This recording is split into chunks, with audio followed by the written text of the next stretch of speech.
The Apothecary Diaries, Volume 15. Chapter 1. The Selection Exam. The pounding sun was growing the slightest bit less intense. In this season, they could at least bear to work without rolling up their sleeves. "Work's been getting a little easier lately, hun," Mau Mau said. "Yes, so it has," replied Dr. Lee.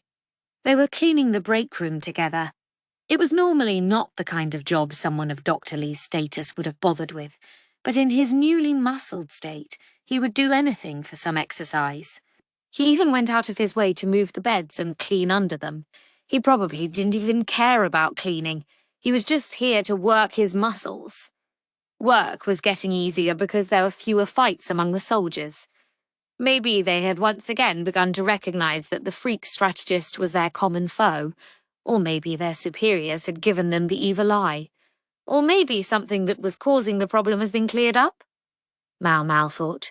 Whatever it was, she was grateful. Was Jin Shi or someone like him responsible for taking care of it? Boy, but the break room sure did get dirty fast. In addition to sometimes having injured or sick people rest there, the physicians used it to take naps. That was all well and good, but not so much the sticks left over from late-night snacks of meat skewers, or, she couldn't believe she was finding this, a naughty book that had clearly been passed around. "I remember using these as textbooks in the rear palace," she thought, thumbing through the pages and then leaving it on the table. If the book had an owner, he would presumably take it home with him, and if it didn't, well, someone might still take it home, and if no one claimed it, they would dispose of it. "What you got there? A little personal reading, Niang Niang?" Mau Mau involuntarily backed away from the voice. There was only one person who called her Niang Niang. "Yes, Dr. Chen Yu?" "Can I help you?" she said. "I never took you for the kind to read stuff like that, Niang Niang." He was thrilled to have found something to tease her about, but unfortunately for him, he didn't realize that Dr. Lee was standing right behind him. "One of the physicians forgot it here," Dr. Lee said. "Yikes. Yikes, indeed. What kind of greeting is that?" Tianyu's face tensed when he saw Dr. Lee, who was already preparing to bring down his knuckle. "What are you doing here, anyway? What happened to doing your work?" the doctor said. "I did my work." "Really? I swear I have a good reason to be here, so maybe we could skip the knuckle for today." Tianyu clasped his head and tried to make himself as small as possible. He took most things in stride. The wind is no enemy of the willow tree, as the proverb went. But Mau Mau was tickled to find out that even he had a natural predator. "So, what is this good reason?" As she spoke, Mau Mau flung herself into a chair, folded her legs indolently and, just for good measure, scratched at her ear with a finger. "You sound polite, but I don't think you're being polite," Tianyu groused. "It's your imagination," Mau Mau said, blowing on whatever had ended up on her finger. "Mau Mau, it's fine to ignore most of what Tianyu says, but he may have come with orders from above. We should hear him out, just to be sure," Dr. Lee said. "Yes, sir." If Dr. Lee insisted, it wasn't her place to refuse. She resigned herself to listening to Tianyu. There's really a bright line between people you'll listen to and people you won't, isn't there, Mau Mau?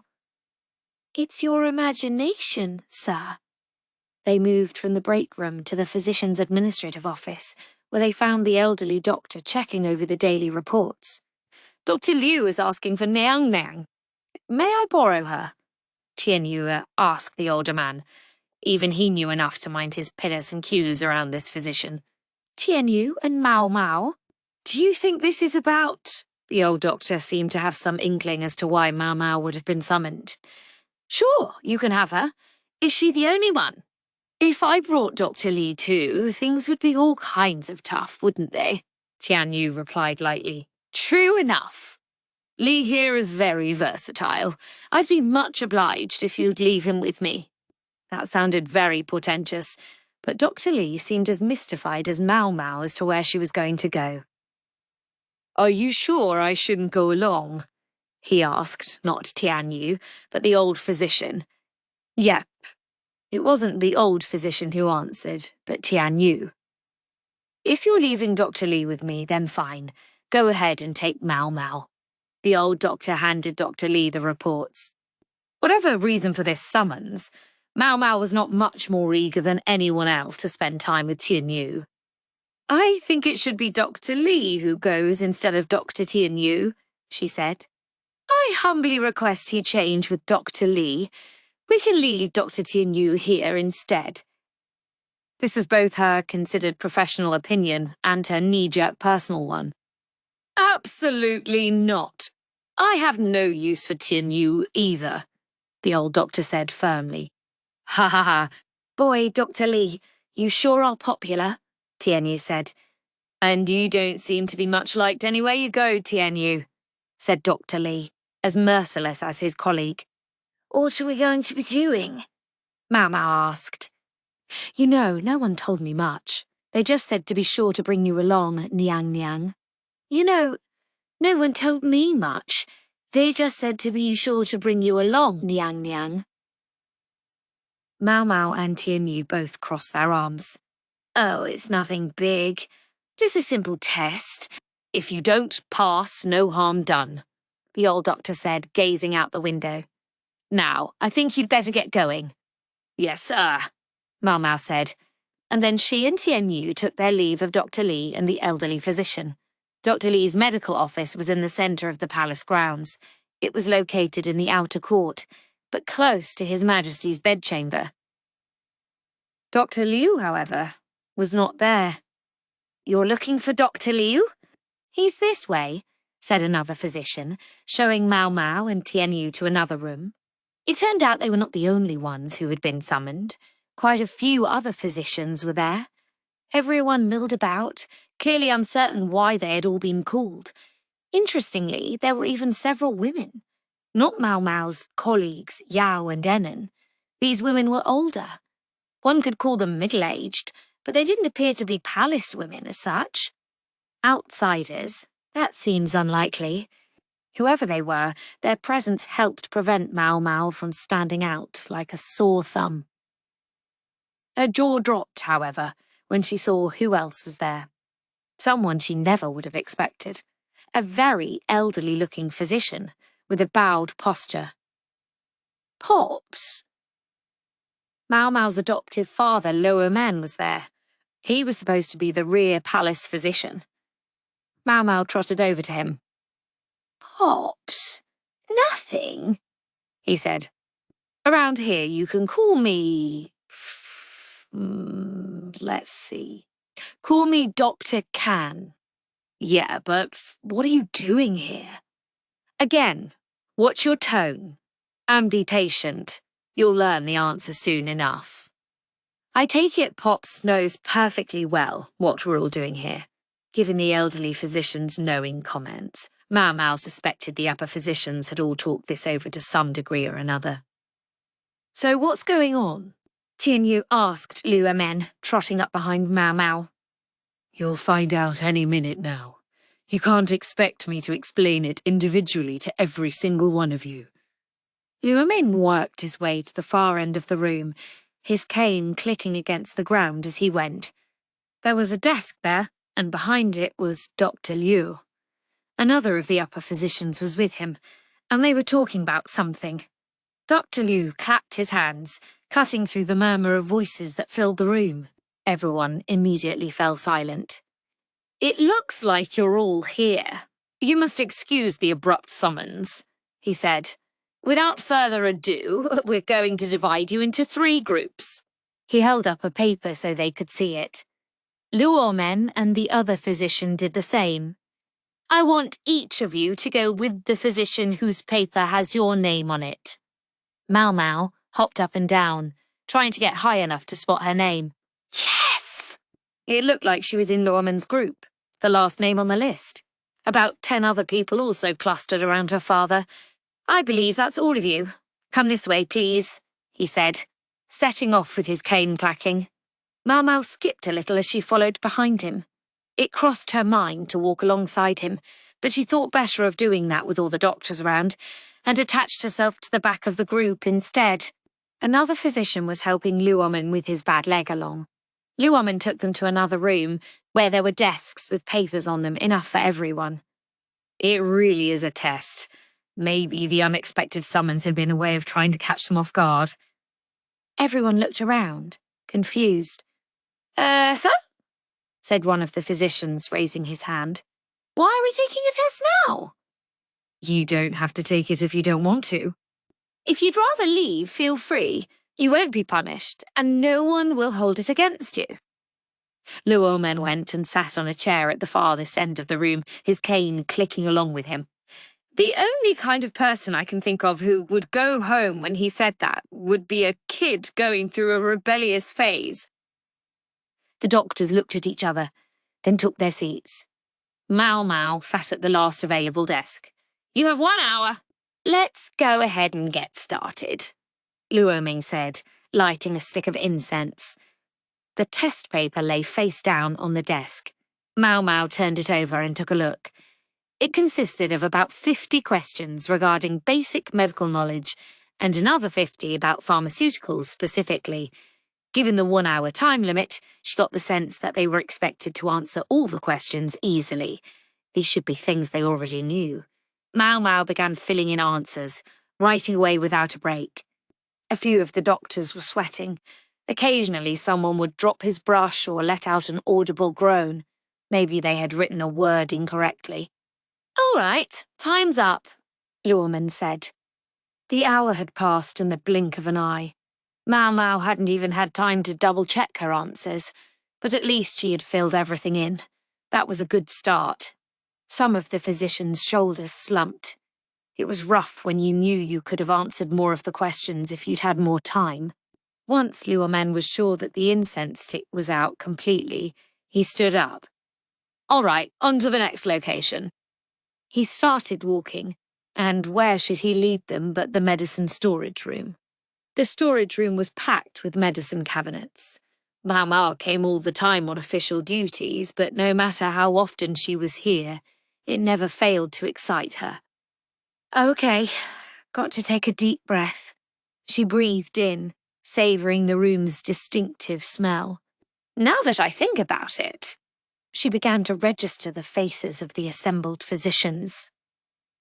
She didn't recognise all of them, but several were often assigned to manage the medicines in this room just like she was. Given the content of the written examination they had just taken, she was starting to think that this group was full of people who were very experienced with medicinal herbs. So, would that mean Tian Yu's group is surgery? Tian Yu was a gifted surgeon, if nothing else, including a decent human being. What should we do next, sir? One of the physicians asked. Well, let's see. Perhaps I could ask each of you to make a few medicines? Yes, sir. The doctors were trying to reset themselves. The patient is a 20-year-old woman. Her husband has come to you saying that she hasn't been able to sleep, possibly because of gastritis. What kind of medicine would you use to treat her? Several of the physicians sprang into action. Some went scrambling for ingredients. Others, perhaps depressed by their performance on the written test, only seemed to be going through the motions of making medicine. But Mau Mau and 3 of the doctors didn't move. We'd only trip over each other by crowding the cabinets at the same time. There are plenty of ingredients. We won't run out. The 3 doctors, like Mau Mau, were people who'd been assigned to manage the medicine cabinets. They didn't have to rush. They knew exactly what was in each drawer and could afford to take their time. Tall senior, short senior, and mid-height peer. Mau Mau thought, assigning each of them an arbitrary name. Well, not completely arbitrary. One of her seniors was tall, the other was short, and the physician who had joined the staff at the same time she had was of average stature. Each of them more or less did their own thing, so they had never really gone out of their way to introduce themselves to each other, but they knew each other by sight. The doctors who had gone into action first had begun to assemble their ingredients from the panoply of cabinets. Mao Mao looked over the drugs that had been gathered on the table. Longan and Toki, licorice, gardenia. Are we dealing with something to combat anemia and poor sleep? A few of the physicians had chosen slightly different ingredients, but they were all making roughly the same thing. You're not going to do anything? Gyouyoh asked Mao Mao and the others who had stood still. If we all rushed the cabinets at once, we'd only trip over each other, sir, said her tall senior colleague. Her shorter senior narrowed his eyes and asked, Does the patient have any other symptoms? Are we allowed to ask that? Symptoms, Gyouyoh echoed. What kind of symptoms did you have in mind? Does this person have morning sickness? Mao Mao asked pointedly. A 20-year-old woman, with her husband making the inquiry. One had to consider the possibility of pregnancy. There were plenty of drugs that could help with insomnia, but many of them could have negative effects on the pregnancy. The other physicians who had stayed behind seemed to have had the same intuition as Mao Mao. That doesn't mean that the other doctors are incompetent or anything. The vast majority of the patients they would see in the court were men. Even when a palace lady got sick, she often preferred to hide that fact rather than present herself at the medical office. And if she was pregnant, she would probably just leave court service altogether. Gyouyoh had presented them with a trick question, one that required them to take a step beyond their experience as court physicians. Well, let's see. The husband reported nausea, so I think it would be wise to consider the possibility. Only then did Mao Mao and the other three finally move. The doctors who had gone first were starting to show Gyouyoh the results of their efforts, and he was telling them they had failed. One of them did pass, but he didn't seem very happy about it. Maybe his results on the written test hadn't been so good. The remaining four, including Mao Mao, gathered roughly the same kinds of herbs and made similar drugs.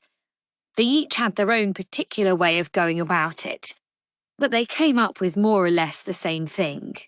Time was short, however, and Mid-Hypeer looked a bit rushed. Or maybe he was all too aware of the other doctors, the ones who had failed, watching them as they worked. Good, you three have the right answer. This one, perhaps prepare it with a little more care, Gyouyoh said. Only Mid-Hypeer was rejected. He hadn't had time to mix the ingredients properly. Yes, sir. I'll work faster, he said, disappointed but willing to acknowledge where he had gone wrong. Now, let's move on to the next problem, Gyouyoh said. He had them make several more medicines in much the same way. It was very characteristic of him to see what they could make on their own, rather than simply handing them a recipe and asking them to mix it. And he does love to set little traps. It was somewhat mischievous, yes, but then patients often had trouble explaining their own symptoms clearly. Gyouyoh was conveying that it was good to be prepared to question what the patient told them. If only he was this careful about money, Mao Mao thought. He'd been officially hired as a physician, so she assumed no one was taking a cut of his rear palace salary, but maybe she would ask when she got a chance, just to be sure. I can, however, totally imagine him giving everything he owns to some random person in trouble that he passed by, which meant that if he never took a step outside of court, everything should be fine, right? Mao Mao let these thoughts parade through her head as she made the medicine for the next problem. Gyouyoh went around observing not only their herbal knowledge, but also the ways in which they made their medicines. It was about more than what components one chose. It was how you handled them, how you mixed them together.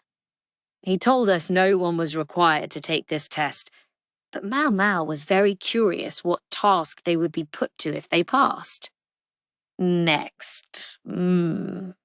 Perhaps you could see how much you can make within the given time. Use the ingredients listed here. Gyouyoh was upping the difficulty. Mao Mao looked at the formula and raised her hand. Sir? Yes? What would be the point of making so much of this medicine? We would never be able to use all of it. If they were going to ask her to waste precious medicinal herbs, Mao Mao was going to say something about it. I agree with her. Short Senior said. The medicine they were being asked to make was a concoction for stomach aches, but considering how much of that they went through in a day, this was far too much. The herbs that served as the basis for this medicine could also be used in other drugs, so it was no good to burn through them making a bunch of the same medicine. Couldn't we make something for wounds? Something we could use on the soldiers? Mau Mau asked. The other physicians agreed with her. The medicine won't go to waste, Luo Mei assured her. It will be distributed to patients in town. What does that mean? Asked Mid-Height Peer. The other doctors likewise began to murmur among themselves. It's in order to investigate the effects of a new medicine we'll be making. We've gathered a group of patients with similar symptoms to make it easy to compare them. It was like a more precise version of the experiments Mau Mau had been performing on her left arm. Silently, she looked over the formula they'd been given once more. Winter melon seed, rhubarb root, mutdan pie. Something for circulation. Just what kind of patients had they gathered? And what kind of medicine were they trying to develop? Today's tests are about deciding who will be involved in administering the medicine. The tests, incidentally, are now over. You may all go home. You'll be notified soon whether you passed or not. Carrying their answer sheets, Luo Men left the room. The test takers all looked at each other, mystified, and then began to filter out. Guess I'll go too. Mau Mau was about to do just that when someone caught her shoulder. Hey, you! It was one of the other test takers, the one doctor out of the early birds who had passed the first medicine-making test. Mau Mau had never been in the same office as him, but she'd seen his face somewhere. Do you know about Soiree? He demanded. Soiree? Oh! Years ago, there had been a physician who had been in love with Soiree. She'd used him like a pawn when she'd made her resurrection drug and fled the palace. He was entrusted with looking after the medicine supply before. Now he was assigned somewhere else, presumably demoted after what had happened with Soiree. Was it just luck that he and Mau Mau had never run into each other so far, or was somebody politely keeping them apart? When you say Soiree, do you mean what she's doing now? That's right. I have no idea.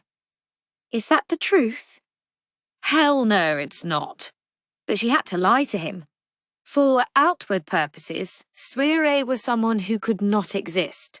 She was a member of the Sher clan and a granddaughter of the former emperor.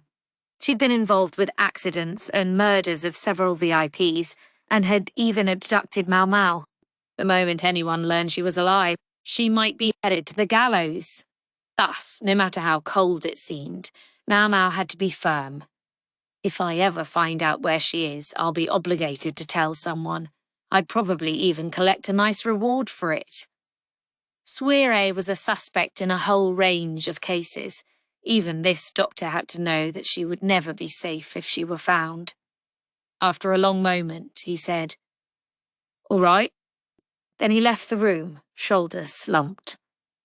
Do yourself a favour and forget about her, Mau Mau thought, putting a hand to her chest in relief.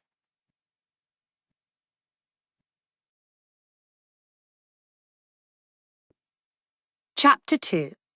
Smallpox and Chickenpox. The day after the test, Mau Mau was taking stock of their inventory as usual. Why would they handpick people to do drug trials, she wondered. It was her fault for pondering while she worked. Yikes. She was so distracted by her ruminations that she almost knocked over a jar full of medicine. She was saved by Gyouyoh, who had come to help her and luckily was standing nearby.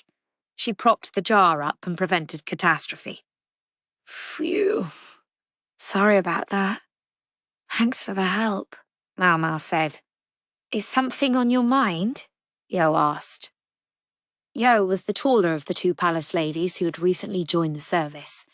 She was assigned to a different place from Mau Mau, but frequently came to her to learn how to mix or preserve herbs and medicines. She was a quick study, and Mau Mau enjoyed having a student who rose to her teaching. "Oh, nothing much," she said now, trying to energize herself with a slap on the cheeks. Still, she couldn't quite get the thought out of her head. Just then, she happened to catch sight of Gyouyoh's long sleeves. "I realise this isn't very polite, but may I make a request of you?" she said.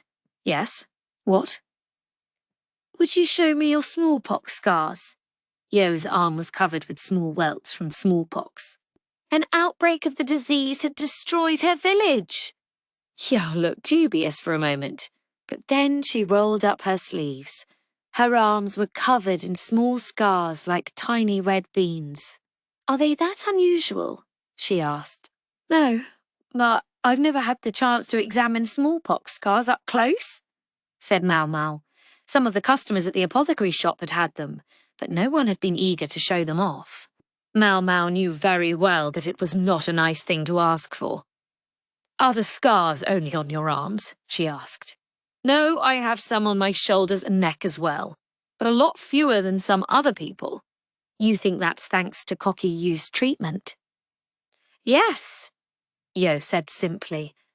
Gyouyoh had highly visible smallpox scars on his face, but he was surprisingly cheerful in spite of it. He had been a doctor in Gyouyoh's village, and although he acted awfully frivolous, Gyouyoh trusted him implicitly. "This treatment, what exactly did he do to you?" Mau Mau had heard some sort of explanation before, but she wanted to be sure.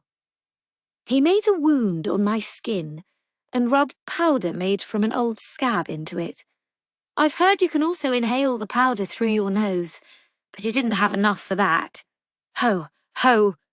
Mau Mau nodded. This was definitely worth asking for details. "How bad were your symptoms after the treatment?" Gyouyoh crossed her arms and closed her eyes. "Let's see.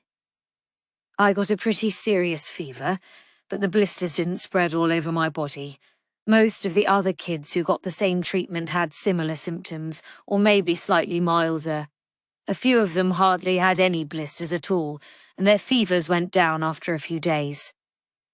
"So there are significant variations among individuals." Mau Mau looked for a notepad so she could write all this down. Gyouyoh insisted it wasn't worth it, but Mau Mau wanted to make sure she remembered. "Yes, pretty significant, I'd say. It depends somewhat on each person's physical size, but I suspect it mostly has to do with the amount of the toxin they were exposed to. You're working with scabs, right? So it's hard to make sure everyone gets exactly the same amount." Mau Mau hummed and crossed her arms. Gyouyoh was intelligent.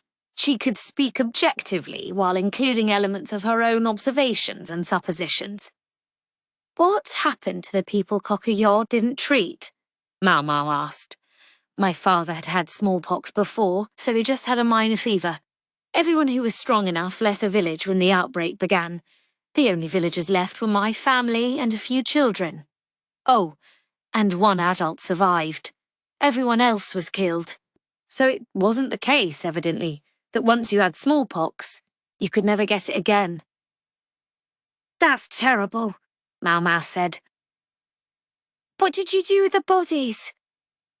"We burned them and then buried the bones," Gyouyoh said after a moment of hesitation. "And the houses. Smallpox could spread just through old scabs. Simply burying the bodies would have been too dangerous." Yet some considered burning a corpse to be blasphemous. Doing so must have taken no small amount of courage. "That's when all of you came to the capital together?" "No, not all of us. The one other surviving adult outside my family went somewhere else. But I want you to know that we were careful to disinfect our clothing before we came into the city, and to be sure that we had completely healed." She wanted to emphasize that she had not brought plague into the royal capital. "I know," Mau Mau said, "and I won't tell anyone about what you did with the corpses." She was starting to think that she would have to interrogate Gyouyoh a bit further about smallpox treatment. "I can check with Pops, too. There were plenty of other capable doctors around as well. The older ones might remember something about that outbreak of smallpox." With all this chatting, Mau Mau suddenly discovered they were done with their work. "I'm going to take the medicine you've made. Come with me, please," she said. "Yes, ma'am." They would leave the commonly used medicines at the medical office. "We might encounter some rough customers, but just stick with me. Don't let them see that you're afraid, no matter what they say to you," Mau Mau told Gyouyoh. Mau Mau's office was near the training grounds where the soldiers practiced, which meant there were a lot of, in her words, rough customers. Gyouyoh might still be a bit countrified, but Mau Mau couldn't have anyone laying a hand on her dear younger colleague. As they passed by the young men, the soldiers shot them appraising glances. Gyouyoh stiffened slightly. Mau Mau trotted along as if nothing were happening. When they arrived at the medical office, the elderly doctor was chasing out a soldier who'd come in with a graze. "You call that an injury? That's nothing. Get out of here." He might look like a grandfatherly old man, but he was an experienced hand in this office and was used to things getting a little mean. "Couldn't you have just slapped some salve on it to put his mind at ease?" asked Dr. Lee, who as a fellow bodybuilder had some sympathy for the soldier. "I cleaned the injury," the old doctor shot back. "Look, that was the guy who was guffawing about breaking one of the other men's arms the other day. If he thinks he deserves kid gloves, he's going to find all I have for him is some spit and polish." "Ah, one of those gutless wonders, eh?" "I dare say you should have rubbed salt in the wound to disinfect it," said Dr. Lee, who sounded more like a muscle brain every day. "I have medicines to deliver," said Mau Mau, entering the office and taking off her portable medicine cabinet. "Delivery's here," Gyouyoh echoed, imitating Mau Mau. "Well, well, what a sweet young thing you've brought with you today," said the elderly doctor. "My name is Gyouyoh," she told him. "I just started this year." Evidently this was the first time they had met. "We don't get a lot of young ladies around here. Too many rough and tumble types." "I'm here," Mau Mau said stiffly. "You and Miss Chu are special cases. In flower terms, I would say you're an oboko and a dandelion." So, she was in the same category as Chu now? Dr. Lee and the elderly physician were both relatively decent toward young women, so Mau Mau didn't worry about having Gyouyoh there. If anything, it made her acutely aware that those in charge must have been thinking the same thing when they assigned Mau Mau to this office. That was enough chit-chat as far as Mau Mau was concerned. She resumed her delivery. "When you deliver new medicines, check the date on any medicines left over," she told Gyouyoh. "Put the ones with the oldest date on top, and if they're too old, throw them out." These deliveries were regular affairs, so they didn't throw too much out. Unlike the Ria Palace Medical Office, this was a proper place of business. "I wonder how the quack doctor is doing," Mau Mau thought. Liumin was there now, so the Ria Palace Medical Office was probably running smoothly. If Mau Mau had any concerns, they were mostly for the quack doctor's job. It appeared Liumin had been given some new task, however, and Mau Mau did worry a little bit about how things would go from here. She noticed there were no injured patients around at that moment, so without slowing in her work, she decided to broach the subject she'd been wondering about. "Have either of you physicians ever had smallpox?" Gyouyoh looked mildly shocked, but she didn't stop refilling the medicine. "The pox? Doesn't everyone get that?" Dr. Lee asked. "I think you're thinking of something else," Mau Mau replied. He was probably imagining not smallpox, but chickenpox. Most people did get chickenpox when they were children. Mau Mau wasn't much clearer on the distinction than Dr. Lee was, but smallpox brought you a lot closer to death. "I have," said the elderly physician, rolling up one of his sleeves to reveal a red pattern on his arm, visible among the spots on his skin. The marks on his arm were much denser than those on Gyouyoh's. Presumably he was only so willing to show his scars because he'd had the disease a long time ago, and everyone in this room understood that he was no longer contagious. Dr. Lee, just like Mau Mau and Gyouyoh, looked impassively. "You're not afraid?" the elderly doctor asked Gyouyoh. No, sir. I know I can't catch it from you. That saves me having to explain then. Excellent. The physician was relieved by Gyouyoh's attitude. Mau Mau suspected you had long ago chased out any palace ladies who would have quailed at the sight.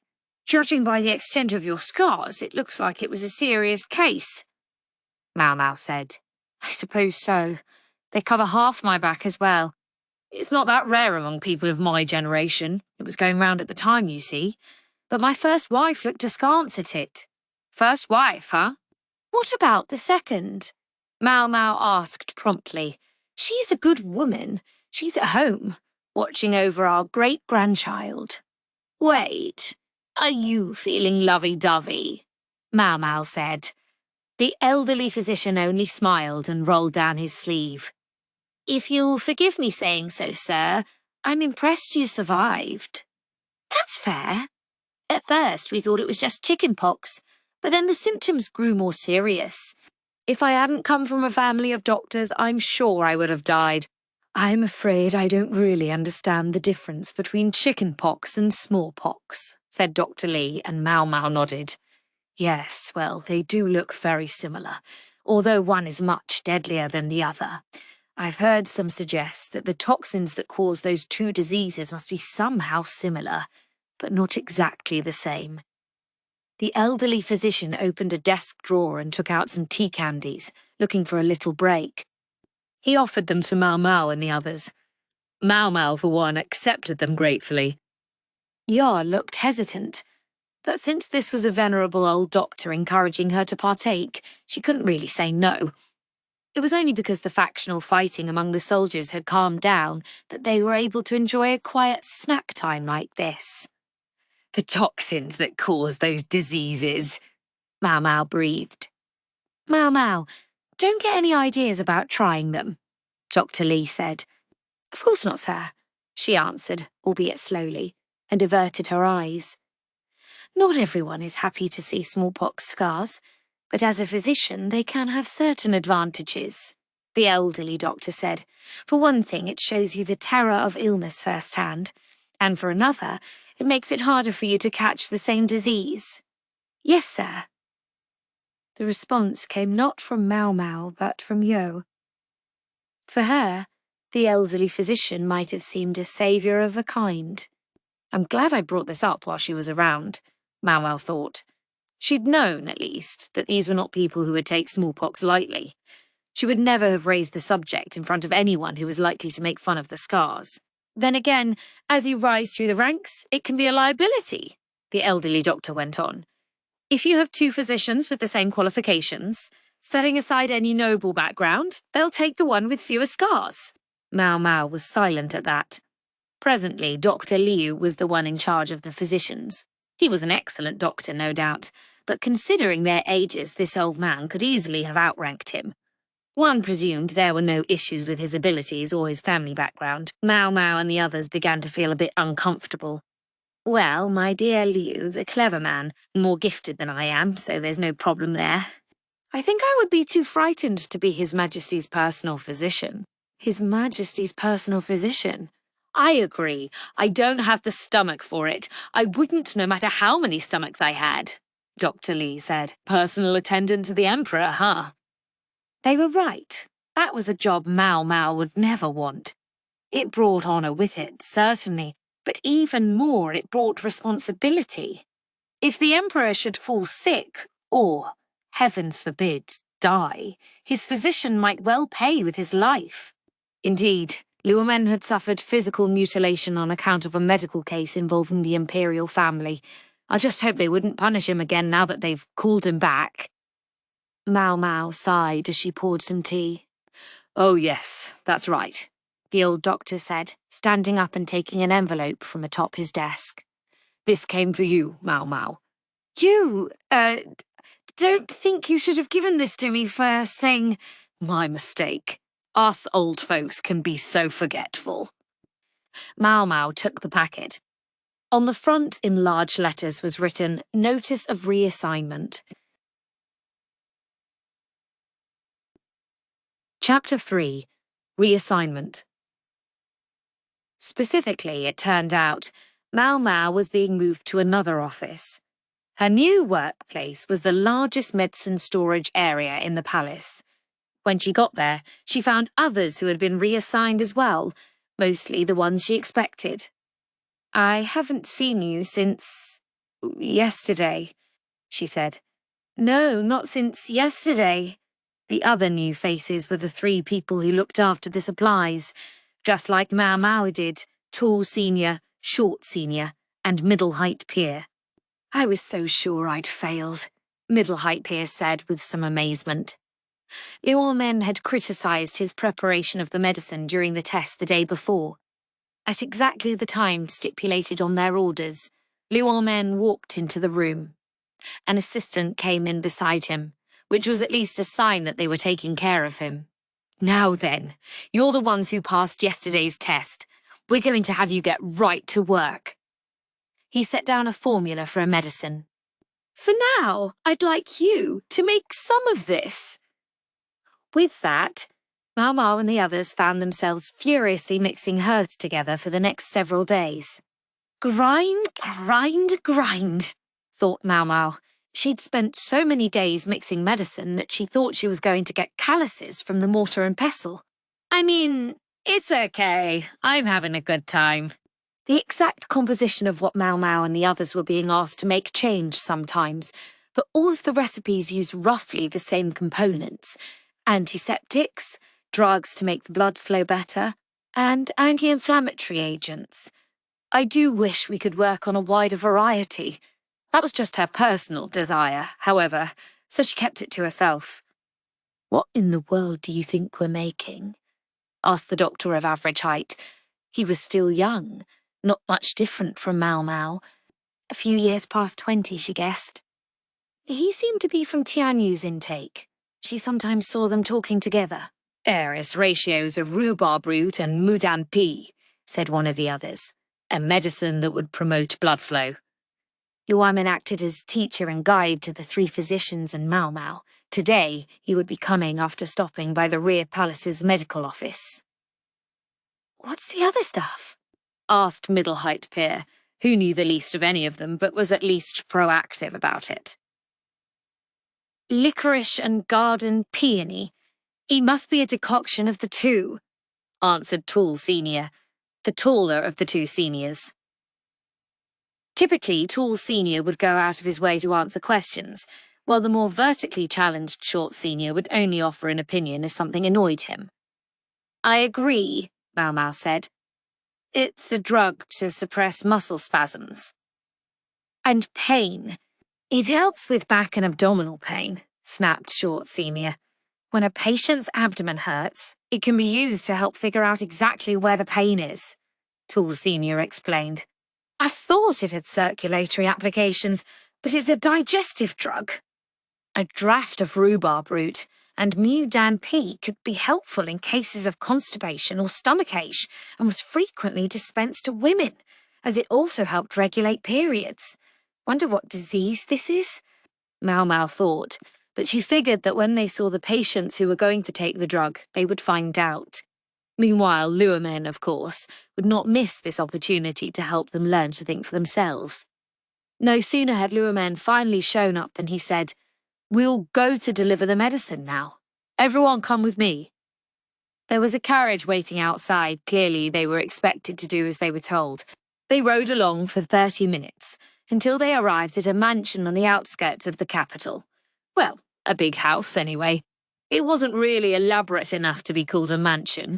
It was situated in a residential area, but surrounded by gardens so that no one could see inside.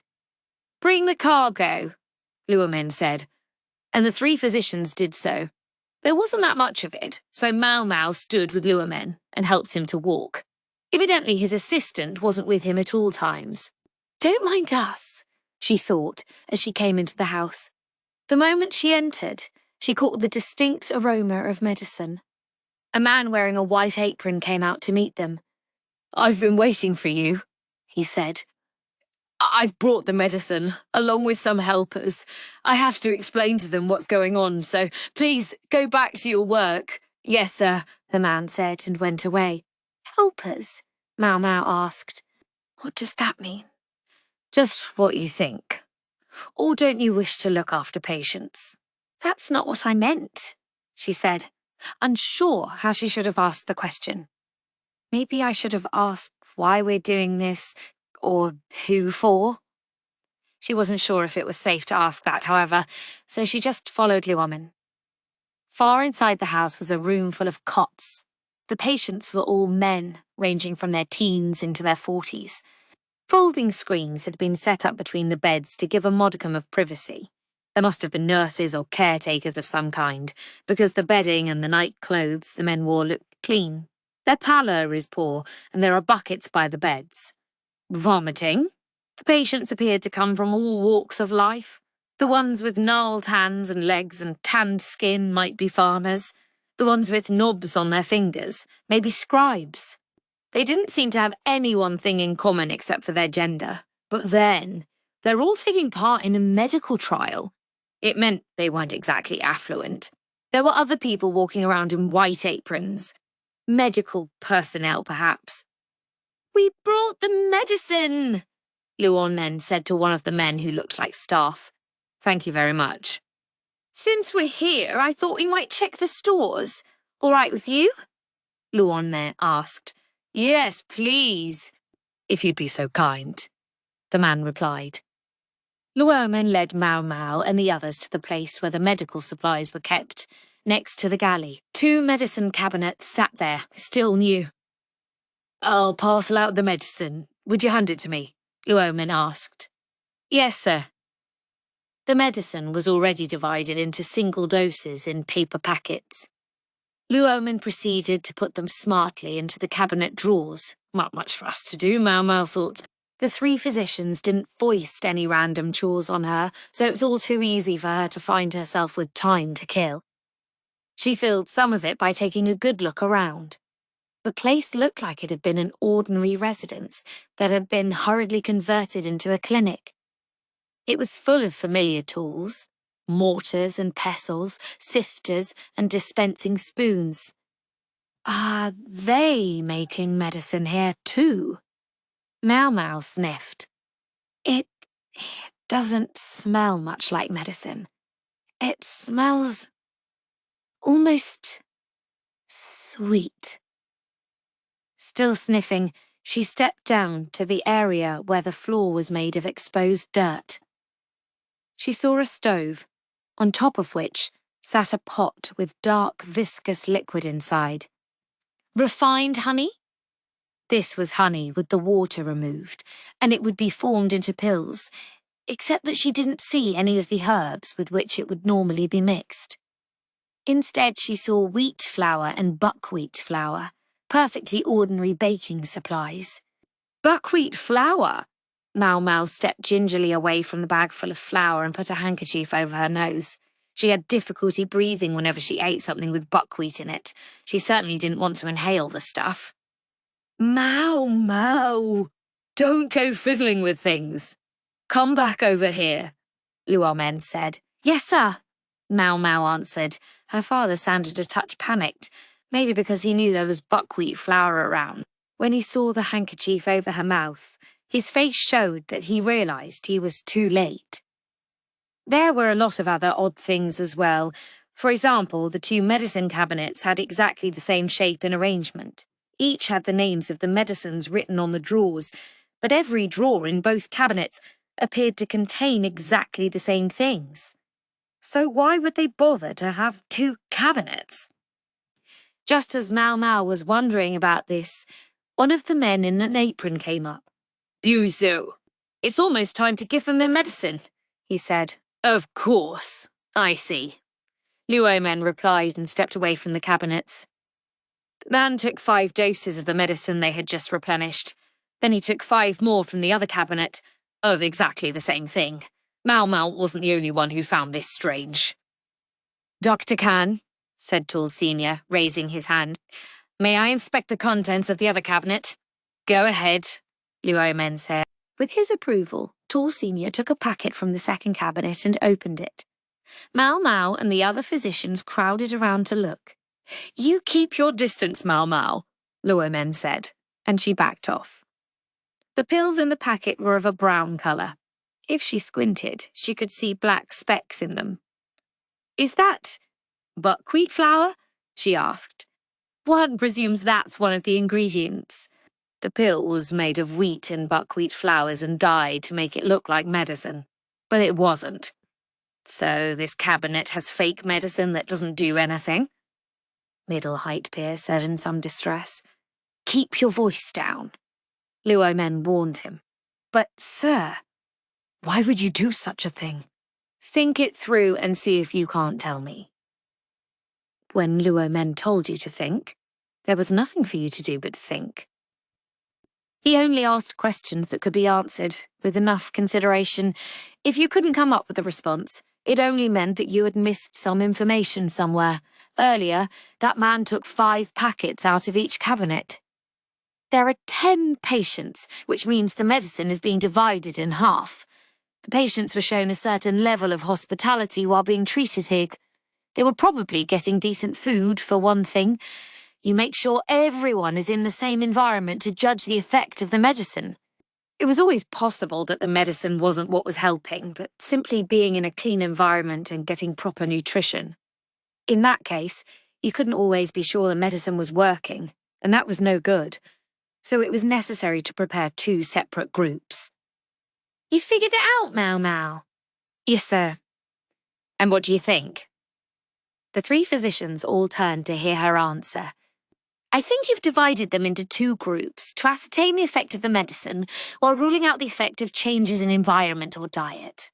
You want to see if people in the same environment with the same illness will show different results based on whether they receive medicine or not." Luo Men was smiling, but he didn't look quite convinced. "Further, the reason you deliberately prepared some medicine that will presumably work and some placebos is—" "Thank you, that's enough. There's someone else who looks like they can give us an answer." "Let's hear it from them." Mau Mau looked over, feeling a touch of mental indigestion. Short Senior was looking especially engaged. "It's in order to equalize not just their basic needs, but their feelings as well," he said. "It's said the illness begins with the spirit, but so can treatment. The relief provided by the sense that they're taking medicine can lead a patient to feel that they've been cured." "Oh, correct. Strangely enough, the very feeling that one is taking medicine can cause the body to reduce the illusion that the medicine is working. These pills are to help account for that." Luo Men picked up one of the fake pills. It was quite a piece of work, designed so that even the colour was believable. "In addition to your usual production of medicine, I want you to take shifts to record the condition of the patients here. Is that all right?" "Yes, sir," Mau Mau and the others answered in unison. "At least we finally know what we'll be doing," she thought. But she still hadn't had a chance to ask why.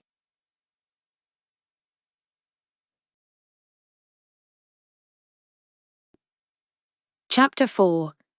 Drug Trials. At Luo Men's direction, Mau Mau and the others began commuting to the clinic on the edge of town. Still, the 4 of them weren't enough to keep the place constantly staffed. The clinic already had nurses of its own, and it was much more efficient to make medicine at the medical offices in the palace. "I'd like to suggest we work in pairs," said Tall Senior, summing up the situation. "At the clinic, we'll make records and look after the patients, while at court we'll continue to make medicine like always." It was nice to have somebody taking charge. "How are we going to pair off?" asked one of the other physicians. "I think, for starters, the oldest of us should split up. That makes sense. The 2 older doctors knew what they were doing, so they would be able to keep their younger colleagues from getting into any real trouble."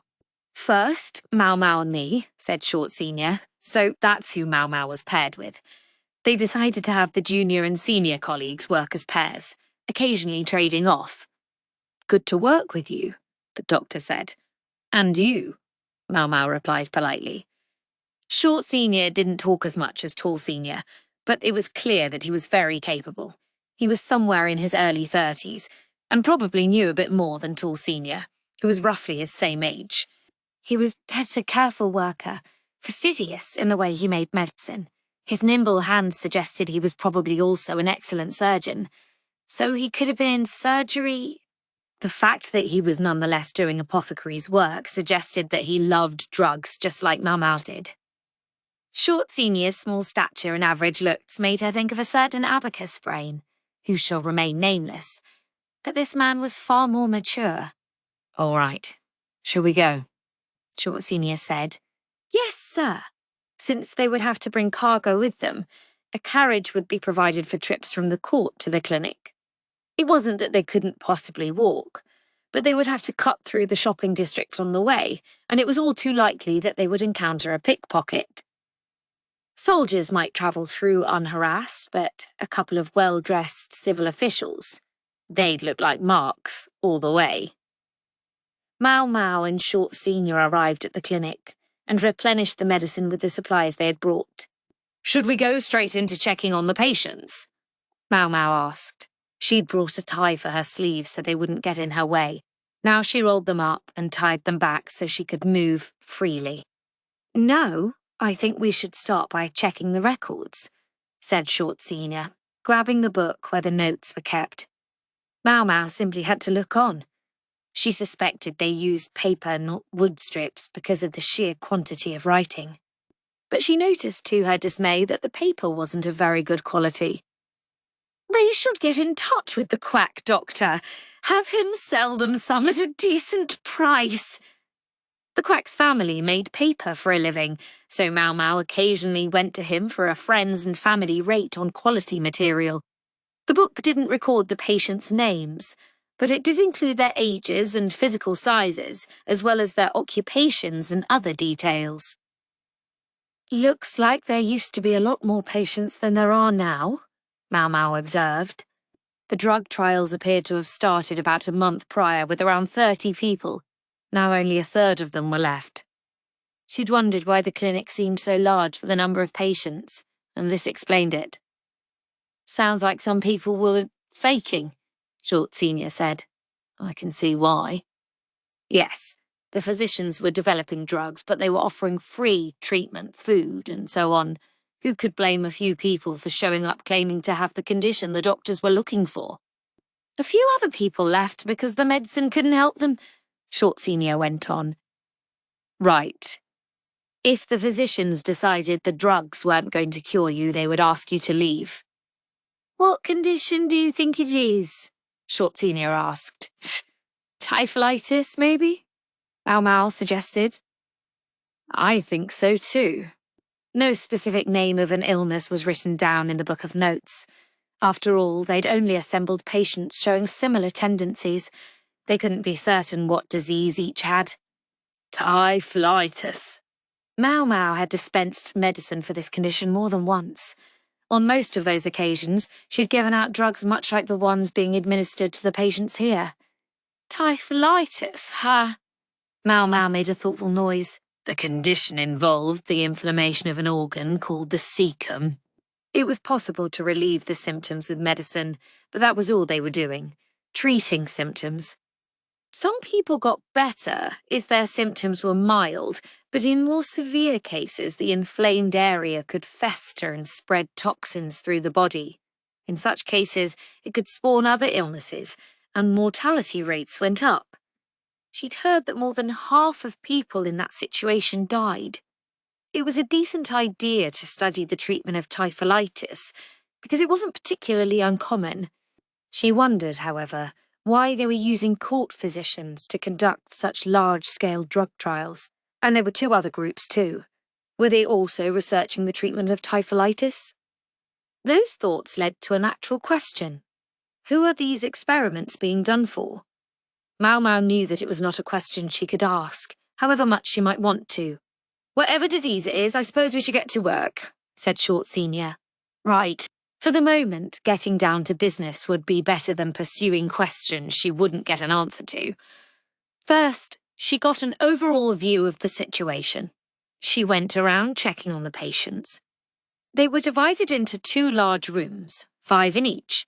But this did not correspond to the groups receiving the real medicine and those getting the placebo. That would be the wrong way to go about it.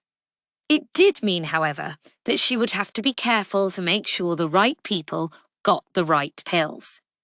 As for food, the patients got 3 meals a day, all congee, good for the digestion. The ingredients were finely chopped, and the porridge was thoroughly cooked. It didn't look like much, but the stock had been made from meat and bones to give it plenty of nutritional value. If someone had stomach troubles, typhlitis or not, food that was easy to digest was the basic treatment. Mau Mau went among the patients, organising the information in her head. Then she and Short Senior moved to the kitchen so that the patients wouldn't overhear them.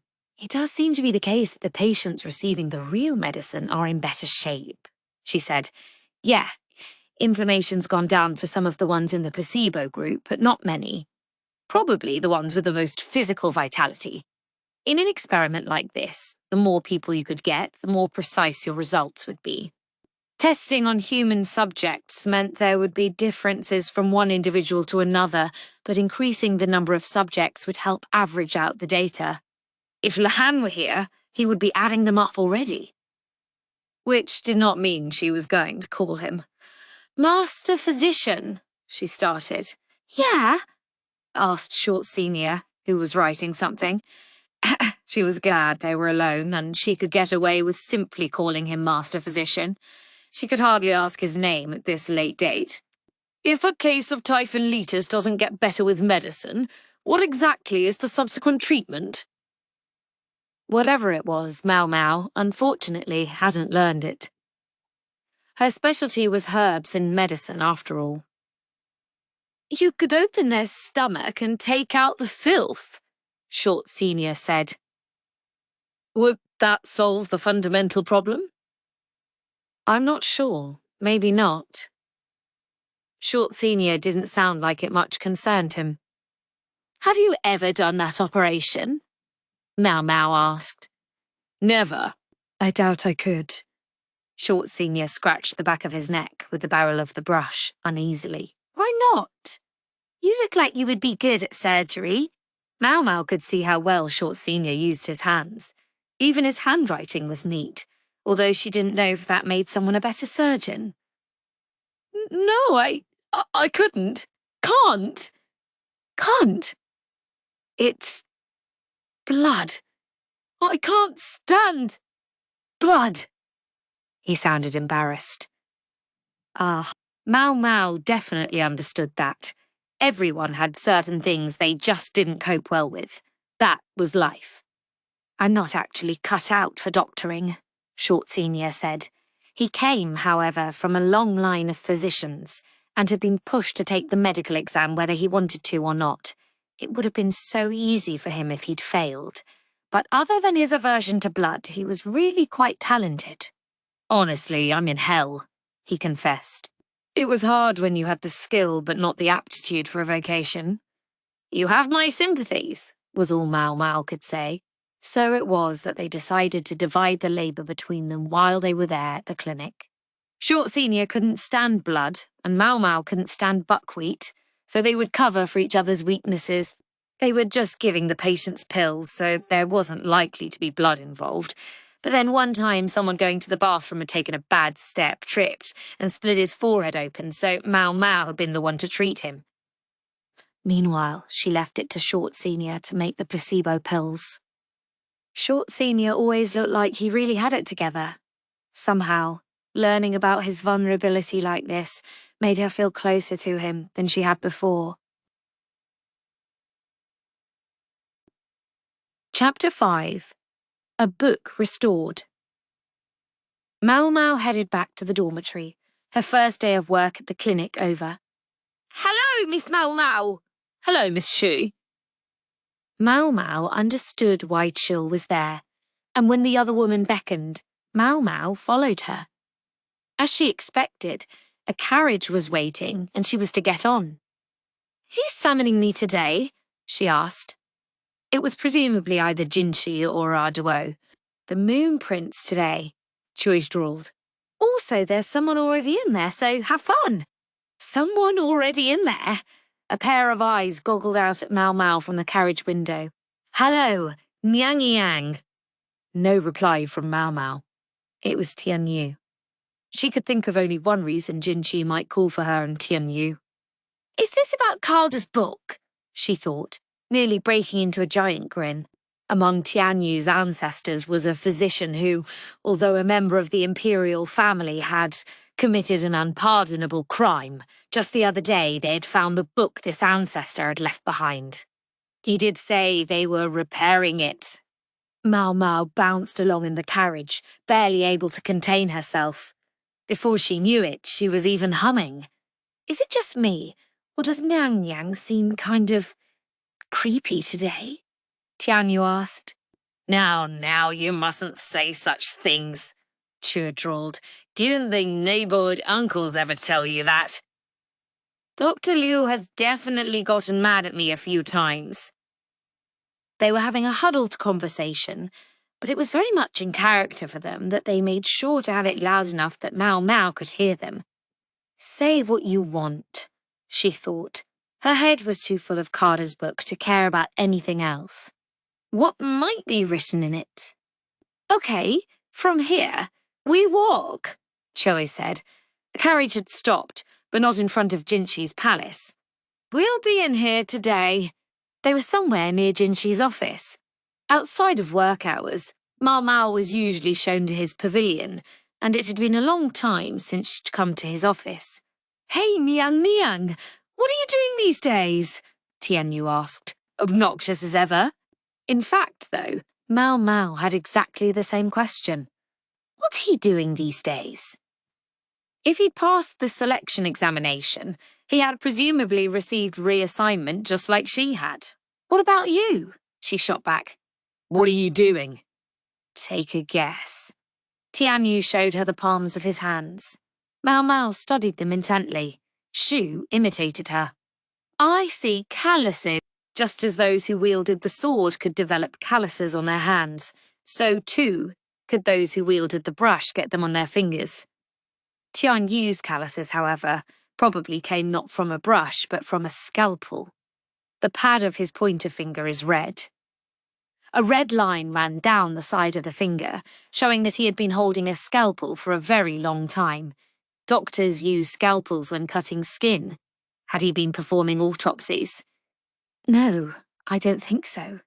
Tianyu's eyes had gone beyond shining to outright sparkling, like those of a cat who had finally spotted a flesh-and-blood rat instead of a toy fluff ball. You operating on living people? She asked. Woo! His reaction suggested she was correct. Mao Mao wasn't sure they should be discussing surgery right in front of Chie, but it was probably useless to try to hide anything from her. And besides, she had to suspect that doctors did that kind of thing. Mao Mao decided to just go ahead and entertain the subject. She thought she could see how this worked. Patients whose condition was not helped by the drug trials were moved on to surgery. Are you cutting them open and removing the filth? She asked. Have you learned to read minds since I saw you last, Nyang Nyang? Tianyu asked, a theatrical expression of befuddlement on his face. It was not as cute as he thought it was. Chu was doing the same, but at least with her it was sort of cute. The conversation had taken them almost to the doorstep of Jinchi's office. Wow, this really takes me back. Mao Mao saw hallway windows that she had polished the hell out of when she was Jinchi's serving maid, and she'd had more than a few tussles with other palace ladies there. There were no officials in the halls now. It was almost dark. Now that I think about it, this is the same office he had back when he was a eunuch. She was only now realizing. She might have expected him to find a new place once it was public knowledge that he was the Emperor's younger brother, but not so. The current location was just too convenient. 2 guards stood outside the office. Chu greeted them, and they stepped away from the door in an unspoken command to enter. Hello? Pardon me, Tianyu called as he entered the office. The gravity of the moment didn't seem to have any impact on his attitude. Mao Mao, meanwhile, tried to steady her breathing as she entered the room. I have to calm down. I don't know for sure that this is about Caddy's book. As soon as she saw who was inside, however, Any thought of remaining calm fled her mind.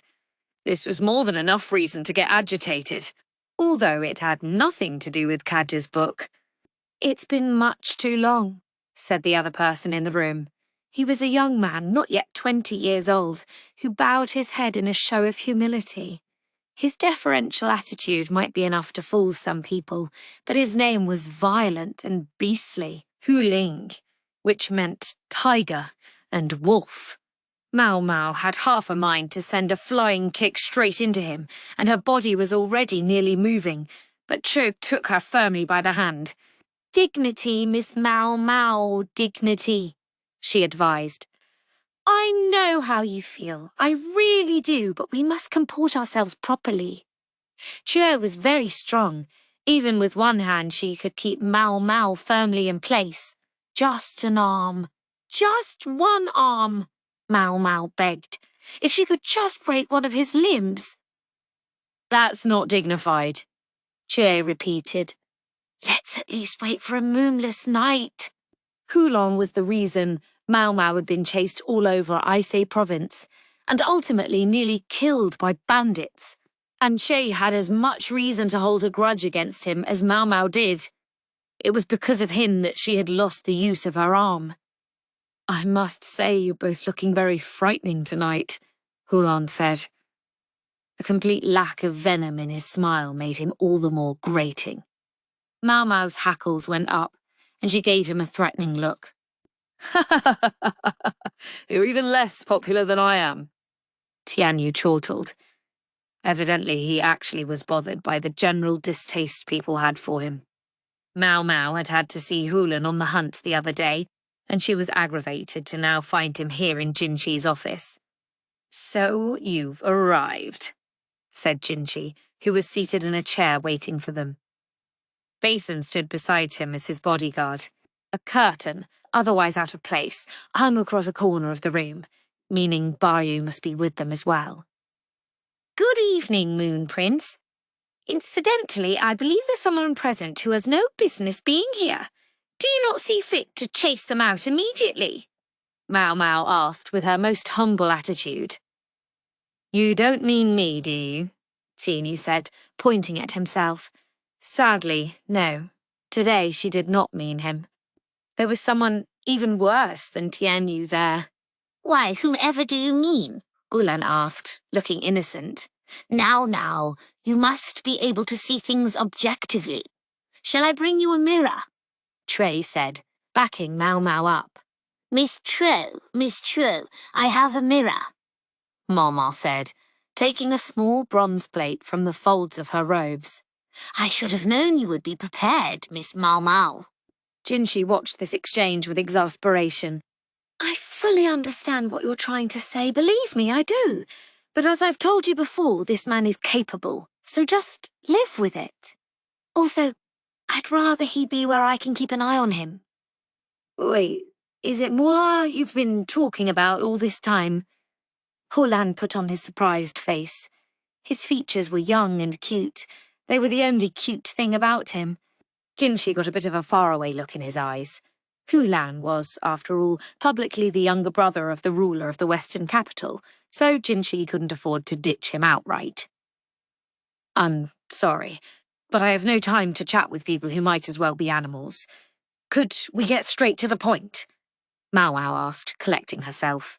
"And incidentally, what is the point? I know it's got to be the, you know." No. It looks like you don't need any help from me to imagine why I might have called you here," Jinchi said. "But in any case, calm down and have a seat." He made a motion as if gesturing to a dog to sit. Mau Mau seated herself on the couch, although she fidgeted furiously. Tianyu sat down too, and Shui planted herself between them. "Why are you sitting, Miss Chui?" Mau Mau asked. "Miss Chua's putting herself on the line. It's very valiant of her," Chua said, and winked broadly at Jinchi. He didn't say anything, but he nodded at her. There were no palace ladies present, so Hulan made tea. Mau Mau folded her legs to one side and made it her business to look annoyed. She glowered at the tea he gave her and gave it a good sniff, making sure there was no poison in it. "You're not being very polite, Niang Niang," Tianyu said, adding dramatically. "That's not very nice." "I'm simply behaving as befits the person I'm interacting with," she replied. Tianyu was hardly comporting himself with the formality one might have expected before Jinshi. He seemed to have the same attitude as Mao Mao, that if Wulang could be permitted so much, then so could they. "I'm sorry to tell you there's no poison in the tea today," Hulin said apologetically. "Yes, what a shame. It would make Miss Mao Mao so happy and give the Moon Prince such a fine excuse to execute you," Chu said. "My dear older sister, Chu, you're so cruel to me." Sparks flew between Chu and Hulin even more than between Hulin and Mao Mao. It evidently wasn't the first time this had happened. Basin's expression clearly said, "Again, the discussion was never going to get anywhere at this rate." Mao Mao looked at Jinshi. He looked back with unusual seriousness. "Before we go any further, there's something I want to say to you, Mao Mao." "What is it, sir?" "First, calm down." "I'm calm, sir. Don't fuss." "I'm not fussing, sir. Steady yourself." "I'm steady, sir." "You're ready now." "Yes, sir." After all that, Mao Mao was fairly sure she was actually calm. Until the moment Jinshi took out a Paulownia wood box and opened the lid, revealing battered old pages sitting on top of some white paper. "This is from the restored Caddy's book," he said. Mao Mao went still for an instant, and then she exploded. "Whoa!" Yes, she'd known. She'd understood what they were there for. And yet, on hearing the name, she couldn't restrain her excitement. "She's not very calm," Tianyu said. "Dignity, Miss Mao Mao," Che added. They both turned to stare at her. Mao Mao immediately reached for the battered book, but Jinshi slapped her hand away. "Why? Look at it! This is after we restored it. If you just grab it in a fit of rapture, you'll destroy it, and then no one will be able to read it." "Of course, sir, I know that. I'll be gentle with it. So, please, please, please, pretty please, let me see it." Mao Mao straightened up and looked at Jinshi with her most serious expression. With no small amount of trepidation, he handed her the book. "It looks like it was originally bound like a sutra," she observed. "Indeed. We cut it apart so it would be easier to repair." Sutra construction was also called a folded book. As the name implied, it was made by folding the paper over. Mao Mao studied the restored book intently. Tianyu trotted over, but she shoved him aside. He was just getting in the way. "Does it have anything about smallpox?" The book was 100 years old, so the characters were considerably different from the way they were written today. They were also faded in places, making the text supremely difficult to read. Notwithstanding those hurdles, however, she definitely wanted to read this book. "There. It talks about the smallpox outbreak 100 years ago," she said. It was what she happened to be interested in at the moment, so she seized on it immediately. Tianyu, meanwhile, wasn't particularly moved. Smallpox wasn't dissection, after all. What mattered in medicine was quantity of case studies and records of attempted treatments. Anything showing repeated attempts, and often repeated failures, to treat a disease would help bring future medicine closer to the right path. That's what made these old pages so important. And details there were, how the disease had spread, how it had been treated. Let's see. They dealt with it by... But the page happened to be cut off right where Mao Mao might have found the answer to her question. They must not have restored that part of it yet. "Are these all the pages you have?" she asked. "The rest are still being repaired. Would you like to see for yourself?" Jinshi stood up and crooked a finger at them to follow him. They left the office, but they didn't go far, only about 2 rooms down the hall. "What's this?" Mao Mao asked. The room was filled with a distinctive, pleasant humidity and suffused with the scent of paper. There was hardly anyone there, one person at the door and another within, working. Considering that it was after hours, these people must have received special permission to be here. They were dipping the paper into what appeared to be water and endeavouring to peel apart stuck pages. The fire that provided illumination wavered. It was surrounded by metal to make sure the flames couldn't catch any of the paper. A wise choice under the circumstances. That does not look like easy work, Mau Mau thought. But the men had been told to work fast, so work fast they would. We're having it specially restored, but given what's in this book, we can't exactly have a crowd of people working on it. As you can see, it's rather small scale in here, Jinshi said. Neither the contents of the book nor its author could be made public. The in-progress work is here. Mau Mau's eyes shimmered, but no matter how she squinted, she couldn't read the pages. The paper was yellowed, and the characters had begun to run. By the flickering firelight, they almost looked hazy. As poor a shape as the pages Jinshi had shown them earlier had been in, it was painfully clear how much work had been done to make them more readable. The pictures are pretty easy to see, Tianyu said, and Mau Mau looked at the other pages currently under repair. The pages had been lined up one beside the other. They were weathered, with stains and smudged characters, but there were also pictures depicting what appeared to be a human body. "Ooh!" Mau Mau said, her eyes making perfect circles. There were detailed illustrations of medicinal herbs. The most prominent one, however, was of a dissection. It showed the insides of a person in great detail. It was smudged in places, but easier to make out than the writing. Tianyu said this was one of his ancestors, right? It was a living demonstration of just how thick blood could be.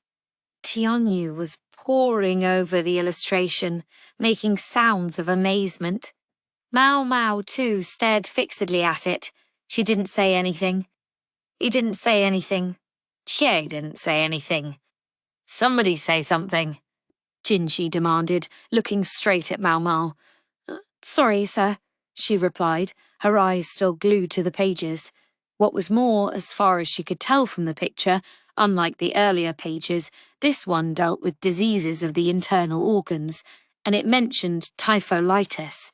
Maybe that explained why Tianyu was as silent as Mau Mau. At length she told Jinshi, "This is a very interesting book." "I can't say I find it very engaging," Jinshi said, squinting at the picture of the autopsy. "They may have ignored common morals to do it, but they didn't do it by half measures. That's what makes the outcome so intriguing." "And you can sleep at night, thinking like that?" Jinshi shot back. As Mau Mau looked at the image of a human being lying there in pieces, she contemplated how different the value of a human life had been 100 years before. It appeared that if the surgery had been successful, the authors wrote down its subsequent progress, while if it failed, they autopsied the body and made illustrations of it. They didn't waste anything.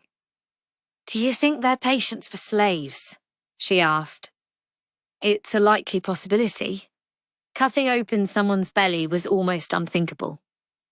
Even a dead person had to be treated with respect. That, at least, was the common consensus. In practice, the only people doctors cut up to learn more about how humans were built were criminals. In the same way, if they were going to do experimental surgery, outside of extraordinary circumstances, it was unlikely that they would use ordinary people. Mau Mau didn't know what had passed for common sense at the time, but it seemed plausible that the physicians would have been using criminals or possibly slaves in their research. The only reason it had been permitted to cut open the Empress Dowager's belly to give birth to the current emperor was because, in the worst-case scenario, she was going to die anyway. When Mau Mau had helped perform a similar procedure for Xiao Hong in the Western capital, it was because the girl had been on death's doorstep. Mao Mao understood very well why Xiao Hong's mother had objected so strenuously. But what about now? Are you cutting them open and removing the filth? Have you learned to read minds since I saw you last, Niang Niang? The exchange implied that Tianyu was already operating on living people. In the late stages of typhlitis, the mortality rate was high. By taking out the filth that had collected in the body, they might be able to improve symptoms at least slightly. Hence, there would be no real sense that surgery was the wrong move. But she was taken aback that they would use a newly minted physician like Tianyu to do the job. From the colour of his fingertips, she got the impression that it wasn't just once or twice that he had done this procedure. I admit there's no question about his ability, but still, she felt like this was more surgeries than would normally be allotted simply to polish a young doctor's skills. He probably wasn't limited to patients who had come from Mao Mao's clinic. It's like they're trying to get him as much experience as possible, as fast as they can. The suspicion had been growing in her mind since seeing the drug trials, and now it came close to certainty. There, in the book repair room, she was with Jinshi, Che, and Tianyu. Basin stood guard not far away. Mao Mao thought Che was being awfully quiet. She looked over and discovered she had a long piece of candy. "Can we eat in here?" Mao Mao asked. "My hukpan gave it to me," Chu replied. So Bao Yu had been in the office. He knew to give her some candy to keep her quiet. He really was her husband. "Can I bring up this subject here?" Mao Mao wondered. She looked around at those present and pondered how far she should speak. She would have preferred not to talk about it in front of Teng Yu. She said nothing, and time passed. Chapter 6. The Patient. They stayed in the book repair room for a while. Tianyu was humming loudly, which got on Mao Mao's nerves, but since she was probably doing the same thing, maybe she should take a long, hard look at herself first. Jinshi had disappeared at some point. Maybe he still had work to do. That was frustrating to Mao Mao. She was left with the nuisance that was Tianyu, but without the crucial key that was Jinshi. "All righty, everyone, what say we wrap it up?" Gyouyoh drawled. "Miss Gyouyoh hasn't had her dinner yet." Evidently, she was done eating her candy, although she was still licking her lips. "The Moon Prince said he'll call you again when there are more pages to see," she assured them. "Man, I'm hungry too," Tianyu said as he and Mao Mao left the room. "I'll get a carriage ready," said Gyouyoh. "It's all good. I've been sleeping in the medical office lately anyway." "At least get a fresh set of clothes," Mao Mao urged him. If a physician didn't maintain hygiene, what was the point? I know, Tianyu said. They watched him go. Then Mao Mao headed back toward Jinshi's office. "What's up?" Chia chirped. "There's something I'd like to check." "Yippers. Sounds good." Chia went dutifully ahead of Mao Mao and said a few words to the guard outside the office door. Then she turned back. "Okay, Dark Eye, right this way." Mao Mao walked into Jinshi's office for the second time that evening. "What's the matter?" asked Jinshi. He was, as she had suspected, still working. Basen and Hulan were already gone, although she didn't know whether Barry was still behind his curtain. There was a soldier to serve as guard, but it wasn't Basen. Mao Mao didn't know his name, but he was clearly someone Jinshi trusted. Che stood behind her. "Nothing," Mao Mao said, taking a close look at Jinshi's expression. There was something that had been bugging her ever since she found out about the drug trials.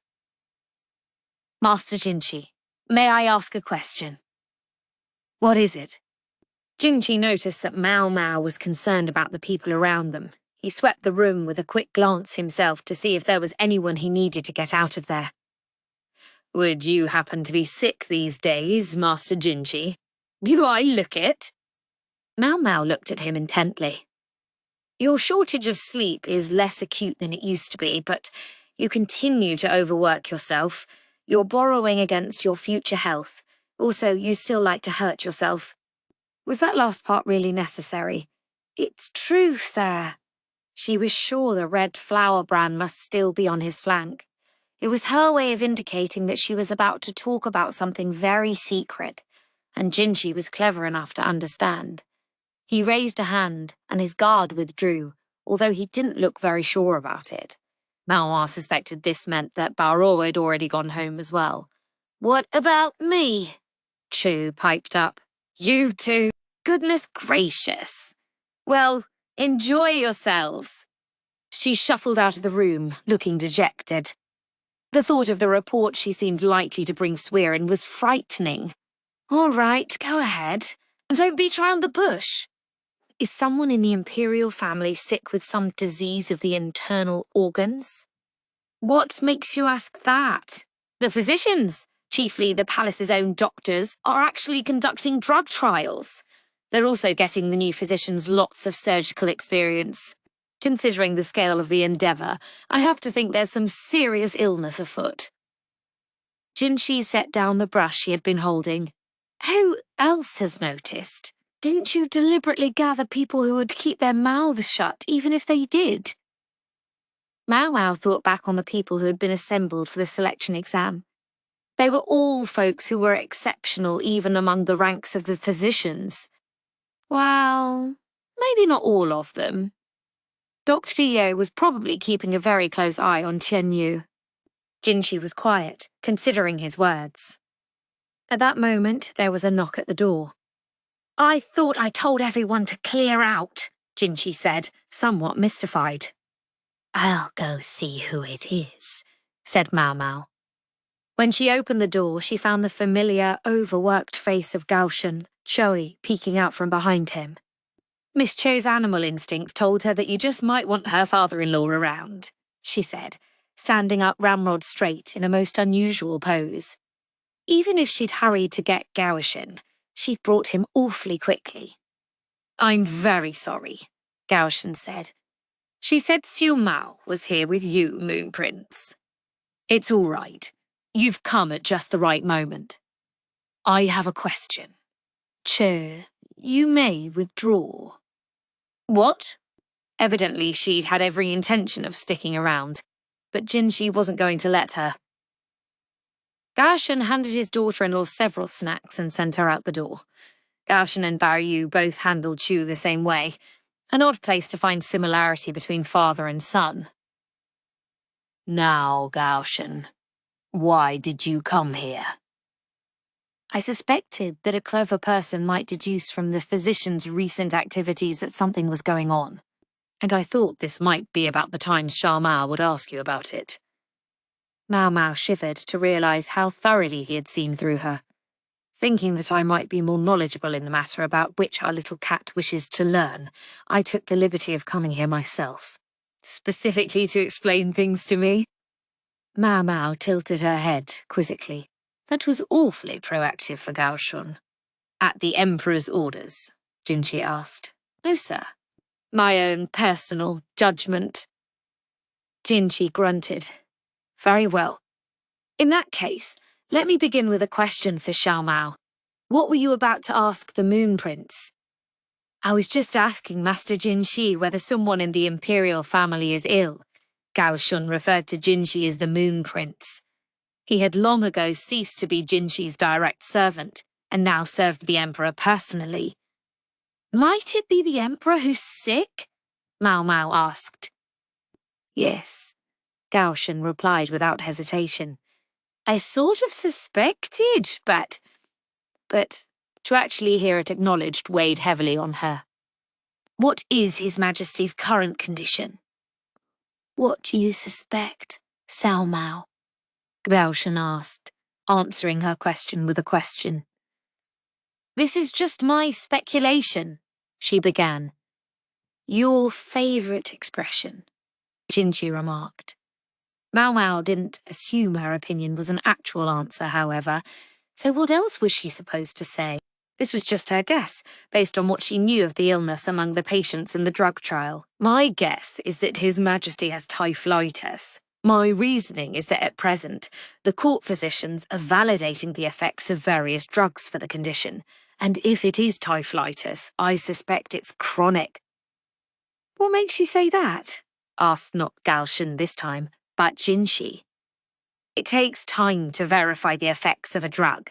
If the condition were acute, it would be too late to be doing drug trials now.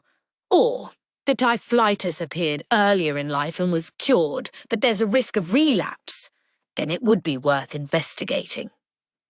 Gaoshen nodded. It's the latter. His Majesty had typhlitis once, but it was cured with drugs at the time. So you're saying that the same symptoms have been observed again? Yes.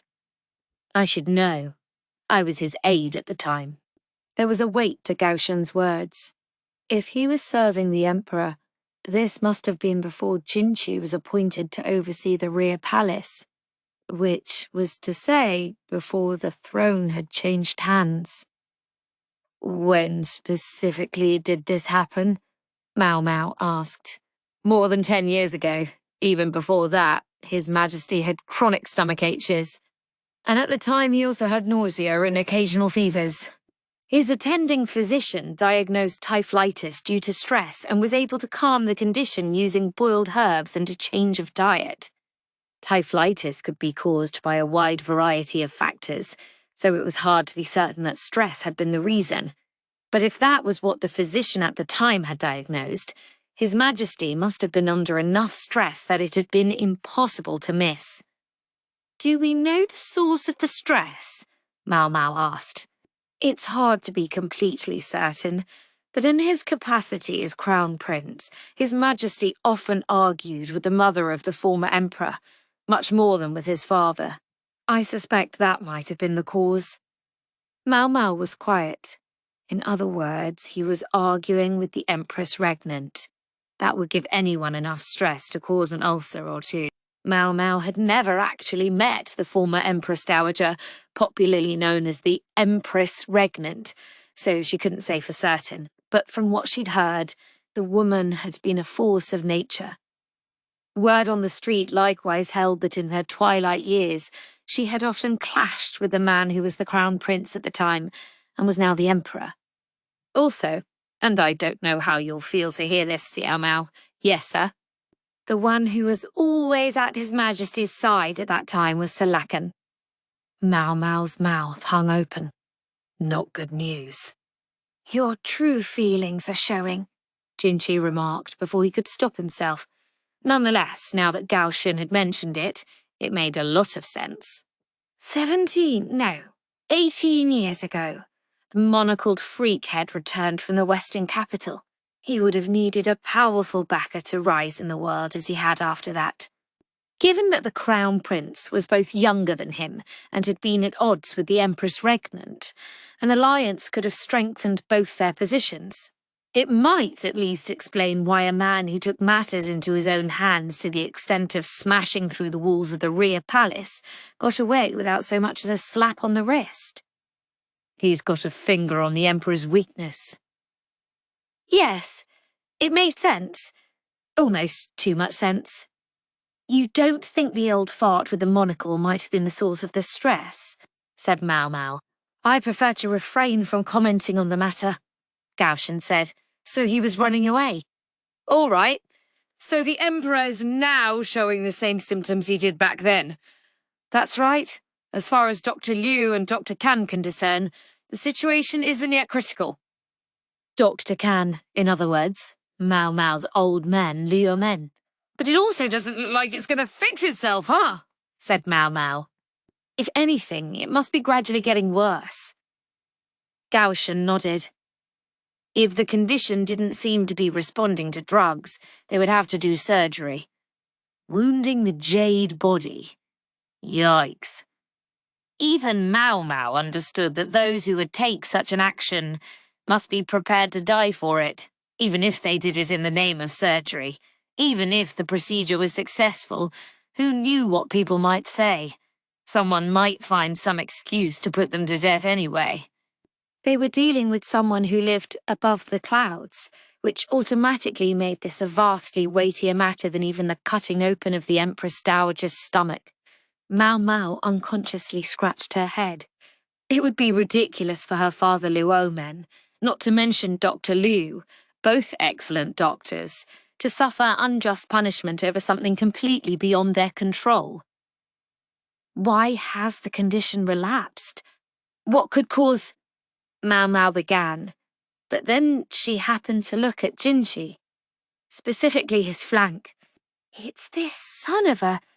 Jinshi bit his lip and pressed a hand to his side. At least he seemed to know. Mao Mao tried to put herself in the Emperor's shoes. Officially, Jinshi was his younger brother, but in reality he was his son, and that young man had abruptly burned a brand into his side and asserted that he would not take a consort, and then he disappeared to the Western capital and not returned for a solid year. Yeah, that would cause some pretty unimaginable stress. There were probably plenty of other things weighing on the royal mind as well, but Mao Mao had a suspicion that Jinshi accounted for a pretty good percentage of it. However, from Jinshi's perspective, the Emperor was his older brother, not his father. He still didn't know the secret of his own parentage, she was pretty sure. That misapprehension was a big part of what had allowed him to do something as rash as burning a brand into himself. All right, no point pursuing the cause of the illness at this moment then. Master Gyouyoh, Mao Mao said, what purpose does it serve to hear the opinion of the likes of me? One wishes to get a variety of perspectives, Cao Mao. A variety, sir? Gokshun of all people should be able to hear about His Majesty's condition from the highest-ranking physicians in the land. By the same token, however, hearing from any of the lower physicians would be difficult. She supposed he wanted the viewpoint of a minion like her, to avoid becoming too biased in his thinking. Then again, perhaps he was considering the possibility that the upper physicians were lying to them. Whether from good motives or bad, it was hardly unusual for a doctor to conceal the extent of a patient's illness. If you're involved, Gaoshen, then I take it we can assume it's not good, Jinshi said. No, sir, it's not. I think it will soon be hard to cover for His Majesty's condition. We've been careful to conceal his poor pallor with whitening powder, but I think people will soon begin to notice anyway. And once they do, it's going to be a big deal, Mao Mao said. Ordinarily, one wished to worry only about the sick person themselves. With the royal family, however, matters were different. The state of their health could provoke a great deal of talk. If anything should happen to His Majesty, the country would be thrown into chaos, Jinshi muttered. And he was right. The Crown Prince wasn't even 5 years old. If he were to have a regent to rule in his stead, it would be Empress Gyouyoh's father, Gyouyoh. Many of the Emperor's subjects disliked the Crown Prince, in whose veins flowed distant Western blood. Many others no doubt would wish to put Consort Li Hua's son, who was the same age as the Crown Prince, on the throne. And there was one other candidate, the 22-year-old younger son of the Emperor's own mother, Jinshi. Chaos! Chaos wouldn't even begin to cover it. Jinshi himself might not have any interest in the Jade Throne, but that wouldn't dissuade anyone else. Crying that he simply couldn't because he had a brand in his flank wouldn't pass muster. Just when it seemed the discord between the Empress's faction and the Empress Dowager's was calming down, an even bigger bomb was poised to go off. This isn't going to make him less stressed out, Mao Mao thought, trying to conceal his illness so as not to worry those around him would only make it worse. The Emperor has to be the Emperor before he can be a sick man. Whatever the illness, so long as one was in the position of majesty, one had to simply get through it. One could not just beg off and relax for a while to recover. The Emperor was said to live above the clouds. He was not like those who lived on the earth. Gyouyoh might be worried about the state of his milk brother, the Emperor, but he was also a vassal of the same man. What was it that he, a vassal, wanted Mao Mao to do? Master Gyouyoh, are you sure you should be quite so forthcoming with me? Are you the kind to blab to others, Xiao Mao? He replied promptly. The back and forth felt familiar. Surely you don't need to go so far as to tell me the Emperor's actual condition. It would be rude to ask for information without offering any. It sounded as if Goshen were talking about simple give and take, but that wasn't really true. I have faith that the physicians will tell you only what is true, Mao Mao said. It was all she could say. Understood, Goshen replied, and left. It had been so long since the three of them had had a chance to talk together, but this conversation had only reinforced to her how different their positions now were. Nonetheless, Mao Mao decided to take a positive view of things. This was certainly better than if the Emperor had no allies at all. Be that as it may. Mao Mao watched Gaoshen leave, then glanced at Jinshi. What are you going to do, sir? She asked. I can't say I know what you mean. Mao Mao crept up to Jinshi and poked him in the flank. Yikes. You should think about what you've done. Jinshi pressed a hand to his abdomen and said, Believe me, I'm aware.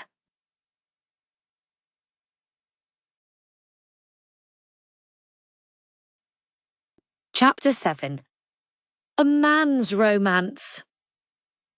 Mao Mao now knew the terrible secret of the Emperor's illness, but the next day work went on as usual. Today she was with not Short Senior, but Tall Senior. Good to be working with you, she said politely. Yeah, good to have you, he said. He spoke less formally than Short Senior, but he was tall enough that he was still somewhat intimidating. He and Mao Mao looked sort of unbalanced when they stood next to each other, but Tall Senior was thinner and less built than Li Haku. Today, they would spend the day at court making medicine. Keep on your toes, Tall Senior advised her. They changed the recipe yesterday. All right, sure. They chatted as they ground rice powder in their mortars. Mao Mao and the others were assigned to this duty to make sure that nothing adulterated the powder while it was being made. She suspected that some of the medicine they were producing would be given to the Emperor himself. The powder that emerged from the mortars was very fine. So fine that they had to put cloths over their mouths to make sure they didn't inhale it. You could almost use this stuff as whitening powder, Mao Mao observed. Ground rice? As whitening powder? Tall Senior responded. Phew, it's a lot safer than powder with lead in it. Lead? Actually, didn't they ban that in the rear palace a few years ago? Yes, I believe they did, Mao Mao said. She would never forget the case. Speaking of which, is it true you served in the rear palace yourself, Mao Mao? He knows my name. Mao Mao started to feel bad that she hadn't bothered to learn his but had simply assigned him a nickname at her own discretion. It's true. I wasn't even there for 2 years, though. Tall Senior's interest was clearly piqued, although he didn't stop working as he said, Hey, can I ask you a question? Go ahead. Is it true that the rear palace is just bursting with beautiful women? It was such a forthright question that she actually rarely heard it, giving it a sort of novelty. I suppose, she said. The consorts are certainly all lovely, and generally the serving women as well. The rear palace had certain standards for those admitted to it. Of course, there were always those like Mao Mao who fell short of the mark, but by and large the women there were above average in looks. Huh, wow! Don't get your hopes up, Mao Mao said firmly. It isn't just a place where women chortle and play. Sometimes women found themselves poisoned, and gossip flew everywhere, and sometimes there were hair-pulling catfights. Sometimes there were also affairs between ladies or with the eunuchs, but Mao Mao saw fit to leave that unspoken. You certainly don't pull your punches, Tall Senior said. In the rear palace, everyone is vying for His Majesty's imperial affection, so they can hardly just all hold hands and be friends. It was, admittedly, a decent enough environment that good sense could still be found among the most important ladies, such as Empress Gyouyoh or Consort Lihua. Nonetheless, it wasn't as if there were no battles there. Sounds like it was a lot worse under the former emperor, though. Just the thought was enough to give Mao Mao goosebumps. In fact, Grudges and resentments caused by his former majesty had created more than one problem in the rear palace in her own time. "All right, but still," Tall Senior said, unwilling to relinquish his dreams. Mau Mau found that even her most studious-looking colleagues would reveal a more frivolous side if she talked to them long enough. One might have expected that chatting on the job like this would get them scolded by their superiors, but that wasn't the case. Doctors had to know how to get information from a person while talking to them, so it was good practice. As long as their hands kept moving and they didn't make any mistakes, it was fine if they talked together. Speaking of, the other day I got my first glimpse of the Empress. She's really lovely, Tall Senior said. "Isn't she, though?" Mau Mau replied with just a hint of pride. She still thought of the inhabitants of the Jade Pavilion as her people. I wonder if Empress Gyouyoh knows about the Emperor's illness. If she did, would she worry about him and hope for him to recover? More likely she would consider what the world would look like if and when His Majesty passed on.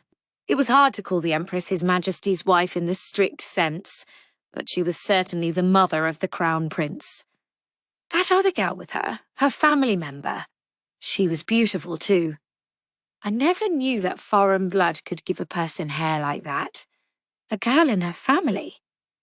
For a second, Mau Mau thought maybe he meant Princess Lingley, but she realised it was probably the adopted daughter Gyouyoh had sent to the capital. It's not just about being foreign, though. Red hair in general just isn't very common, Mau Mau said. Empress Gyouyoh was really the only person with proper red hair that she had ever seen. She'd seen a few people around Icy Province with roughly similar hair colour, but it's still been unusual. There was less red hair out there than gold or silver hair, so it must have been rare indeed. "Oh, yeah? Did you know that you can become a redhead after birth?" Tall Senior asked. Mau Mau pricked up her ears. "Is that like how you can go white-haired from psychological shock?" She'd heard stories of people's hair turning white overnight on account of terrifying experiences. It didn't really happen that fast, but it was certainly true that psychological factors could cause a person to have more white hair. "No, I heard it's from malnutrition." "Malnutrition, sir?" Would that suggest, then, that the cause was a lack of nutrients when the hair was being formed? Would the missing nutrient be meat by chance? She knew meat and fish were important sources of nutrition for hair and nails. "Yes, I think so. The hair can lose its coloration and turn gold or red, or so they say." So they say. In other words, he hadn't actually seen it for himself. Still, the idea was intriguing, Mau Mau thought. She'd heard a lot of stories from her father Luontman, and read a lot of books as well, but there were still so many things she had never heard. "That's a very interesting fact," she said, collecting the powder from her mortar. "Know any others?" Her eyes began to sparkle. "You sure are demanding of your seniors, huh?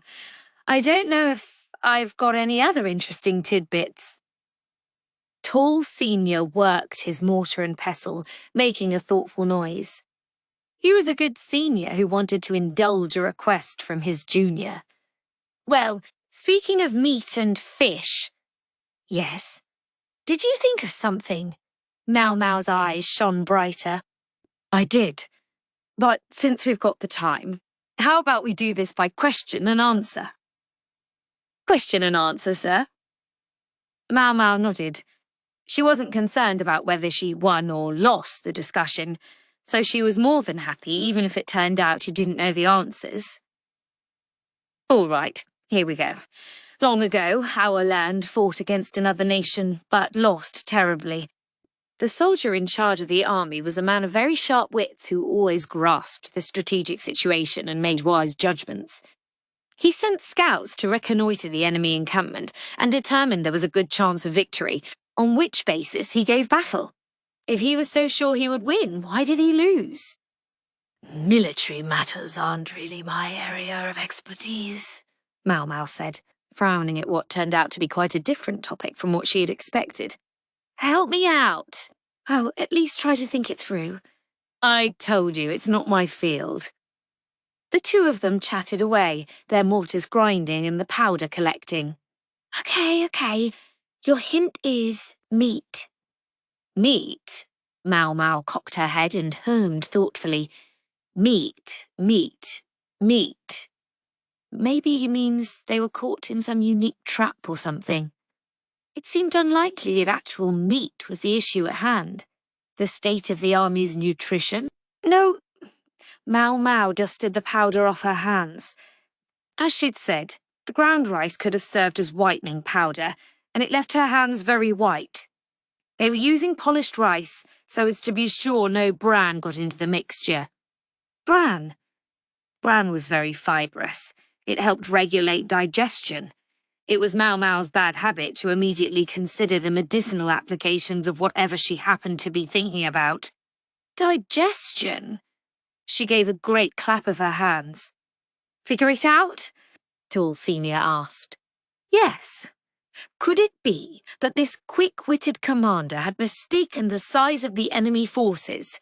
I think perhaps his scouts misunderstood how to judge their scale. What makes you say that? I think his foes were people who eat a lot of meat. I've heard that one way of determining the size of an enemy unit is to examine their waste. But people who eat a lot of grains produce more excrement than people who eat mostly meat. When someone took in a lot of fibrous food, the amount of their stool increased, sometimes by 2 or 3 times, and brown rice had more fibre than white rice. If the scouts had judged the quantity of waste based on their experiences from their own camp and had used that to estimate the number of enemy troops, they could have come up with completely the wrong number. Tall Senior formed a big circle with his hands, meaning right answer. Mau Mau allowed herself a flush of self-satisfaction. Any other stories? She asked. Couldn't you ask about something else? Tall Senior said, sounding like he was tired of the subject. Let's see. What else is there to ask? Suddenly, Mau Mau thought of the physician she'd encountered at the selection exam, the one who'd been interested in Sowing. Have you been managing the medicine for very long, sir? About 5 years now, I'd say. Then, do you know the person who used to be in charge of the management? Until about 3 years ago, I think. Mau Mau had a sense it had been roughly that long since Sowing had faked her own suicide and disappeared. Oh, do you mean Tyrion? I thought I saw him talking to you after the test. So you did. Why didn't you rescue me? Mau Mau pursed her lips at him. I didn't realise you two knew each other. We don't. Exactly. He's more an acquaintance of an acquaintance. He was familiar with a palace lady who killed herself some time ago. Yes, I remember. Suire, right? Surprisingly, Tall Senior seemed to be okay with the whole thing. He said he was going to propose to her or something. You mean as in marriage? Mau Mau was suddenly filled with a sense of pity for Tyrion. Suire had probably planned to use him for her own ends all along. There was some room for sympathy with Suire too. She couldn't go against the Shay clan, but it didn't change the fact that Tehran was essentially collateral damage. I guess she only got close to him so she could take advantage of him, Tay Senior said. She was a bit on the tall side, but she certainly had a pretty face. That was a rough time, I tell you. The whole department had to rework the way we were managing the medicines. They made us get rid of the herb garden we'd been quietly keeping on the side. And of course, Terran was demoted. Herb garden? Mau Mau said, biting her lip. She'd actually cherished a slim hope that she might be entrusted with that garden when she became an assistant to the physicians, but now that hope was dashed entirely. It was his fault for bringing his personal feelings into his work. Although he was a skilled physician, especially when it came to anesthetics, Tall Senior said. Anesthetics? Mau Mau asked, her ears pricking up again. Yeah, doctors around here don't use them much. They just tell all those injured soldiers to grin and bear it. But there are some you don't want to use because they're actually quite toxic, or can create dependency. I know, Mau Mau said. That was exactly why she had struggled so much when it came to doing surgery on Xiao Hong in the Western capital. She'd even been prepared to do the procedure with the girl held down by force as she thrashed from the pain. Taryn understood those factors and had a gift for mixing formulations that would put the least strain on the patient. If Dr. Taryn was that good and that knowledgeable about poisons, I wish you would have mentioned it sooner. Mau Mau was practically snorting with excitement and gradually cornering Tall Senior. Now she wanted to learn everything she could from Tyran. Perhaps Sui Ray had approached him in part because of the knowledge he possessed. "Why get mad at me about it?" Tall Senior shot back, but he wasn't actually upset.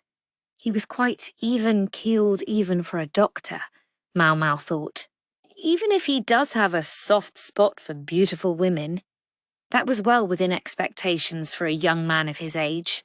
It wasn't like he was going to find himself blackmailed by someone he'd hopped into bed with. "These drug trials have me thinking. Someone very important must be very ill," Tall Senior said. So he has noticed. He didn't yet think that person was the Emperor, or he never would have brought the subject up so casually. If they're going to do surgery, they should really have gotten Tayran to handle the anesthesia, he said. He would be sure to find the best balance of all the factors. "I suppose they didn't consider him because he was demoted," said Mau Mau. "I guess. It was like the light went out of him. He just let himself slip. Once upon a time, I wouldn't have been surprised to see him pass that test." "Oh, ho." Not that I mean you're not perfectly qualified, Mau Mau. Why, thank you. I think we've been talking a bit too much. Maybe we should pick up the pace." "Yes, sir," she said, and the two of them started motoring faster. Chapter 8. Anesthesia. The letter indicating that more of Carter's book had been restored just happened to arrive on Mau Mau's day off. Since the letter said to come when she had a free day, she headed right over. Normally, she would have sent a letter of her own back first, but there was no time for such things.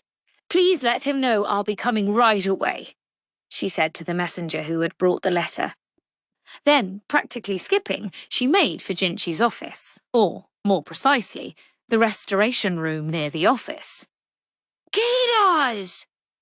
Book!" The sight of Mau Mau prancing along attracted a great many stares. She took a deep breath and suppressed the urge to hop like a bunny. It was the right decision. A group of 3 people in white coats was ahead of her.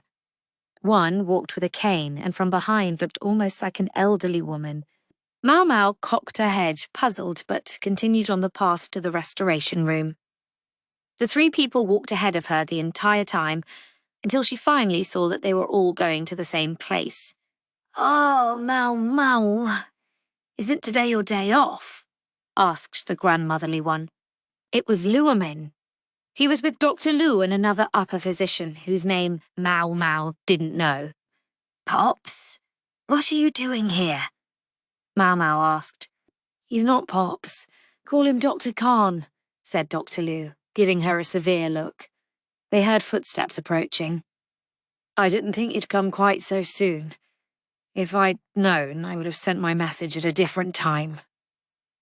It was Jinshi. Behind him came Hulan, who was grinning as if there was something delightful about all this. "I heard the book had been repaired," Mau Mau said. It must have been Jinshi who had summoned Luomin and the others.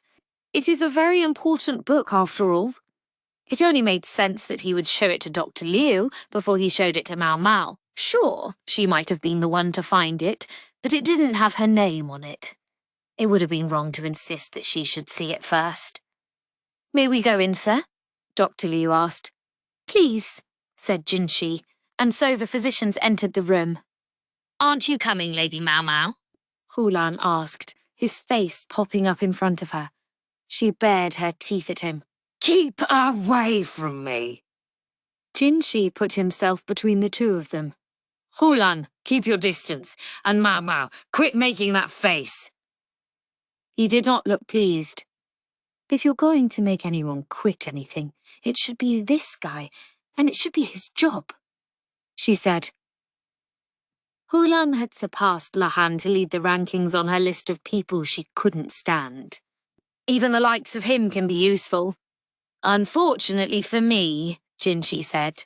Yes, sir. I am useful, said Hulan, who was much too close to Mau Mau again. Jinshi put a hand on Hulan's face to keep him away. Ah, the moon prince touches my face, Hulan said. God, he's just like Lahan, Mau Mau thought with a chill. Hulan, you withdraw. Send Bazin around to replace you, Jinshi said. Understood, sir, Hulan said. He was gone in a flash. His unusual speediness was somehow reminiscent of Chu. Mau Mau was able to calm down somewhat now that her arch-enemy was gone. If you summon Dr. Liu and the others, that must mean that there was something very important on the pages you reconstructed, she said. Indeed, we've been focusing the reconstruction on pages showing dissections related to similar cases. Unfortunately, I'm not in a position to know whether what we found will be helpful or not. I'm sure it will, sir. At last, Mau Mau entered the room. The three physicians studying the reconstructed book were the picture of seriousness. Dr. Liu and Liu Amen both possessed prodigious medical knowledge. The other physician with them was no doubt equally adept. If the pages were worthless, they wouldn't be staring at them so intently, said Mau Mau. Oh, good point, Jinshi said, and he sounded somewhat relieved. Now, let's see if I can get in there. Mau Mau came up behind the physicians and took peeks at the new pages. They recorded many cases of typhlitis, but also noted that this condition was frequently confused with appendicitis. The appendix is that part that looks like a worm, isn't it? Some of the case studies recorded failures, many of which were on account of complications already present. So when the inflamed area bursts, there's a temporary relief of the pain. Presumably, the swelling in the afflicted area caused pressure that caused pain. Likewise, removing the filth would reduce the pain. Mau Mau wanted to take a long, hard look at the reconstructed book, but she couldn't get a good view. The three men were all riveted as well. She turned instead to the pages the physicians were done with. No autopsy diagrams here. Instead, there are pictures of plants. Mau Mau narrowed her eyes. Is that... The reconstructed page bore the heading Mafeyasan. Mau Mau clenched her fists. The names of several herbs were written there, but only one could be deciphered with certainty. Part of the page was missing and couldn't be reconstructed. What's that? Jinshi asked her. I've only heard the name before. It's a legendary anesthetic supposedly invented by a superlative doctor. Mau Mau went up to your men, who was studying a different page. Pops. That's not what you call me, is it? Dr. Can. What will you do for anesthetic when you operate on the typhlitis? That's a rather sudden question. Luomen, looking uneasy, tugged on the sleeve of Dr. Liu, who was standing beside him. He seemed to want to confer about how to answer Mau Mau, presumably because at the moment, the Emperor's illness and its attendant surgery had not yet been made public. The anesthetic, he said. What's the status? Still being researched, answered the upper physician whose name Mau Mau didn't know. We're planning to use needles to suppress the pain, but it's not likely to be enough. We'd like to combine it with some sort of orally administered anesthetic. In short, they didn't have anything yet. It's hard to find a safe anesthetic, considering toxicity and dependency, isn't it? Said Mau Mau, recalling what Tall Senior had said to her. What's with the look? Dr. Liu asked. Are you suggesting that you could whip something up if we'd let you? No, sir, but I happen to have an acquaintance who's experienced in such matters. Perhaps you'd let me confer with them. This person can make anesthetic medicines? Jinshi asked. I can't say for certain. Most of the ingredients on this list are illegible, and we don't know how potent the effects might be. But this person does know a lot about these things. Who is it? Mau Mau smiled. The one ingredient on the list that she'd been able to make out was thornapple.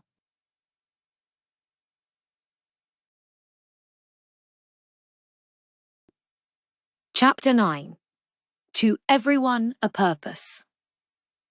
Several years before, there had been a woman who had faked a suicide and fled the court.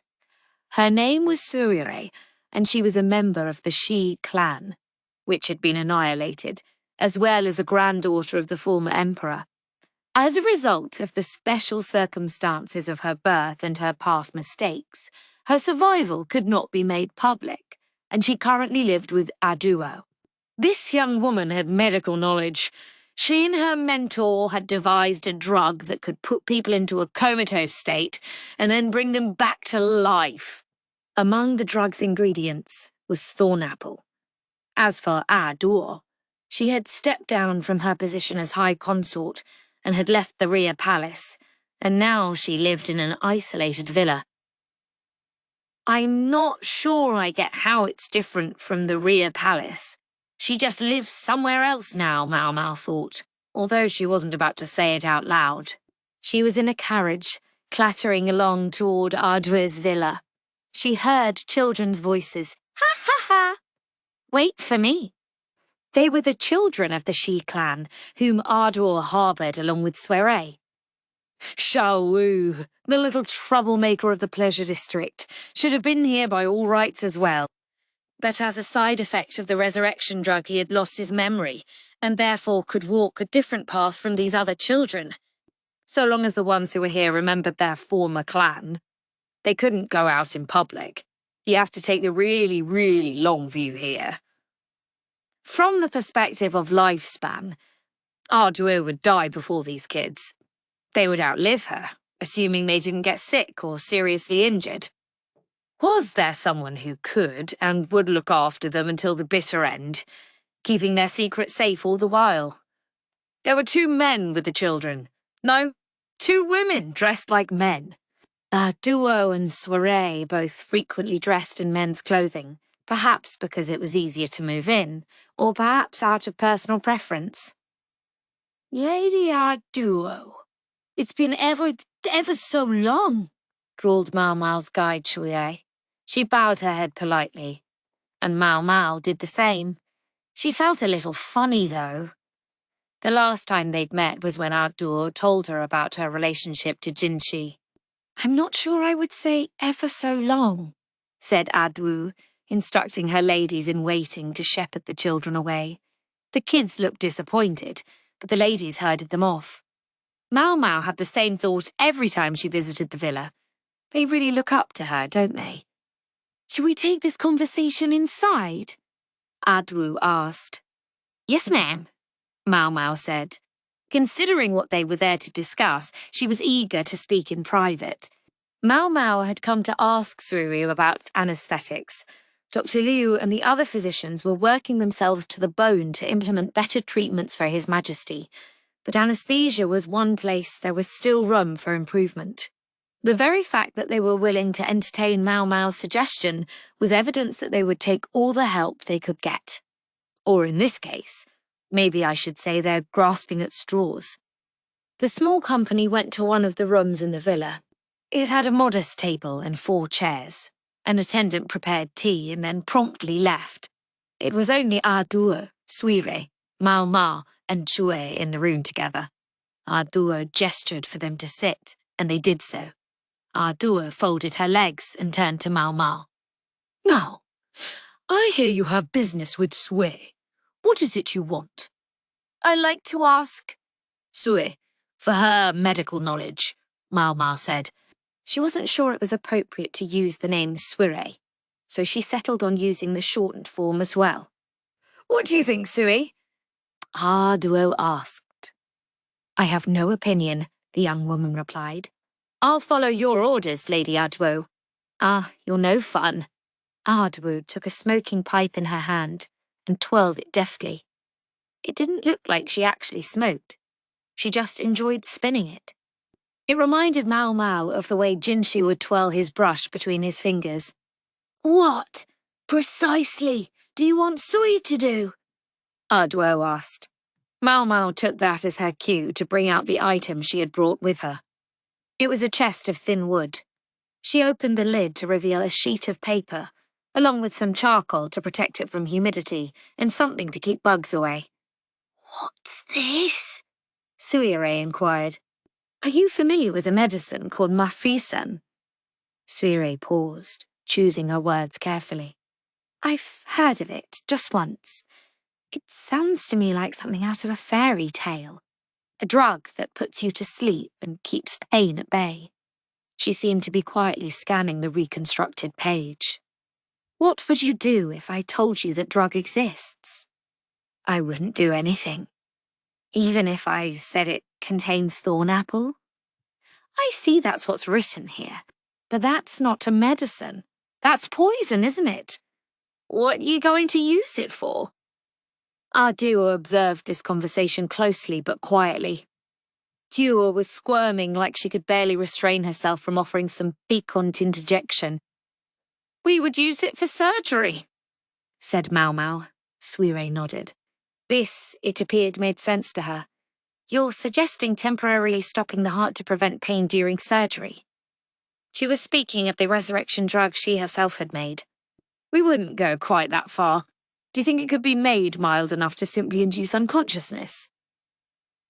I think this is a road you'd be better off not taking. Suire wasn't biting. Not even a little. Thorn apple is an extremely potent poison. I understand wanting to make things easier on the patient by preventing them from feeling pain.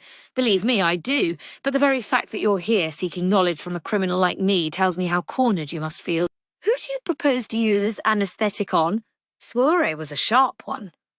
I can only say that it's someone very important, Mau Mau replied. It wasn't her place to identify the person exactly. Gyouyoh, however, was kind enough to guess. Oh ho. Has that poor boy's illness started up again? That's not very respectful, Mau Mau thought. That poor boy was probably Gyouyoh's way of referring to the Emperor. The question is, how do I answer? Mau Mau shot Cho a sidelong glance. She just grinned and didn't do anything to halt the conversation, so Mau Mau decided to go on. I don't know who you're referring to, but what was the nature of his illness before? Mau Mau asked, careful not to use any names. Well, let's see. I remember he was unwell for quite a while.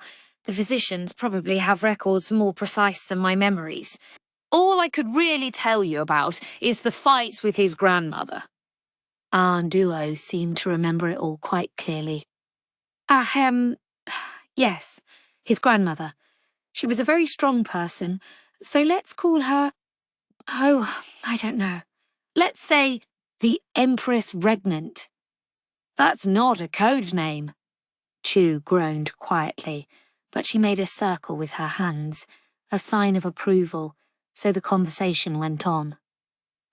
So this man fought with this Empress Regnant? Mau Mau asked. Yes, I like that name. Much easier to work with. You want to hear the story? One of them was a lady more than 80 years old, who in spite of her age showed absolutely no inclination to step off the political stage, and the other was, let's say, a crown prince in his rebellious phase.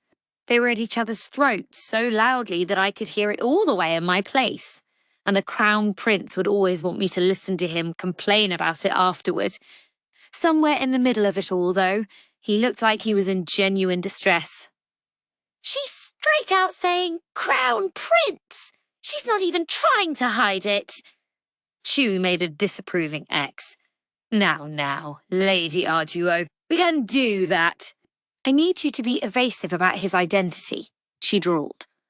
Otherwise, what is Miss Chu supposed to report back to everyone? It's just us here. It's fine. I'm sure you can think of some way to talk around it, Chu. Miss Chu is going to be working overtime. Do forgive me. Gyouyoh set down her pipe and sipped from her teacup. What kinds of things did they fight about? Mau Mau asked. I wonder if I'm allowed to tell you... Well, I suppose it's fine. In her twilight years, the Empress Regnant began to show signs of dementia. That earned a jolt from both Mau Mau and Suire. Tre alone looked unfazed, starting in on the snacks. But then, Involvement in politics would have been impossible, Mao Mao thought. Don't misunderstand. It's not that she forgot everything she once knew. She was just inexplicably careless sometimes. But still, it sounds like something unpleasant happened because of it. Yes. If I said it involved Icy Province 18 years ago, would you understand? Mao Mao didn't say anything, but she thought, Now, here's a subject I've had my fill of.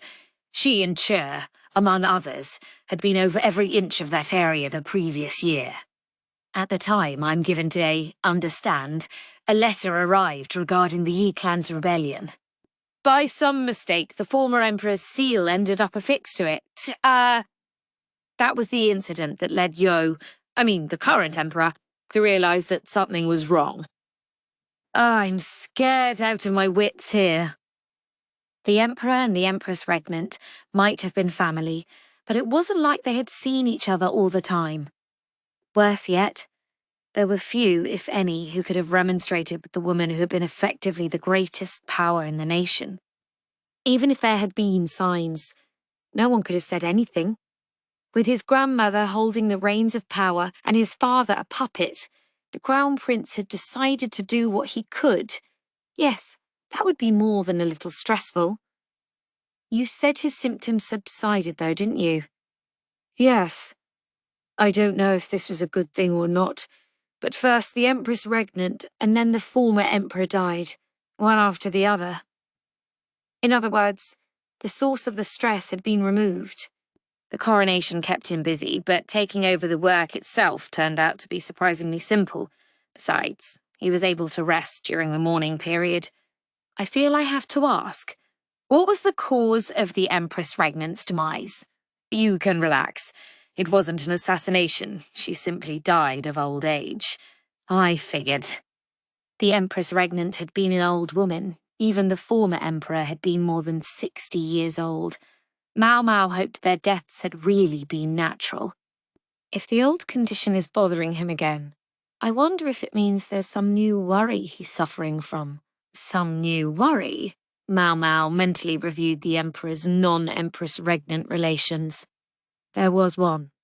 The one who was officially the emperor's younger brother, who had recently spent a year away from the royal capital engaged in a battle against the plague of insects. The emperor would have to be beside himself about his own son. This person was Gyouyoh's child as well. Does she know the truth? Did she know that her precious little boy had burned a brand into his own side? Mao Mao suspected that accounted for a substantial percentage of the emperor's stress. Suire let out a great sigh. All the more reason I don't think my knowledge will be of any use. She still wasn't biting. Didn't you say you would follow my orders, whatever they were? Asked Gyouyoh. I can't give poison to someone that important, not even at your command, milady. And the only thing I know how to make is a poison. It enables a resurrection in name only. It's not a poison, Mao Mao replied. In the right dose, it's a medicine. Someone may be trying to entrap Lady Gyouyoh. What would you do then? There was some logic to what Suire was saying. A lot of logic, in fact. Gyouyoh's villa was a veritable haven of dangerous elements, if anyone cared to look there.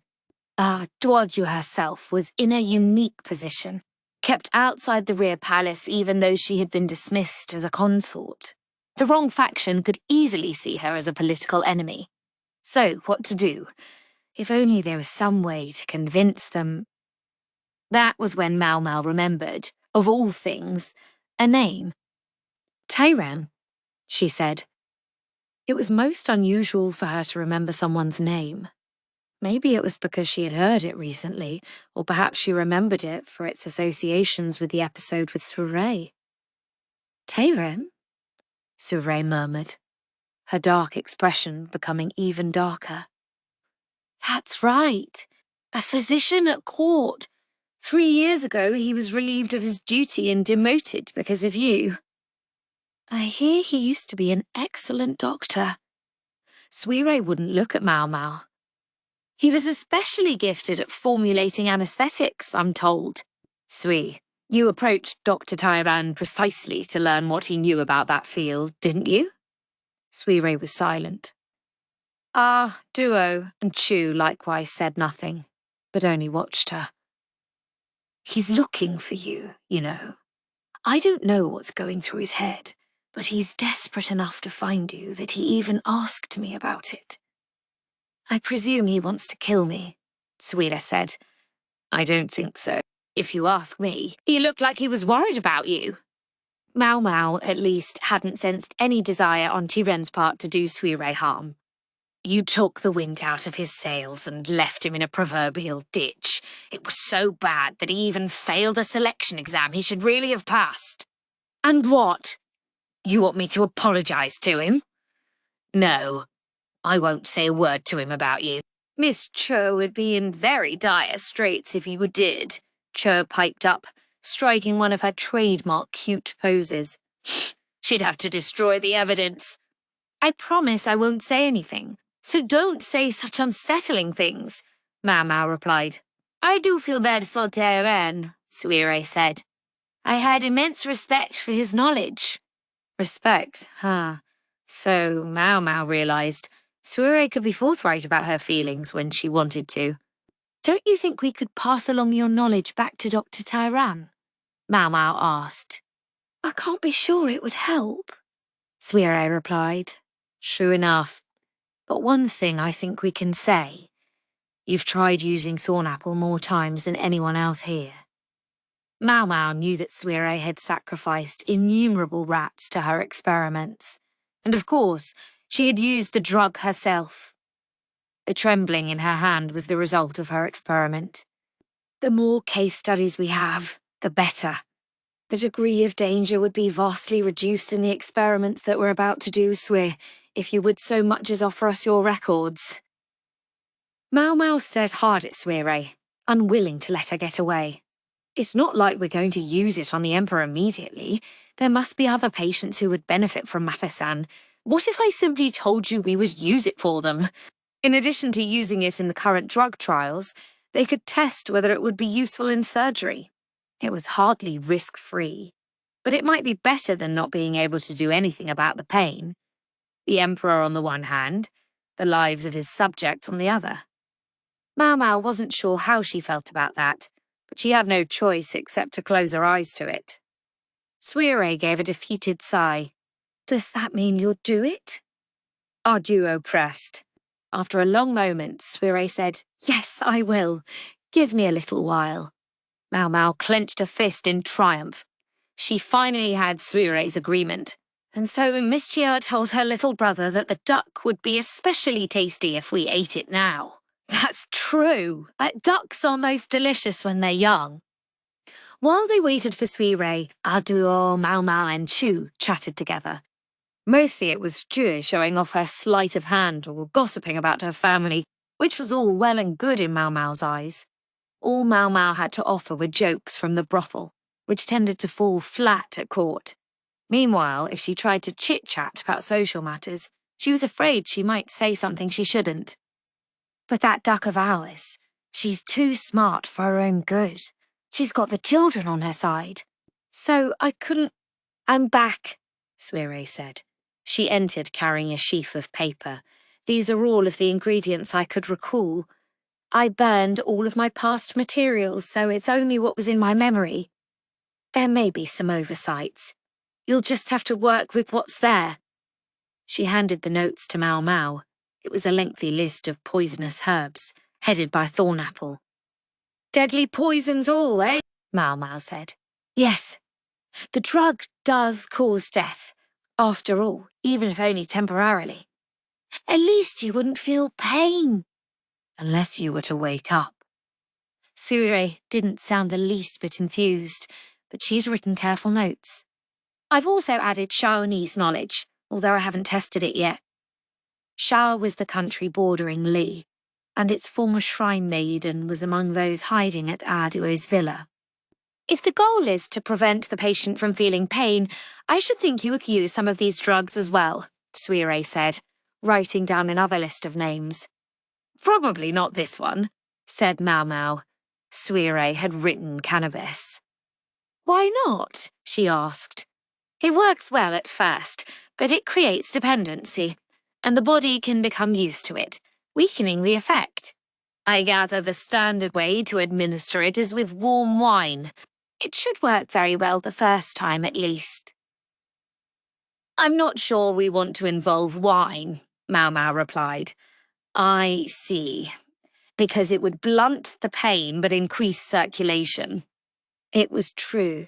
You could dull pain by making a person slightly drunk. There was no perfect anesthetic. The task was to find something suited to the situation and which had the fewest side effects. What about needles? Suire said. I gather they're already exploring that possibility. The effectiveness depends on the individual body. True. Needles alone don't inspire much confidence. You need something else if you're going to cut open their stomach. Maybe we could just knock them unconscious. What if the person who went unconscious could have you beheaded for lèse majesté? We'd just have to explain the situation and tell them to suck it up. I tremble to think if they started thrashing from the pain. We'd just have to cope somehow. Even if you could, no one else at court would approve. Ugh, the imperial family is such a pain. Agreed. During the second half of the conversation, Mau Mau and Suire both became quite garrulous. I didn't know you could talk this much, Sui, Ardua said with amusement, sipping her tea. You know how it is, Lady Arduo, said Chui, still working her way through the snacks. When two aficionados get to geek out together, they can really get going. I doubt we've mentioned anything the physicians aren't already trying, Suire said, clutching the notes. I assume any doctor worth his salt would have already done these things more than once. True enough, said Mau Mau. In medicine there were no shortcuts. Only case studies and trials in sufficient quantity got results. Medicine is tricky, Suire said. You might think that if you cut the amount in half, the person would be asleep for half as long, but it's not that simple. Yeah. The wrong amount sometimes doesn't have any effect at all. Mau Mau agreed. She would know. She tried it on her arm. May I offer my personal opinion? Suire must have been talking too much, for she drank some tea now as she spoke. I don't know what kind of person the Emperor is. But is he really the sort to refuse surgery just because he's afraid of the pain? If you can work out an effective treatment, I have a sense that the anesthetic itself isn't that important. I think what's really going to matter is the before and after. The before? Mau Mau asked. The after, she understood. Many were the surgical patients who had died from infection after a procedure. I mean, whether the Emperor has any inclination to undergo surgery to begin with, and whether the people around him will let him. Mau Mau paused. Then at length she said, That's not our job. Jinshi or the other high officials would have to take care of it. Fair enough. In any case, I'll send you any new information I learn about the anesthetic. I think it would be more efficient for you to look into what drugs you'll use after the surgery. Understood. Mau Mau put the notes into the folds of her robes.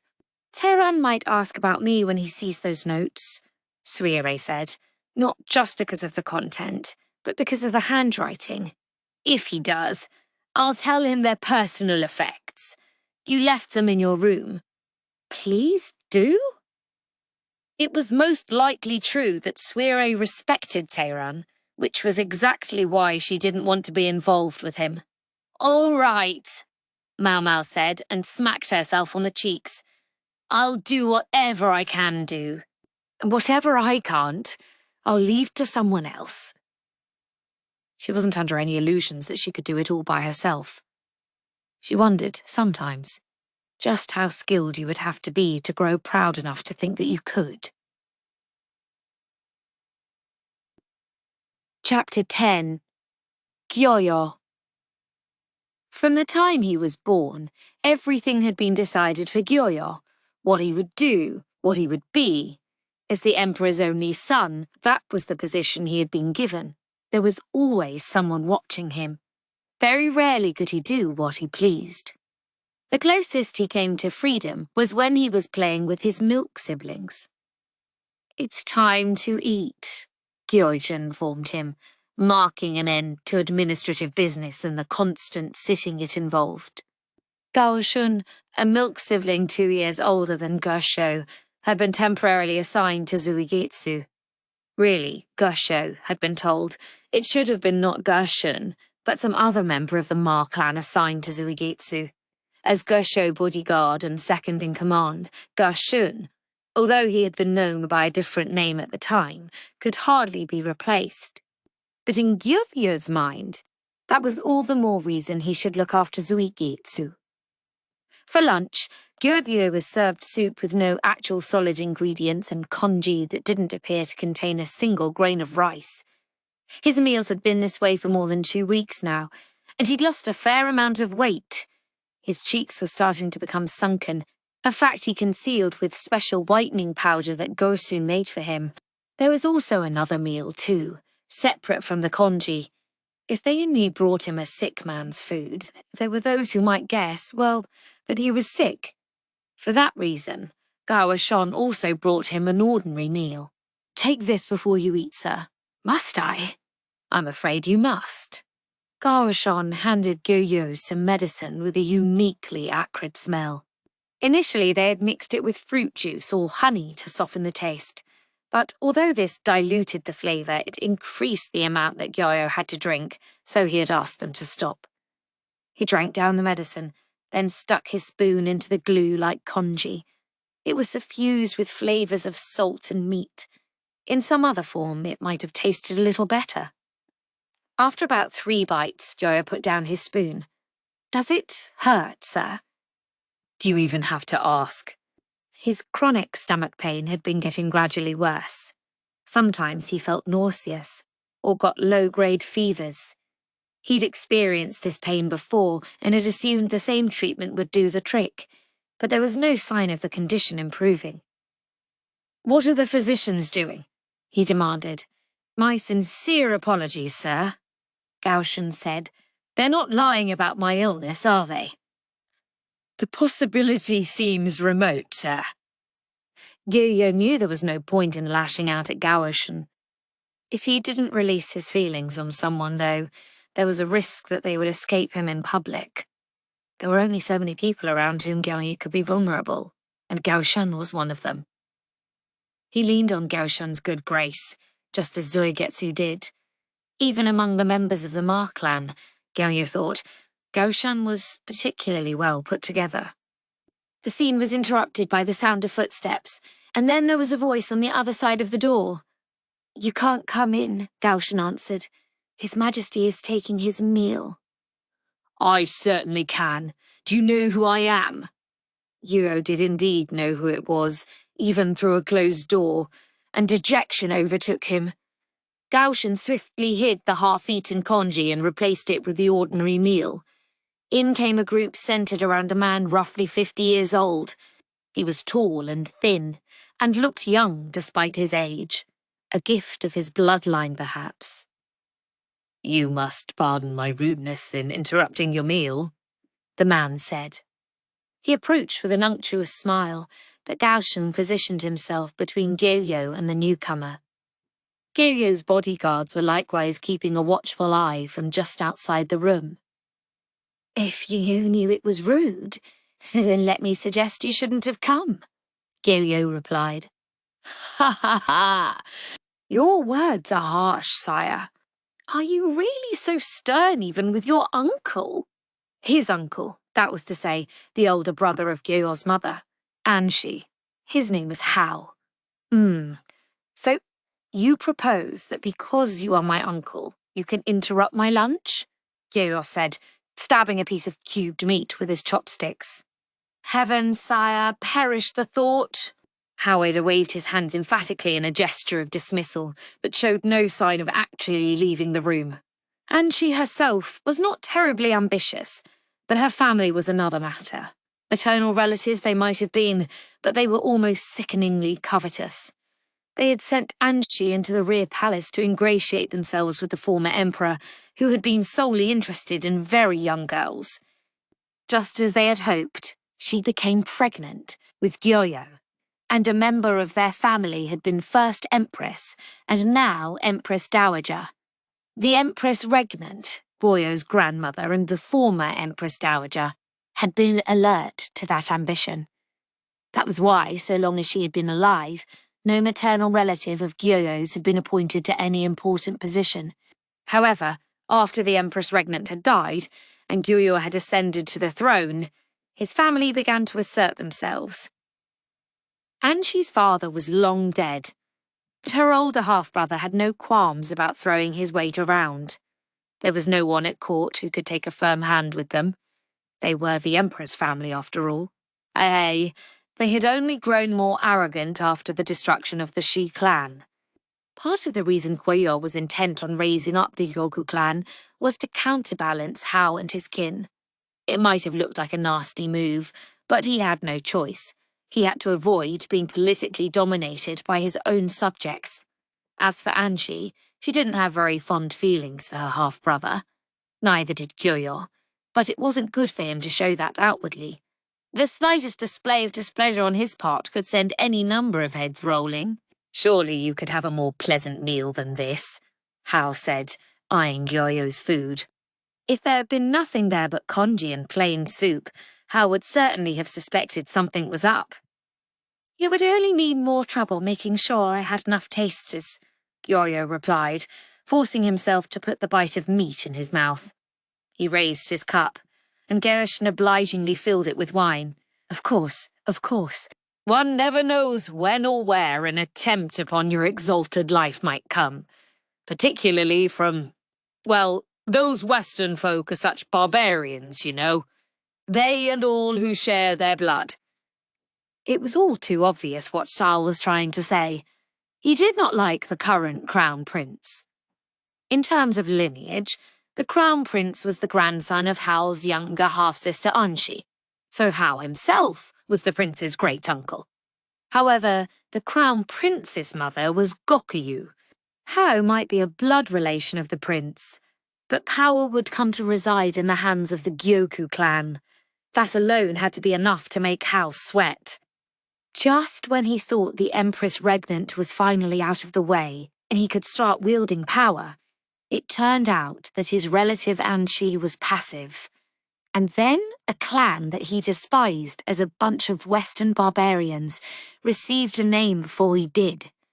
Hao had been dropping roundabout hints that he wanted a name for a long time now, but Garcia had consistently ignored them.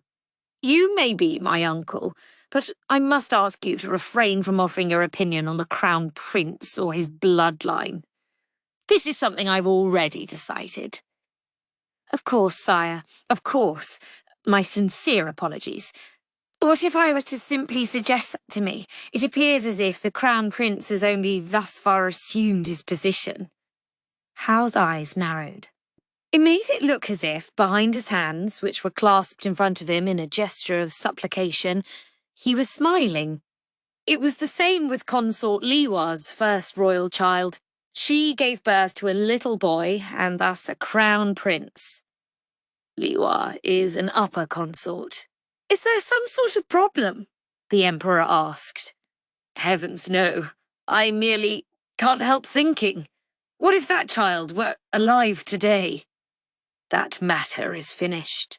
Gyouyoh gave his cup a shake, watching the red liquid within it ripple but not drinking a drop. Yes, that was over long ago. It was widely believed that his child with Arduo was dead. For Hao, it would have been most convenient had that child been alive. If he could become a guardian for Arduo, who had no political backer of her own, he could continue to exercise his influence into the next generation. And, most unfortunately, that was what Gyouyoh wanted as well. "Oh, sire, I'm sure he would have grown into a fine young man, much like Master Zuigil." Gyouyoh only glowered silently at Hao, but then his vision was blocked. Hao made a choked sound, his eyes almost bulging out of his head. He found a sword inches from the tip of his nose. Who had put it there? Gyouyoh. He was ordinarily so put upon, taciturn with a perpetual furrow in his brow, and meanwhile people mocked him as a henpecked husband.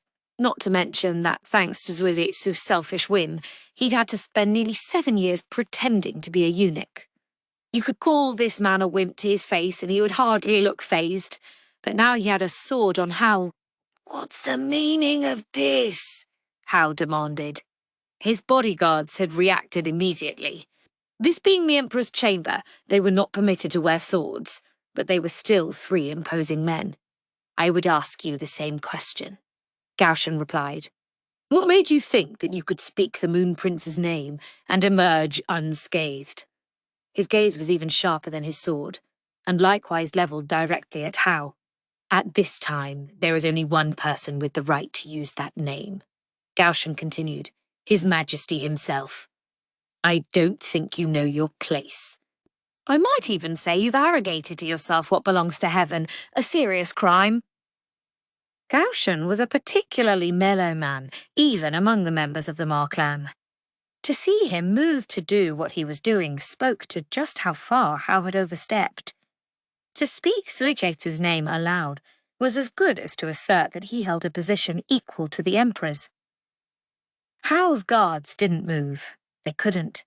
Gyouyoh would lop off Hal's head before they could stop him. For that matter, the guards would probably end up dead as well. Gyouyoh was just that good a swordsman. Even back when Gyouyoh and Ejido had wrestled with him 2 against 1, they had never stood a chance. It crossed Gyouyoh's mind that it might be nice to simply let Hal lose his head here and now. It would certainly be a load off his mind, but the clean-up would be such a headache. Not just the actual clean-up of the mess in the room. Gyouyoh wanted to avoid weakening Anshi's family by eliminating Hal. Without the Shi clan, the balance of power at court was skewed. It wouldn't be a good idea to reduce the number of factions ever further. Gyouyoh raised his hand, and Gyouyoh lowered his sword. Hal glared at Gyouyoh, his face absolutely pale. "What right do you have to assault me in this manner?" he exclaimed, spittle flying from his mouth. "None. I have no status," Gyouyoh replied, and it was true. Members of the Ma clan were never given official positions, and Gyouyoh's was no exception. "However, I am the sword of the Emperor, and I simply did what the Emperor's sword ought." He's right. No one said you could call Zuigetsu by his name. "Only I may speak that name," Gyouyoh said. Hal bit his lip.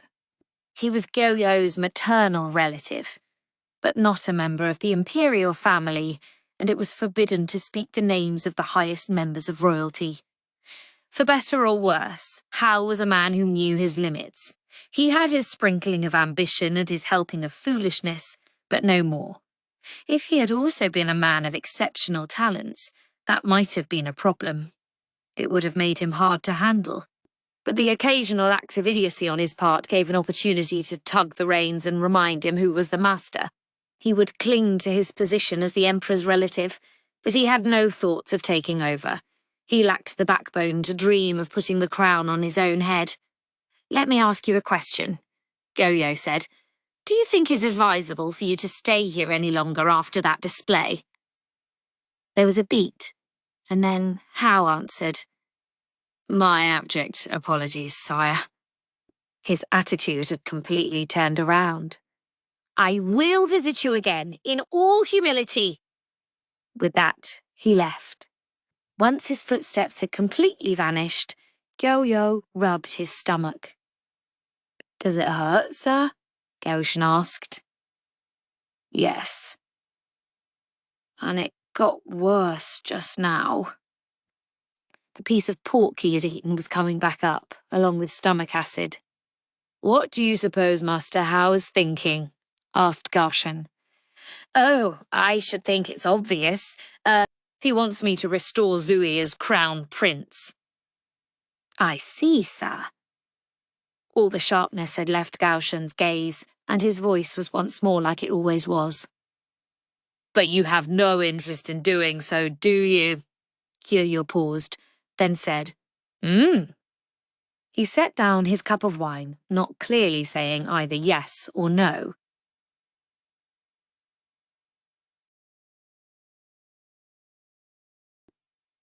Chapter 11. The Special Unit. It came half expectedly, half out of the blue.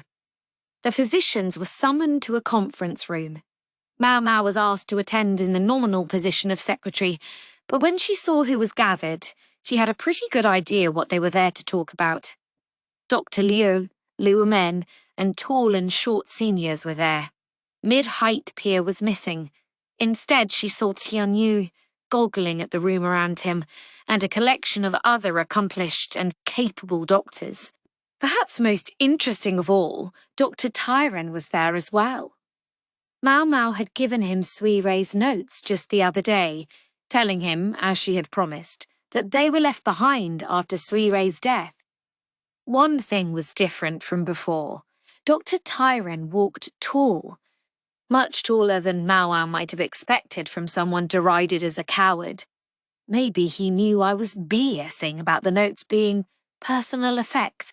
Mau Mau also spotted a woman she'd seen during the selection exam. In fact, everyone there had passed the same examination. This has to do with the Emperor, no question.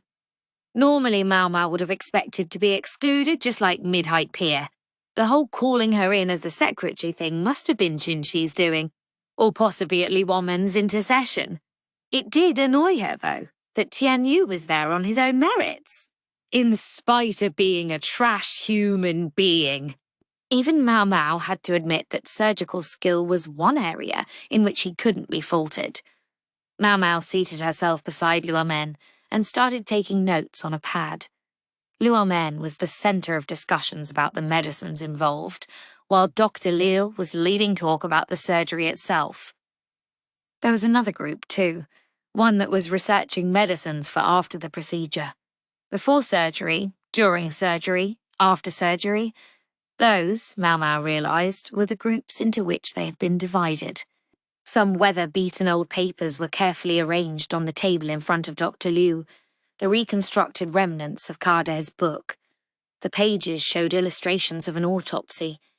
Judging by the fact that only physicians were present and the door was locked, the intention must have been for everyone to see the pages. Did Jinxi give those to him?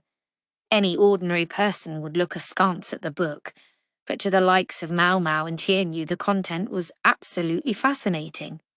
Of particular interest to Mau Mau was that the autopsy illustration included copious notes about diseases of the internal organs. She hoped to have a chance to study it closely later. I didn't get a good look before, she thought. There simply hadn't been time. I want to hear how each of our subjects is progressing, Dr. Liu said. Tall Senior stood up. Currently, we've confirmed that the medicine is effective. However, there was an obvious difference between the group that had received the real medicine and the one that had gotten the placebo. The real medicine worked. However, there were variations by individual, and even within the group that received the drug, some people got better and some didn't. The ones who were cured appeared to be those who'd had mild symptoms to begin with. Still, the condition seemed to worsen more slowly than in the placebo group. Lorman then elaborated a bit on what Tall Senior had reported. Dr. Liu looked as if it was all about as he had expected. Mau Mau rapidly took notes. She'd known all this already, so writing it down was easy. After that, it was the surgical team's turn to report. First, Taran and an upper physician skilled in the use of needles talked about anesthesia. In addition to the use of herbal medicines, they discussed the possibilities of alcohol, needles, pressure, and cold to reduce pain.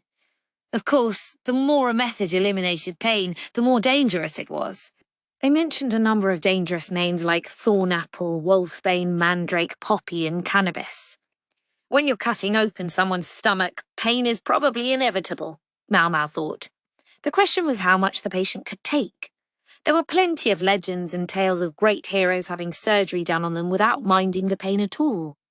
But if they could blunt the discomfort somehow, it would decrease the chance of the patient going berserk during the operation. Should anesthetic herbs be considered medicine, or poison? It was a difficult distinction to draw.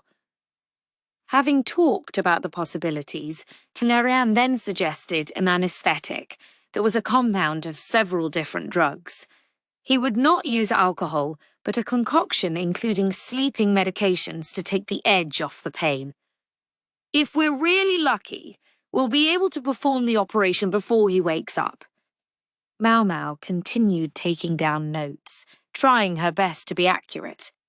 There was one other person taking notes, a physician, so if she made any errors, they could compare her notes with his.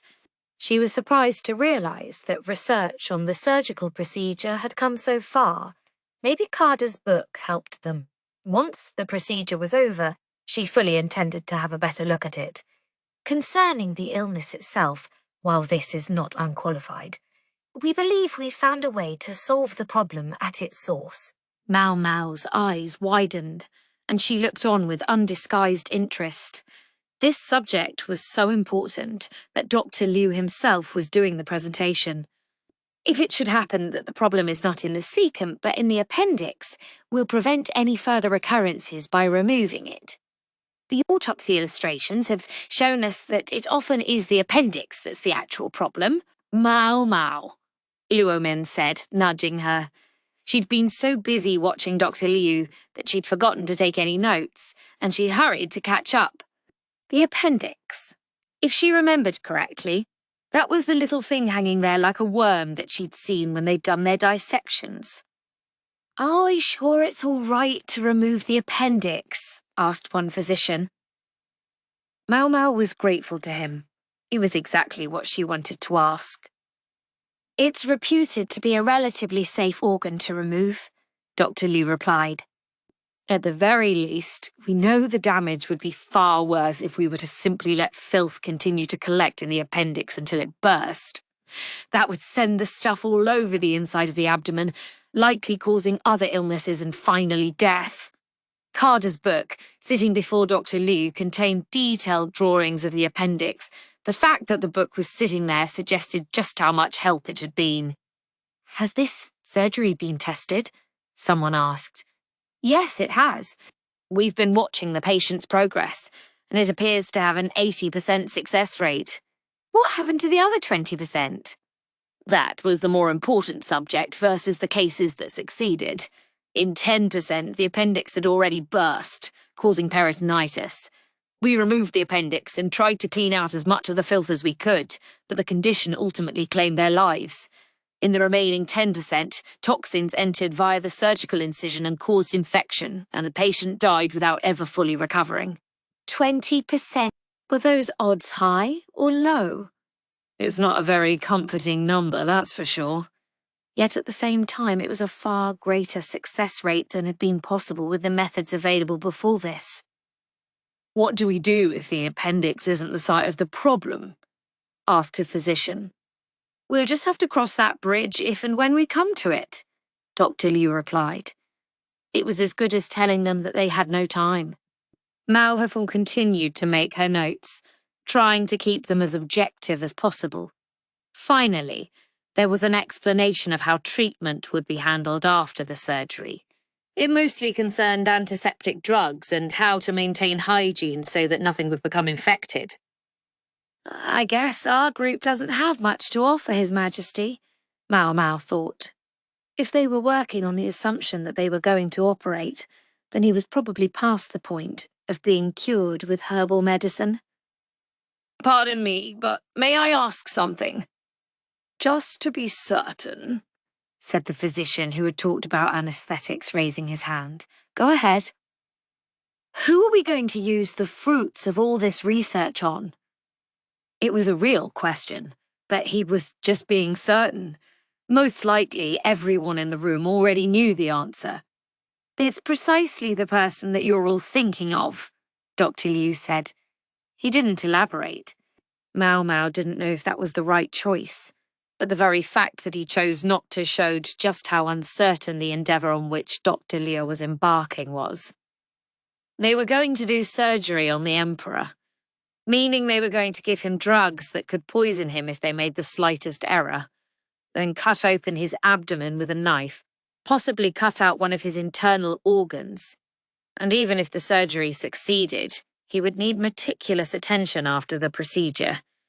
If everyone here were to be considered involved, it could gut the entire medical department. Therefore, they had to keep specific knowledge of the surgery to the minimum number of people. Dr. Liu, my dad, maybe a few others. To fail would be to effectively sign their own death warrants. It was even possible that punishment could extend as far as the 9th degree of their family.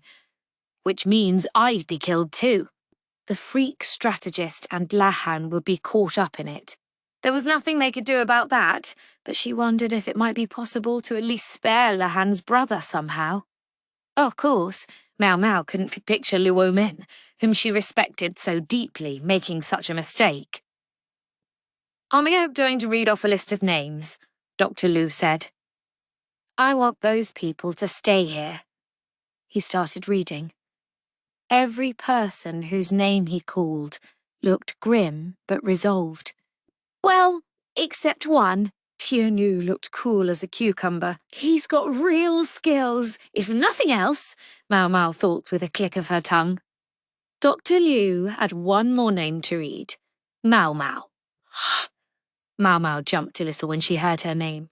She saw Short Senior leave the room, casting a worried glance in her direction. She knew how he felt. She sure hadn't expected her name to be among those called. The drugs she had been making wouldn't be much use after the surgery. She got up, staring openly around the room, and worked her way toward Dr. Liu. Tall Senior was still there too. His name must have been in there somewhere. You look like a woman who doesn't know why she was on that list, said Dr. Liu. Yes, sir, Mao Mao replied. It's simple. You're Luo Man's blood relative. If they're going to wipe out whole families, then better to bring you into the fold than someone else who otherwise wouldn't be involved. Fewer victims that way. I see, sir. It certainly was a logical enough reason. As a bonus, if anything happens, you'll be an easy way to get Grand Commandant Khan involved. Your Momin would be a good start for that, but a little insurance never hurt anyone. I see, sir, Mao Mao said, narrowing her eyes. They were probably hoping that, if the death penalty came for them, the freak strategist would kick and scream and go on a rampage and get the sentence vacated. Dr. Liu always seemed to be one step ahead of her. Mao Mao spent the next several days being told what the surgery would entail, but in keeping with the principle of a time and a place for everyone, her main job was going to be choosing and compounding the drugs they would use. At Luo Men's instruction, she bought the finest herbs and put them to use with the utmost care. Practically speaking, she'd been inducted into the post-surgical care team. Tool Senior was part of the same group, but was also receiving instruction for how to assist during the surgery. They must have decided he would be useful in both circumstances. Short Senior, meanwhile, was continuing the experiments with the drugs. Patients whose condition worsened would be given an anesthetic, receive surgery, and then their progress tracked.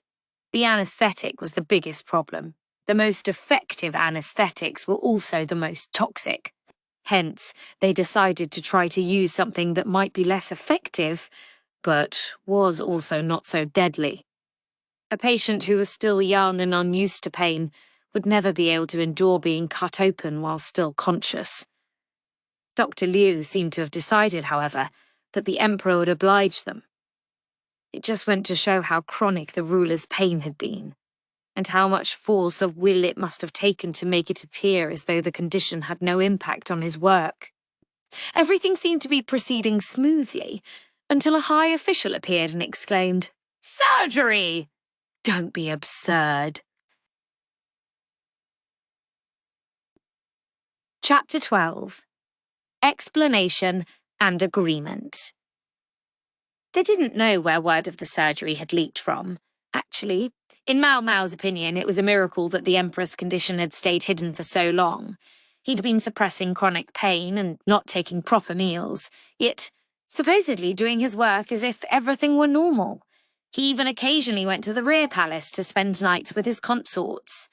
It was very frustrating for the physicians then to face interference when the discussions had all been had and essentially all that was left was to pick up the knife. I guess we shouldn't be surprised. The relatives of a patient always seem to want a say in their care. At the apothecary shop in the city, it had even happened that one regular customer's relatives had shown up to complain that the medicine was too expensive and not doing anything, to the point that they were sent away with orders to find their own treatment then. They hadn't seen that customer since. I sure hope they're still alive, Mau Mau thought. When they were dealing with the man who stood at the apex of his country's entire political hierarchy, then they probably should have expected that people would stick their noses in about the treatment plan. They would never do surgery unless it were absolutely necessary. Sometimes, when someone had a grievous external injury, emergency demanded surgical treatment. But when it came to illness, treatment with drugs was the typical course. But this isn't responding to drugs, which is why we're doing this. Mau Mau ground the herbs in her mortar with more vigour than usual. You'll just tire yourself out doing that, came the voice of a somewhat elderly woman from beside her. If one wondered why Mau Mau didn't look entirely thrilled, despite the fact that she had been included among the physicians, this woman's presence probably explained it. Your old auntie has to shepherd her strength in these latter years of her life, the woman went on. Now, just because you're young doesn't mean you should waste your energy. You'll only end up exhausted. The woman described herself as an auntie, and indeed she looked like one. She was evasive about her exact age, saying only that she was somewhere in her 50s, but she had the wrinkles to match. A certain plumpness showed that she led a rich dietary life, but her fingers had dark stains that never seemed to wash away, evidence, Mau Mau knew, of someone who had been compounding medicines for many, many years. People called her Auntie Liu. It was a perfectly common family name, but among the physicians it referred to one man, Dr. Liu, and Auntie Liu, as it happened, was his younger sister. I realise it looks like there's a lot of nepotism going on, but please don't hold it against us, Dr. Liu had said. If anything went wrong with the Emperor's treatment, all the physicians involved, as well as their families, would be summarily executed. In order to minimise the number of people caught in the purge, Dr. Liu had decided to hire family members of the physicians already involved. And of course, although he might talk about nepotism, Dr. Liu would never bring in mere amateurs. Auntie Liu had passed the selection examination, which implied that she knew at least as much if not more than the actual doctors here. Hey! This is my first time doing work outside the home, and I must say I'm nervous. Do take it easy on me, Senior. Auntie Liu had spent many years in Dr. Liu's family home being involved with the practice of medicine. Her medical knowledge was extensive, and she was accustomed to the work. However, she was evidently unmarried and had no children. The smudges on her fingers told the story. There were many who viewed medicine as low-class work. Mau Mau could only guess how many people had seen those darkened fingers, and immediately decided this woman was unfit to be their bride. In a way, Auntie Liu represented one possible life that might await Mau Mau. If Mau Mau was annoyed, so were the other physicians. And here we've got everything ready, one complained. His condition will only get worse if we hold off, said another. If Dr. Liu was right that this was appendicitis, then they were in a battle with time. If the appendix burst and sent filth throughout the Emperor's abdomen, the chances of his demise skyrocketed. All right. Getting upset won't solve anything. We just have to do whatever we can, Auntie Liu said, diffusing the charged atmosphere. In terms of age, she reminded Mau Mau of Jinshi's elderly assistant, Sueren, but she was less calculating. She doesn't seem like Dr. Liu at all. Then again, maybe it was exactly because they were so different that they worked well together. And they must have worked well together, or Dr. Liu would never have called her here. She was certainly a boon to the general atmosphere, if that was why Dr. Liu had involved her. It was a brilliant stroke. The upper physician who had been leading the surgical team had been reassigned to anaesthetic needling, and Auntie Liu had effectively taken charge.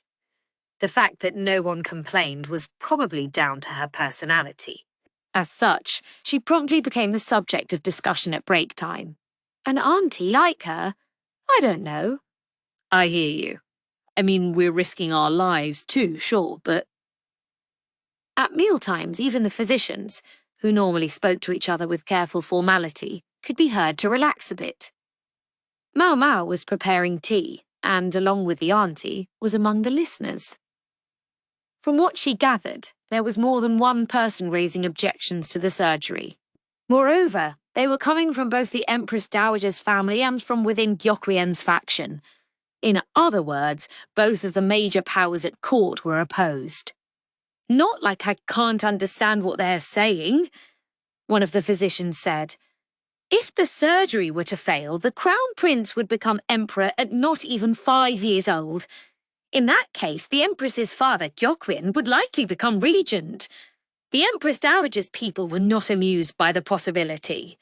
By the same token, it had to be obvious to the Empress's partisans that having such a young ruler take the throne when their own power base was not yet firmly established would open them up to a counterattack. One major factor was that Jinshi, the Emperor's younger brother, was just the right age for the job. Should the Emperor not survive, there would no doubt be loud voices calling for Jinshi's appointment. There's a lot of downsides to that scenario for both of them. They wanted the current emperor, rather than a young sovereign, precisely because this was an era with no significant upheaval. If this had been a world at war, the bloodlines of the earlier era would no doubt come bubbling up, and the throne would be soaked in blood. I guess what we have is better than that. The question was how to explain to people that doing nothing was the surest way to make the illness worse. Mao Mao sipped her tea and listened to the doctors do what amounted to griping. That day, there were men Mao Mao didn't recognize at her dormitory. They rode in a magnificent carriage, and the dormitory chief was giving them a baleful look. What do you suppose this is about? Mao Mao's junior, Changsha, asked with a mystified look. They no longer saw each other at work, but at the dorm they took turns making dinner. Today it had been Mao Mao's turn to buy ingredients on the way home. It's definitely not Miss Chui. When Cho came to summon Mao Mao on Jinshi-related business, she was more discreet. She would bring a less flashy carriage, or park somewhere a bit farther away. We'd like to ask you to come with us, one of the men said, showing her a peony crest. It was the very same one that was burned into Jinshi's flank, Empress Gyouyoh's symbol. Mao Mao studied the men's faces. It would have been reassuring to recognize at least one of them, but unfortunately there was no one she knew. Considering Mao Mao's singular inability to remember even those people she had actually met, maybe she couldn't complain. If these were messengers from Empress Gyouyoh, then she had no choice but to go with them. If they were simply posing as Gyouyoh's men, however, she would prefer to refuse. As she dithered, someone she did recognize finally emerged from the carriage. "Mao Mao," the woman said. "Lady Hongyang," Mao Mao answered. It was Empress Gyouyoh's chief lady-in-waiting. "You will come with us, won't you?" Hongyang asked. "Yes, ma'am." If the chief lady-in-waiting had come in person, then Mao Mao definitely couldn't say no. "Changsha," Mao Mao said, turning to her junior. "Would you be so kind as to eat dinner by yourself tonight?" "Of course." Mao Mao gave Changsha the ingredients she'd purchased and then got into the carriage. The carriage rolled into the Empress's pavilion. As it went, Hongyang peppered Mao Mao with questions. "Do you know why we've summoned you?" she asked. "Does it have something to do with the Emperor?" The high officials wouldn't quit jabbering about the surgery. There was no way Empress Gyouyoh didn't know about it. "That's right. I suppose, then, you have a sense of what you're going to be asked." Mau Mau thought about what a patient's family would most want to know. I'm guessing you want to find out from me whether what the doctors have said is true. Exactly, Hong Yang replied. Of course, you couldn't have asked my superiors for permission before you brought me here. From Mau Mau's perspective, talking too openly about her work could lead to disciplinary measures. Of course, we couldn't have you coordinating your stories. I have my own position to think of, you know. Mau Mau might not like it, but here and now there was no way she could refuse. There was simply too vast a gulf between an ordinary palace lady and the Empress. Hong Yang led Mau Mau out of the carriage. The leaves are red, she noted, realizing how deep into autumn they now were. She'd been so busy recently that she had hardly noticed the changes in the season. Hong Yang took her to a room with a guard standing outside. She motioned to him, and he opened the door. Empress Gyouyoh was within, reclining on a couch. In addition to her ladies-in-waiting, whom Mau Mau recognized, there was another young woman with red hair much like the Empress's. The young lady sent by Gyouyoh, perhaps. Publicly, she was described as Gyouyoh's niece. That's the girl Tall Senior was talking about. Mau Mau was no Tall Senior, but she could tell that all the ladies in this room, the Empress not least of all, were beautiful. It wasn't just their looks. The way they did their makeup and the way they comported themselves was ineffably refined. It struck Mau Mau all the more because she'd spent all her time of late in workplaces full of unwashed guys. There was one other young lady there, with braids and narrow eyes. She was plain-faced and tall, and looked to be in her mid-30s, like Hong Yang. Is she from the West? With her suntan skin and slightly unusual clothing, she looked to Mau Mau like someone from Icy Province. Who's that? Even as she pondered the question, Mau Mau bowed deeply. It's been such a long time. How are you doing? Gyouyoh asked, and only when the Empress had spoken did Mau Mau raise her head. Yes, far too long, milady. I'm doing much the same as always. So I see. Have a seat. Yes, ma'am. Thank you. Mau Mau sat in a chair. Yinghua and the other two girls were looking at Mau Mau fondly.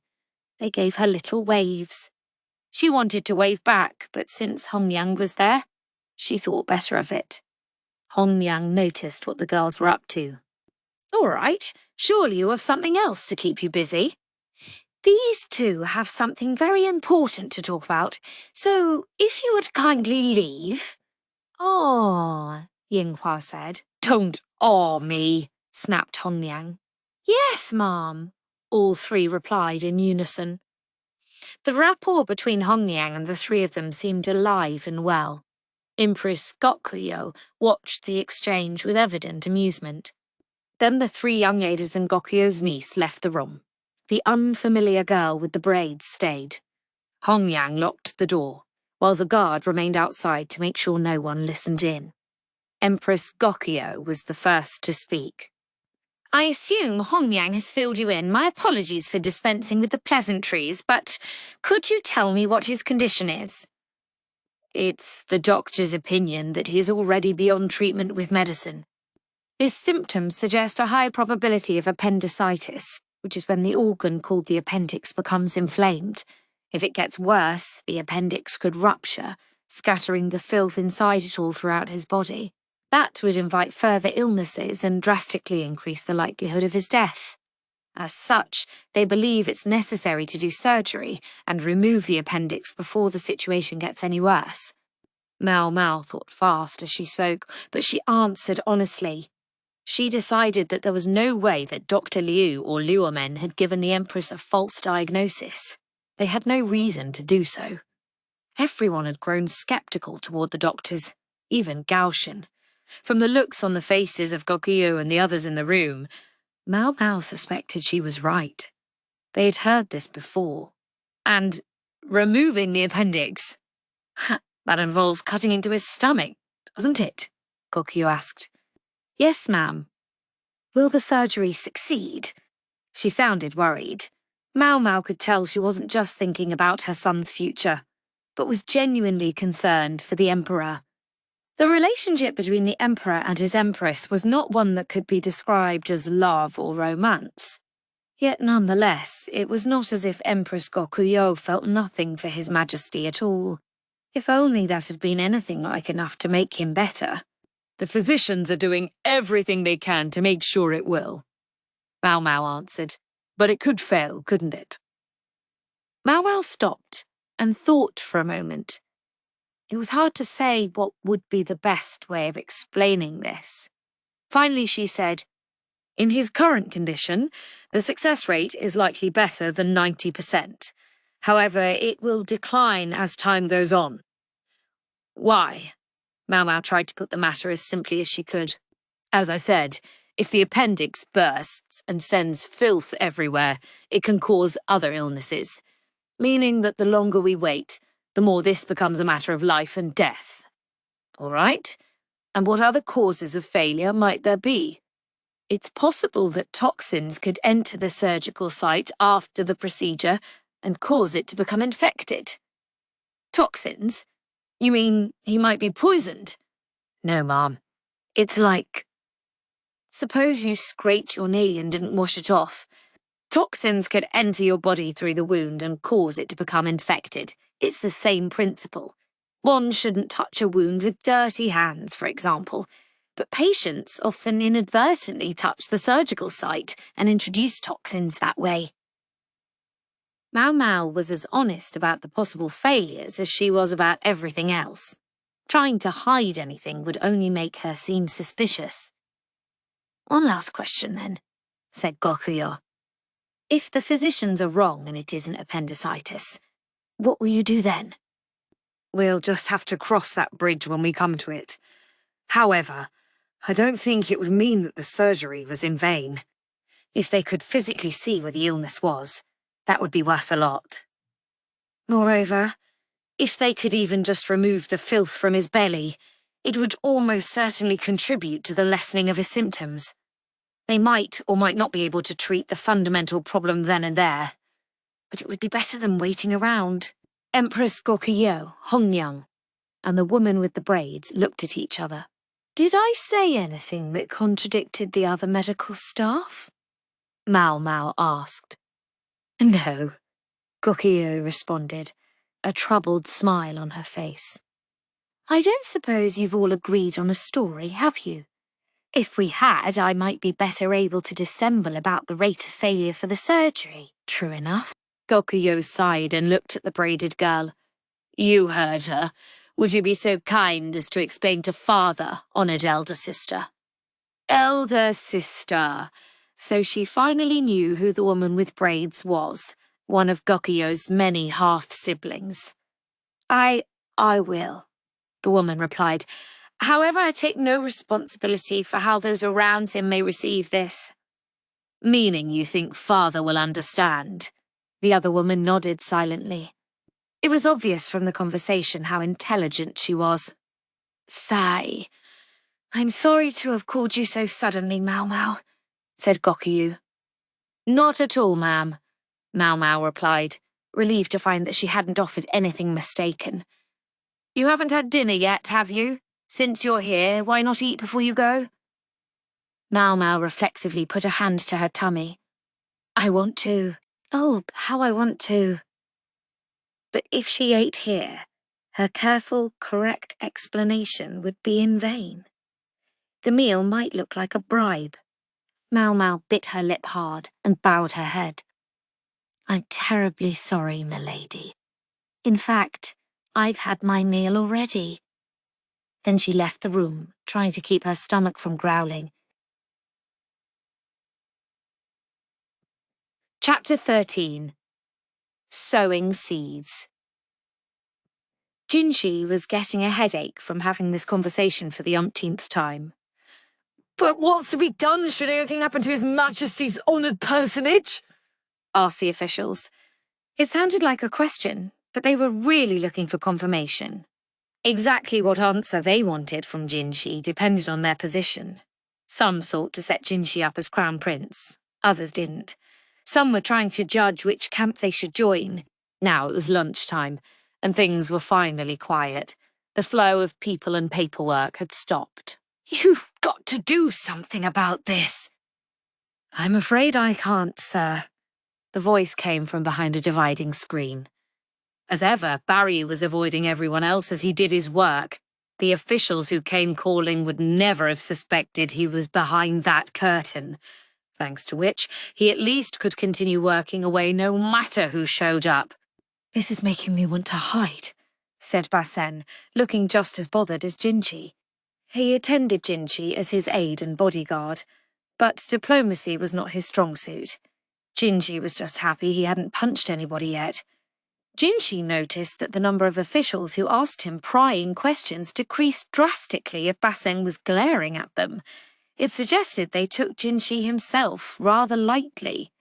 Was it because of all those years he'd spent pretending to be a eunuch, or did he need to put on a more forceful front?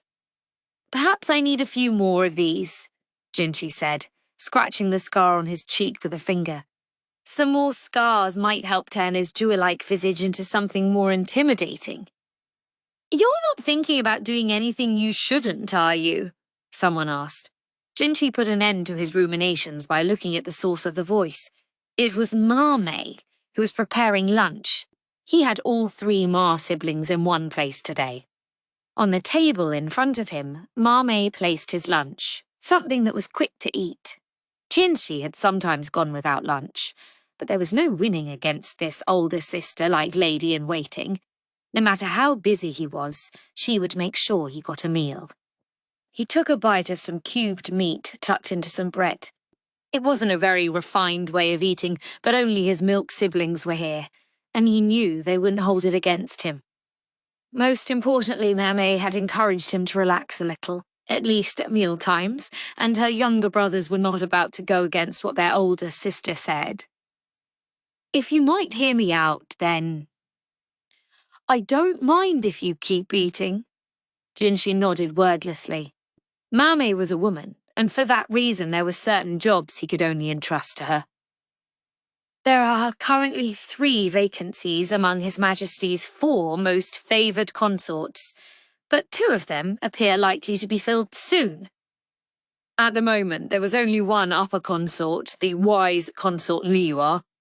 Barry and Basin were men, making it difficult for them to get a good sense of exactly what was going on in the rear palace. Instead, Jinshi sometimes tasked Mame with reporting to him on the situation there. Jinshi had once overseen the rear palace, even if only for a few years. It had been more than 2 years since he had left that position, but he still knew more about what happened there than any number of less qualified officials. As you said, Moon Prince, the positions of Precious Consort and Virtuous Consort are going to be filled by young ladies from the Empress Dowager's faction and the Empress's faction, respectively. The position of Precious Consort had once belonged to Empress Gyouyoh, while that of Virtuous Consort had formerly been held by Lishu of the Yu clan. As for the position of Pure Consort, it practically seemed cursed. It had been held by a young woman whose clan had attempted rebellion. Jinshi looked at a piece of paper that Mame held out for him. His brow furrowed. There was a name on this list that he had not been expecting. I grant that if we had the same material as we did 2 years ago, there would be some inadequacies in the selection. Which name concerns you, sir? Mame asked. Jinshi washed down the bread with some tea. Without missing a beat, Mame handed him a handkerchief, so he wiped his hands and took the paper. The candidate from the Empress Dowager's faction, he replied. She's 17 years old and only entered the rear palace last year. She was the grandniece of the Empress Dowager's half-brother, Hao, and hence also the great-niece of the Empress Dowager herself. I was of the belief that Hao had only an older sister and a younger sister by way of siblings. That's correct, sir. This girl is the granddaughter of the Empress Dowager's older sister. The Empress Dowager's older sister? Jinshi brought up his mental family tree. He recalled that the older sister of Empress Dowager Anshi had entered service as a middle consort, but that it was her younger half-sibling, Anshi, serving as her lady-in-waiting, who had attracted the former emperor's attention. The former emperor's reprehensible behaviour bore a certain resemblance to something that had led to the rebellion of the Shi clan. That episode had been, in some ways, a revenge drama staged by Shen Mei, whom the former emperor had spurned. The main difference was that after they learned of Anshi's pregnancy, her family had swiftly sent her older sister out of the rear palace. No, said Jinshi. Yes, replied Mame. There's no one better. This person is just asking for trouble. Yes, which is why we don't make her the pure consort, but the precious one. Mayame had that look on her face like a predator's. The former pure consort, Lilin, had been a daughter of the Shi clan and one of the masterminds of the rebellion. Couldn't you come up with anyone else?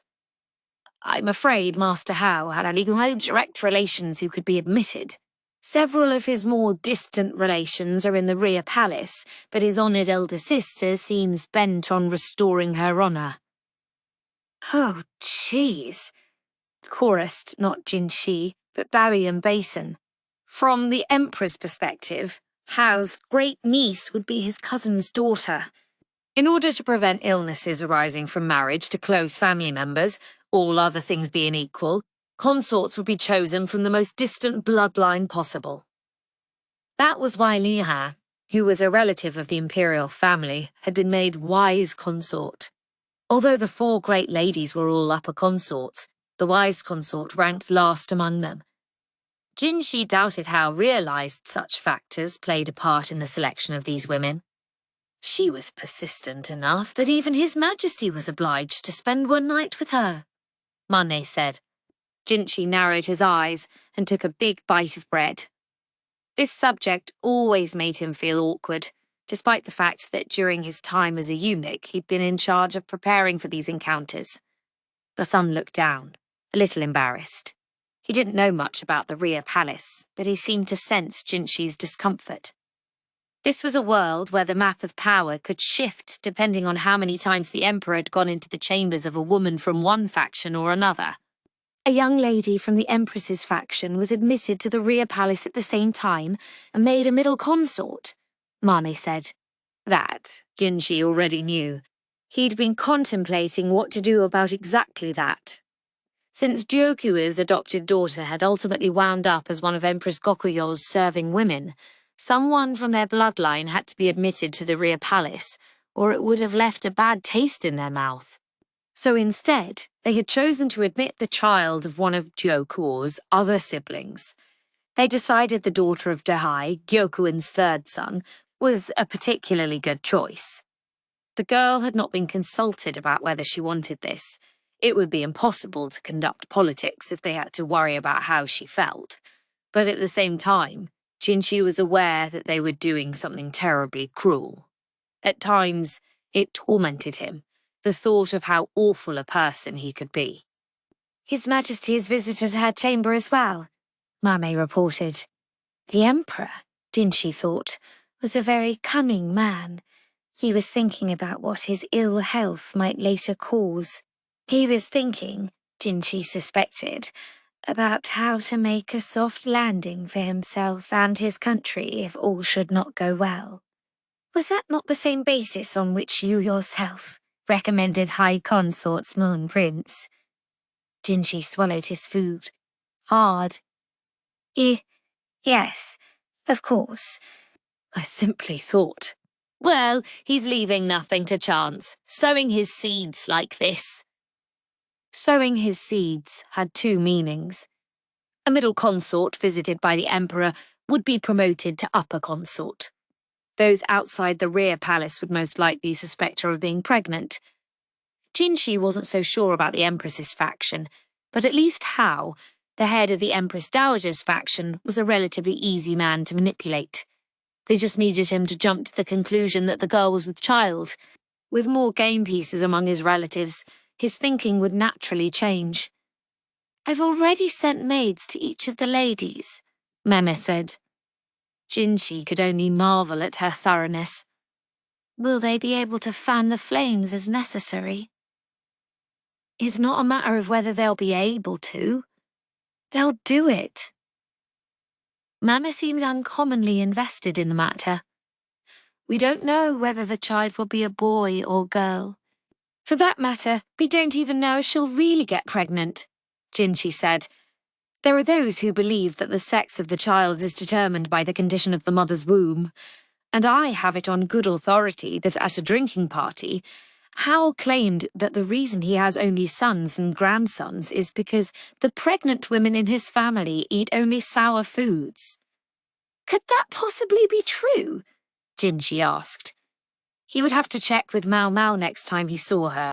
But whatever, if that was enough to get Hal to change his thinking, then wonderful. I have a handful of other strategies in mind, Marmee said. Good. It was better than sitting and doing nothing. Nothing was what Jinshi could do about His Majesty's illness. The only thing within his power was to make sure the environment was as conducive as possible to treatment and healing. Chapter 14. The Patient's Consent. Thanks to the physician's explanations and a few understanding folks, a date for the surgery was finally set. There were still some who weren't happy about the situation, but they could be cajoled into going along somehow. All right, preparations are ready. Let's do everything we can. The physicians, who had spent so long living with the uncertainty of whether the surgery would take place or not, clenched their fists. Then again, it also looked a bit as if they were trying to psych themselves up and banish the thought that if they failed, they would be executed. Mao Mao, too, checked to make sure all her preparations were well and truly complete. One person, though, looked totally relaxed as he examined his tools. Who? Tianyu. He even had the mental space to be humming. The surgical and post-surgical teams were prepping in the same room, so there was no way Mao Mao could avoid seeing him. What's a guy like him doing here?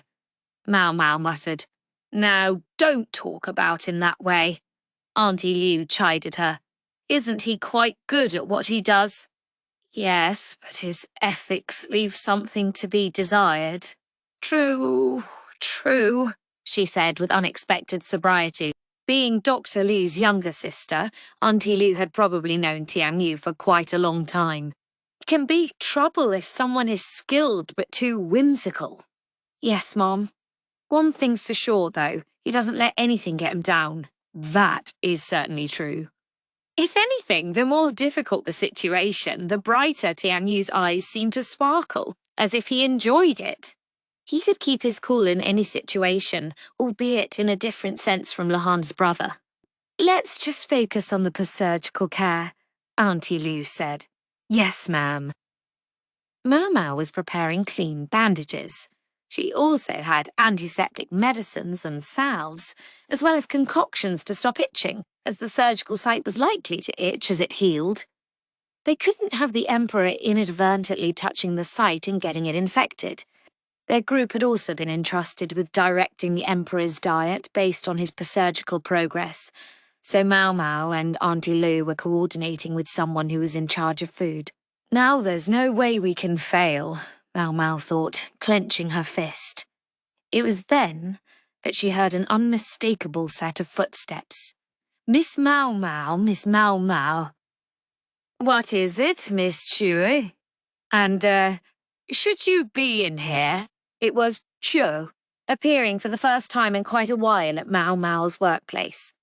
No worries. Miss Gyouyoh got special permission. Besides, what would I ever do without my chief physician Mao Mao looking after me? She offered Mao Mao her limp, motionless right arm. 'Tis right. I haven't checked on her progress in a while. Mao Mao gamely took Gyouyoh's hand and started checking the movement of the fingers. She accompanied this with some gentle massage. Your massage is so effective, Miss Mao Mao. But my arm is doing all right just now, so maybe you could come with me. Was she acting as Jinshi's messenger again? Mau Mau cocked her head and decided it would be best to talk to Auntie Lou. It wasn't that the old lady was officially in charge of anything. It just sort of seemed like the right thing to do. I'm not sure this looks like a time I can just slip away for a few minutes. What do you think? Mau Mau asked her. We'd have to ask my brother. Auntie Lou looked around to see if Dr. Loon was there. Oh, no worries. I have Dr. Lou's permission too. In fact, he called me here, Chua drawled. I suppose that's no problem then, but be sure to let the other youngsters know on your way out. Yes, ma'am. Mau Mau followed Chuan, who took her to a conference room a short distance from the medical office. Several people were already there. Dr. Liu, Luo Men, Jinxi, and Gao Shen. They turned when Mau Mau came in. All of them looked grave. Mau Mau bowed her head politely and waited until Jinxi said, All right, raise your head. Since Dr. Liu was there, she was particularly careful. Mau Mau was seized by the desire to get right back out of there, but Che was behind her. She had known from the moment she'd been summoned, of course, that there would be no escape. May I ask you to confirm why I was called here? She said. His Majesty has shown a disinclination toward tomorrow's surgery, Jinxi replied. Mau Mau stood for a moment, her mouth agape. Then she said, Whoa, whoa, whoa, Cyan Dorthgolmi. Don't whoa, whoa, whoa. Don't whoa, whoa, whoa. Me, Jinxi answered, lips pursed. But... Mum Mau, Luoman said, gently but firmly. Mau Mau slowly put a hand over her mouth. Yes, we all took it that he was of a mind to have this procedure, said Dr. Liu. But if His Majesty says no... Then there will be no surgery, Jinxi said, finishing the thought. Gao Shun nodded, the furrow in his brow even deeper than usual. Luoman just sat there, looking very distressed. And this when we had finally gained the understanding and agreement of the Geku clan, Empress Gyouyoh and Sir Gekuen. Dr. Liu looked at Mau Mau. Word had obviously reached him of her summons by and subsequent explanation to the Empress. Even Sir Hao, although still not fully convinced, was less opposed than he had been. This was to be our chance. Who or what is Hao? Mau Mau wondered. She assumed he was some important person she didn't know, which meant there was scant reason to remember his name. Hence, she ignored it. It was always ultimately the patient who was least happy to have surgery. When that patient was someone so significant, however, that fact became a serious problem. In Mau Mau's mind, this left a question of why they hadn't gotten the Emperor's explicit agreement before this. Had everyone simply been working on the assumption that if it would make him better, he would happily undergo the procedure? No matter how good the chances of success, it doesn't change the fact that we'll be cutting open his stomach. She understood now why Gao Shun was there. But what was she doing in this company? I don't think this is a subject I can do anything about, she said. Wait until I'm done talking, Dr. Liu said. Yes, sir, Mau Mau answered, covering her mouth again. His Majesty wishes to host a function before the surgery, Dr. Liu said grimly. Alcohol right before surgery. Give me a break. He was in no shape to drink, so he was probably thinking of tea, but Mau Mau couldn't help imagining a lavish banquet. Mistress Arduo and I have been summoned to attend, Jinxi said, and Mau Mau swallowed hard. The Emperor, Arduo and Jinxi, just the three of them, parents and child, even if that fact had never been officially acknowledged. And even if Jinxi himself didn't know it. Yep, I've got a very bad feeling about this. Mau Mau didn't know what to do. Mistress Arduo has indicated that she will attend if you are present, Mau Mau, Jinxi said. Mau Mau didn't respond immediately, but she squeezed her eyes shut, gritted her teeth, tilted her head back, and groaned. I want to say no. Ugh, I don't want to go, but saying no was one thing she couldn't do. What did the Emperor have it in mind to talk about? Was he thinking of trying to put his personal affairs in order in hopes of shoring up his feelings of vulnerability prior to surgery? If that process included revealing the secret of Jinxi's birth, Jinxi might end up with an ulcer of his own. The last thing they needed was for father and son to both end up with any flamed innards. Mao Mao made a mental note to bring stomach medicine to the meeting. Just what kind of connections did you forge with Lady Ardru during your time serving in the Rear Palace? Dr. Liu asked, looking at Mao Mao with a mixture of amazement and dismay. Lady Ardru described Miss Mao Mao as sort of a drinking buddy. Hugh piped up. I guess it would be untrue to say we never drank together. Was she referring to their meeting atop the Rear Palace wall? If Ardru had wine and not tea in mind, that was the only occasion Mao Mao could think of. It would have been awful trouble to actually explain, however, so she kept quiet.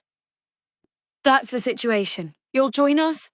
Jinxi asked. Yes, sir, Mao Mao said with another bow of her head. It was the only answer she could give. Chapter 15. Confession, the Surface. Mao Mao got déjà vu when she saw where Chair was taking her, and it was very unpleasant. This is a place Mao Mao would find hard to forget, a place of nightmares. It was a private area for the use of the imperial family, where Mao Mao had found herself with the Emperor, Jinxi, and Empress Gyouyoh, the very place where Jinxi had burnt a brand into his own side. The unpleasant premonitions got stronger. Empress Gyouyoh wasn't there this time. Instead, Gyouyoh was present. Mao Mao sure hoped this encounter wouldn't end with another secret that she would have to take to her grave. Okay, gotta check you over, Gyouyoh said, patting Mao Mao down before she was allowed to enter the hall. She had to make sure Mao Mao wasn't trying to smuggle any weapons into the imperial family's presence. Goodness, Miss Mao Mao, you do keep the most eclectic stuff tucked away wherever you can fit it. You're like a squirrel, Chewie said as she observed the growing pile of herbs, sewing implements, bandages and more. I could say the very same thing about you, Miss Chewie, Mao Mao replied. She never knew what Chewie was going to come up with next. Even Mao Mao didn't produce doves from her robes. There's a lot of stuff here that I think you could have assumed you could leave behind. What do you do with it all? It's just, I don't feel right if I don't have a certain heft. Don't you ever feel that way? Well, I suppose I know what you're talking about. Mao Mao had gone from the medical office back to the dormitory so she could take a bath and change her clothes. She would soon be meeting the Emperor, he of the inimitable facial hair, for the first time in quite a while, and she was trying not to be rude. But still, I don't want to go. It was all she could think. She wished she could be allowed to do some griping at least to Chew. And what's this? Chew drawled, producing a cloth-wrapped package from among the goods she was inspecting. For stomach medication, Mao Mao replied. Stomach medication, Chew repeated. She tried the medicine on her tongue, made a sour face and handed it back to Mao Mao. This you can keep. Thank you.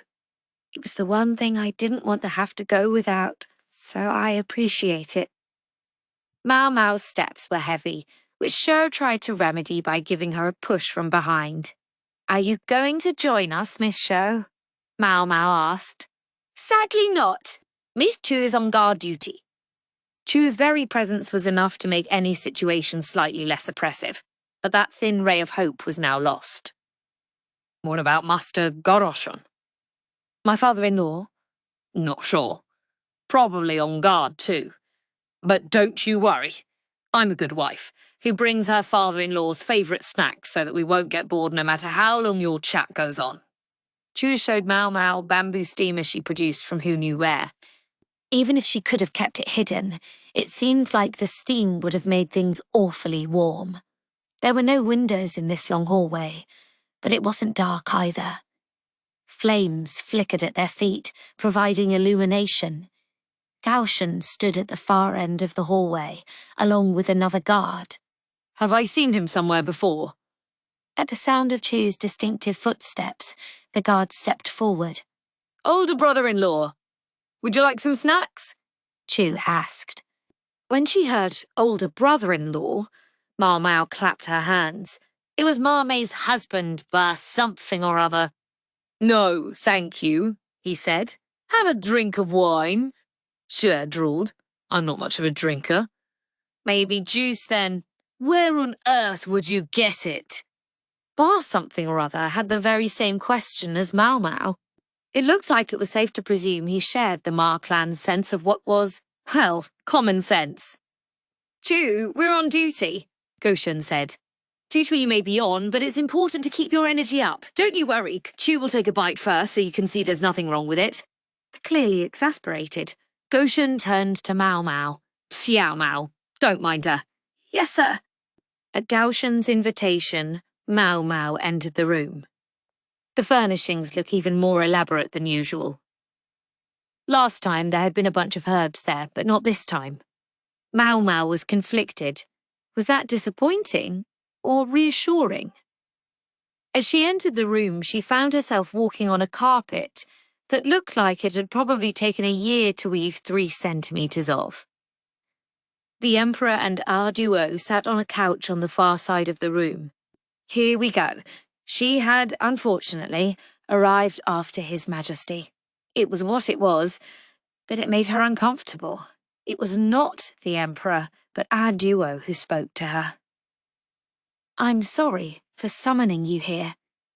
Not at all, ma'am. I must apologize for my tardiness. No Yue yet. Isn't he with you? No, ma'am. Jinxi's absence was perhaps her one saving grace here. Gyouyoh motioned Mao Mao to sit, so she picked a small stool and sat down. There was another chair, one with a backrest, which she assumed was for Jinxi. It was quite helpful, actually. The difference in the chairs made it obvious where Mao Mao should sit. There was one couch and 2 individual chairs. The Emperor and Gyouyoh occupied opposite ends of the couch. It was not flirtatious, nor was it a sign of alienation from each other. It showed they kept the perfect distance. Right in the middle of the chairs was a round table with 2 bottles on it. From what Mao Mao could see of what was in the glass cups that accompanied them, one bottle contained grape juice, the other plain water. There were 4 cups in total, and 2 of them were empty. That fact, and the similar number of places to sit, made it clear that only 4 people were going to take part in what was to follow. Mao Mao let her gaze drift to the Emperor. His facial hair was as imposing as ever, and his pallor seemed decent enough. No, wait. It was only being made to look decent. She could see traces of brushstrokes on his skin. They'd used whitening powder that matched his skin tone. You probably wouldn't spot it from a distance. Evidently, they were making every effort to ensure that his advisors wouldn't notice that there was something wrong. She suspected it was Gyouyoh doing most of the work. She was still observing His Majesty when they heard footsteps. I apologize for being late, Jinxi said, entering with his hands clasped and his head bowed. Ever since he had given up his eunuch persona, there was only one person to whom he bowed the head. Have a seat, said the Emperor. In essence, Jinxi was the Emperor's guest, and Mao Mao was Gyouyoh's. That would explain why Gyouyoh had been the one to greet her. We have no alcohol or anything to eat with it. There's juice and there's plain water. Which would you like? Gyouyoh picked up the 2 bottles. Mao Mao made to pour for her, but she shooed her away. Tonight, Mao Mao was a guest. Juice, said Jinxi. Water, if you'd be so kind, answered Mao Mao. She dearly would have liked to get a bit drunk right at that moment, but if there was no alcohol, then that option was off the table. She would go with the plain water. Once their glasses were filled, the Emperor cut to the chase. Let me explain why you've been summoned here. Yes, sir, Jinxi answered. He was the only one to speak. Adu and Mao Mao remained silent. Adu already knew. Mao Mao suspected. For her part, Mao Mao couldn't speak until she was given permission. I suppose by now the physicians have told you that I'm cool toward the idea of tomorrow's surgery. Yes, sir. Just to be clear, I'm not being stubborn. I simply told them that I wanted to attempt the surgery only after I had done what I have to do. This meeting, she took it, was what he had to do. They say the surgery has an excellent chance of success. Is that not so, Olekhan's daughter? Yes, Mao Mao said slowly. She wasn't thrilled with being referred to that way, but she answered, "We think it may be better than 90%. And what if we were to simply allow the current situation to continue without surgery?" Not happening. Mao Mao straightened up. If your pain were better than it has been, there might not be a problem, but the physicians appear to have judged that that's not the case. She couldn't ask the Emperor for his subjective opinion. If His Majesty said it didn't hurt, she would be obliged to believe him. What will happen if the condition gets worse? The Emperor asked. Mao Mao tried to answer as precisely as she could. If it's appendicitis, meaning an organ near the cecum is inflamed, then a body part called the appendix can get infected and burst. The filth can be scattered all through your abdomen, causing other diseases, which generally leads to death. At least that's what our cases so far have shown. Very well. The Emperor proceeded to pepper her with questions. What if it wasn't appendicitis? How would they treat it? Was surgery absolutely necessary? Mao Mo answered all the questions just as she had for Empress Gyouyoh. She was helping the Emperor and Jinshi to reaffirm what they knew, and Aduo perhaps to hear for the first time. Aduo is clearly being treated as not part of the inner circle on this.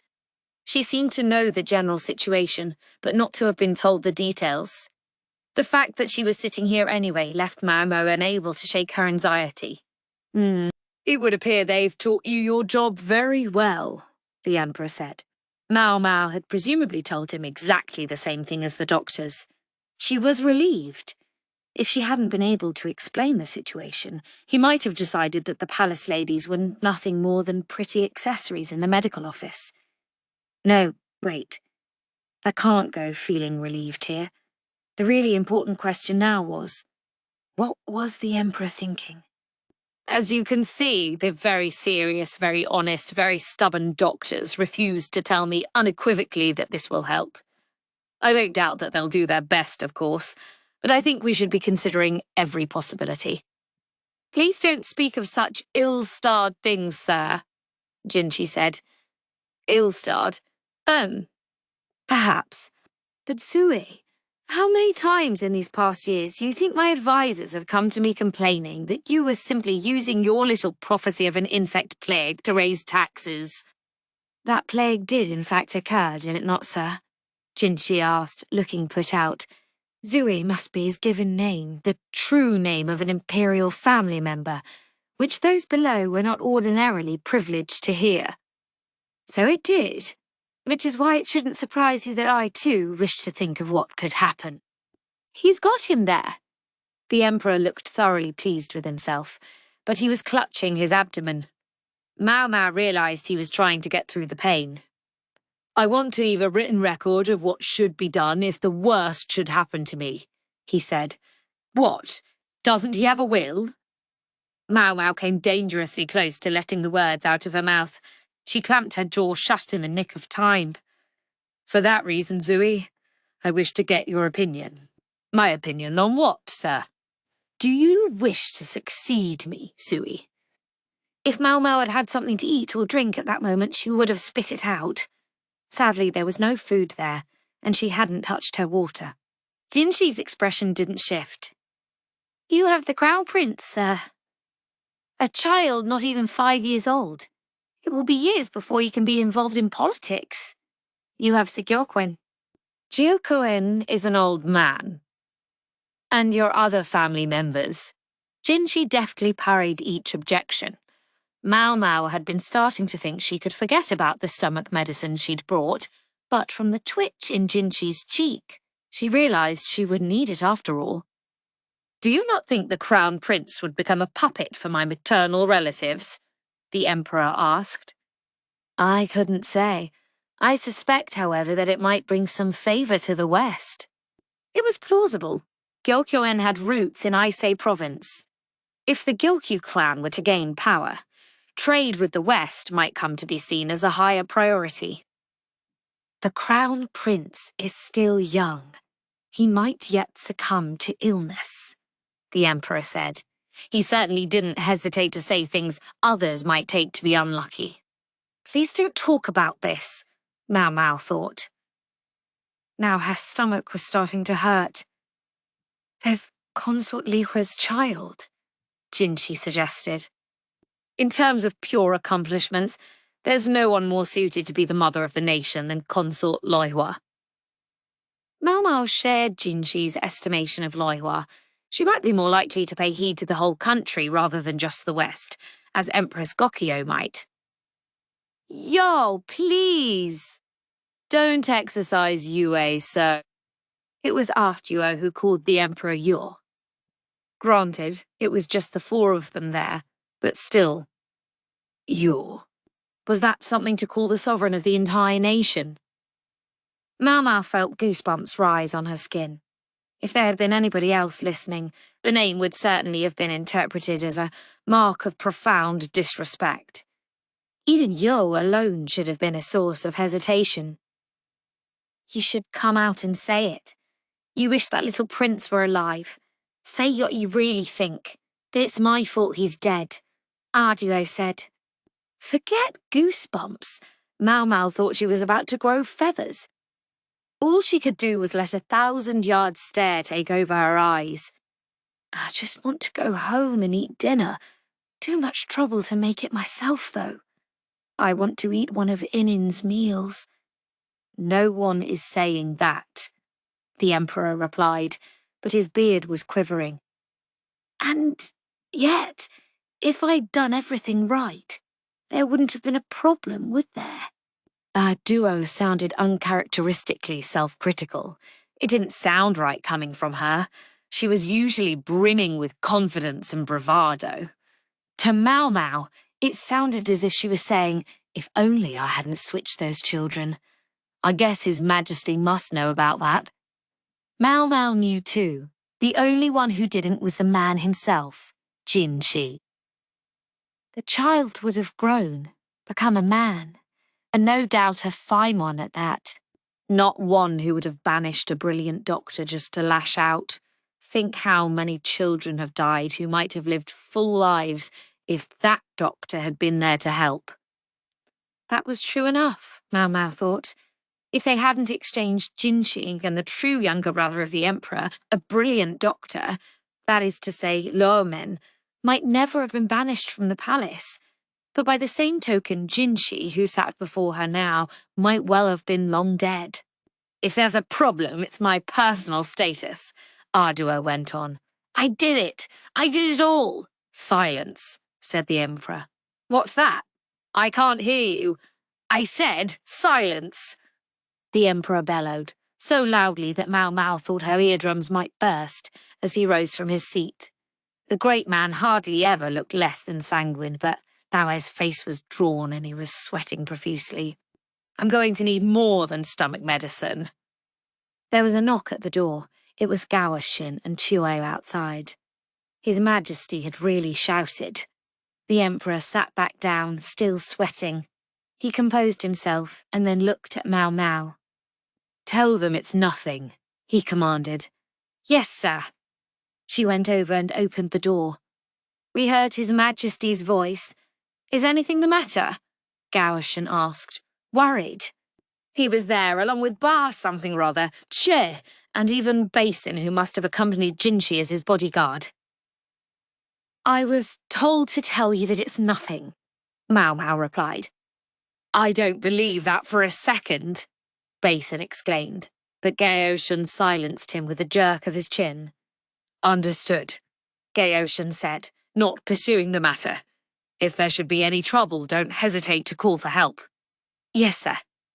Mau Mau closed the door and returned to her stool. The atmosphere had not grown any less tense in the meantime. Things are even more charged after that outburst. She hoped fervently that the Emperor wouldn't cause his appendix to explode right then and there. Gyouyoh, you be quiet for a moment, the Emperor said.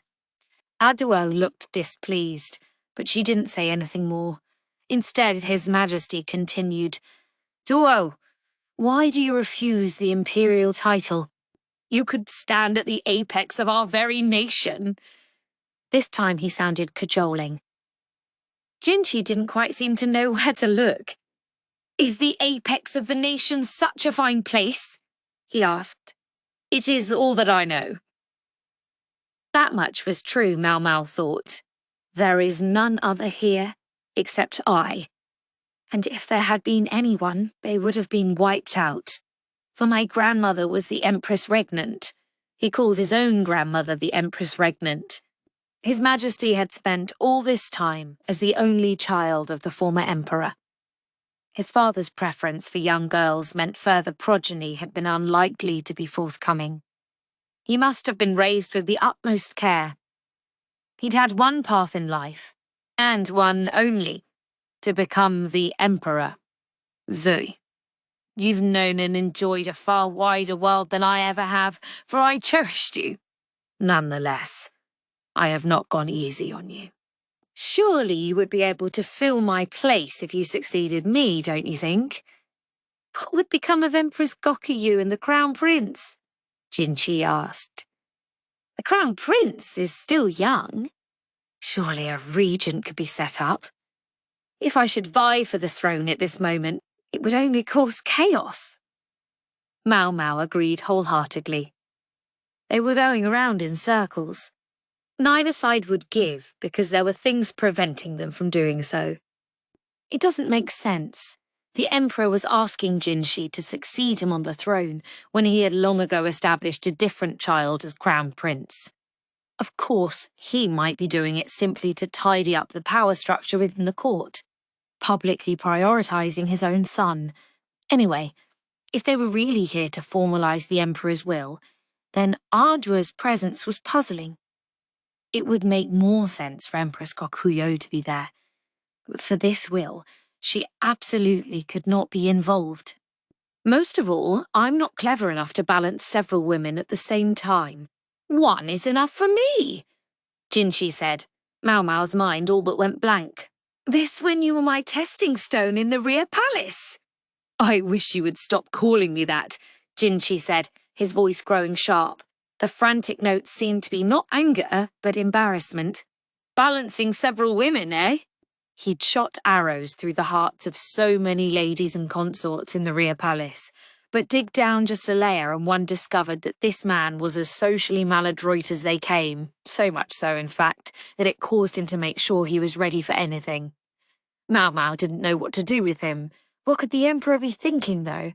Surely he hadn't forgotten what Jinshi had done in this very room.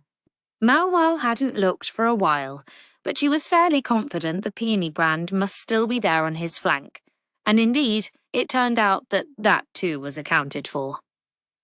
If you say you can love only one woman, then you need simply hymn that person in. Choose one of the many lovely flowers in the rear palace and lavish your affection on her. Do you not care if I don't produce children? If you can't, so be it. That way, even if you do take the throne, the Crown Prince can remain the Crown Prince. Please don't do that. The Emperor was saying that Jinshi didn't have to visit any other consorts, but Jinshi said firmly, No, I'm afraid that won't do. Why not? You want your own son to be Emperor after all? No, sir. Jinshi's eyelashes lowered. To love one consort only would be to make enemies of all the rest. You need only give her your protection. Enough resentment can penetrate even the greatest protection. Jinshi clenched his fist. He had been in the rear palace long enough to know very well that however beautiful and intelligent the Emperor's women were, they could be hideous indeed. Even if it doesn't lead to physical violence, it could still wound her heart. What will you do, then, with this one woman of yours? A fair question. I'm sure I could never make her my consort. He looked slowly at Mau Mau. Her form is unique, and I would be putting her in a place where she would be pounded from every side. It might change her shape. It might not, the Emperor rejoined. She might make me think it had not. I don't think I could do it. Jinshi smiled. It was a hollow look, but his fists were clenched in resolution. If I must cage this unique thing, then much better to let it be free. He was clenching his fists so hard Mau Mau could see blue veins popping up. Can you do that? The Emperor was asking what he would do about the brand on his flank. Jinshi smiled, more brightly, and brushed his side. If I did, I suppose I'd have to cut this off, or burn it away entirely. Mau Mau jumped up in spite of herself and glared at him. I said never to do that again. He gave her an apologetic look, a vulnerable expression that said, Do forgive me. Mau Mau, her breath hot in her nostrils, swore that she wouldn't treat him even if he scorched himself again, but she sat back down. I see you're quite a romantic. Isn't that so, Gyouyoh? The Emperor looked at Gyouyoh, who had stayed silent just as she had been bidden. Now she sat with her mouth hanging open, looking stunned. A single tear rolled down her cheek. Gyouyoh? Air him! Yes. Yes, you're right. She shook her head as if to fling away the tear. Gyouyoh? The Emperor looked outright perplexed. What? May I speak again? Her spunk was back. Mau Mau might have thought she'd imagined the look and the tear if it weren't for the small dark spot where it had landed on the couch. Gyouyoh placed her hand over the spot as if to hide it. Then she asked, So then, what do you want to do, Yue? I want to be His Majesty's subject, and when a change of rulership comes, I wish to be the Crown Prince's subject as well. Even if the Crown Prince leaves you to handle the weight of the throne, or the bustling garden we call the Rear Palace? It was a loaded question, Mau Mau thought. A ruler's subjects are there to help lighten that weight. Beyond that, I can only hope that the Crown Prince will prove to be skilled in the handling of flowers. Jinshi sounded almost shy. He'd noticed Gyouyoh's tear. You heard him? The Emperor didn't say anything. He looked steadily at Gyouyoh, not at Jinshi. His gaze moved from her eyes to her nose, her lips, and finally her hand, as if tracing the path of the tear she had shed.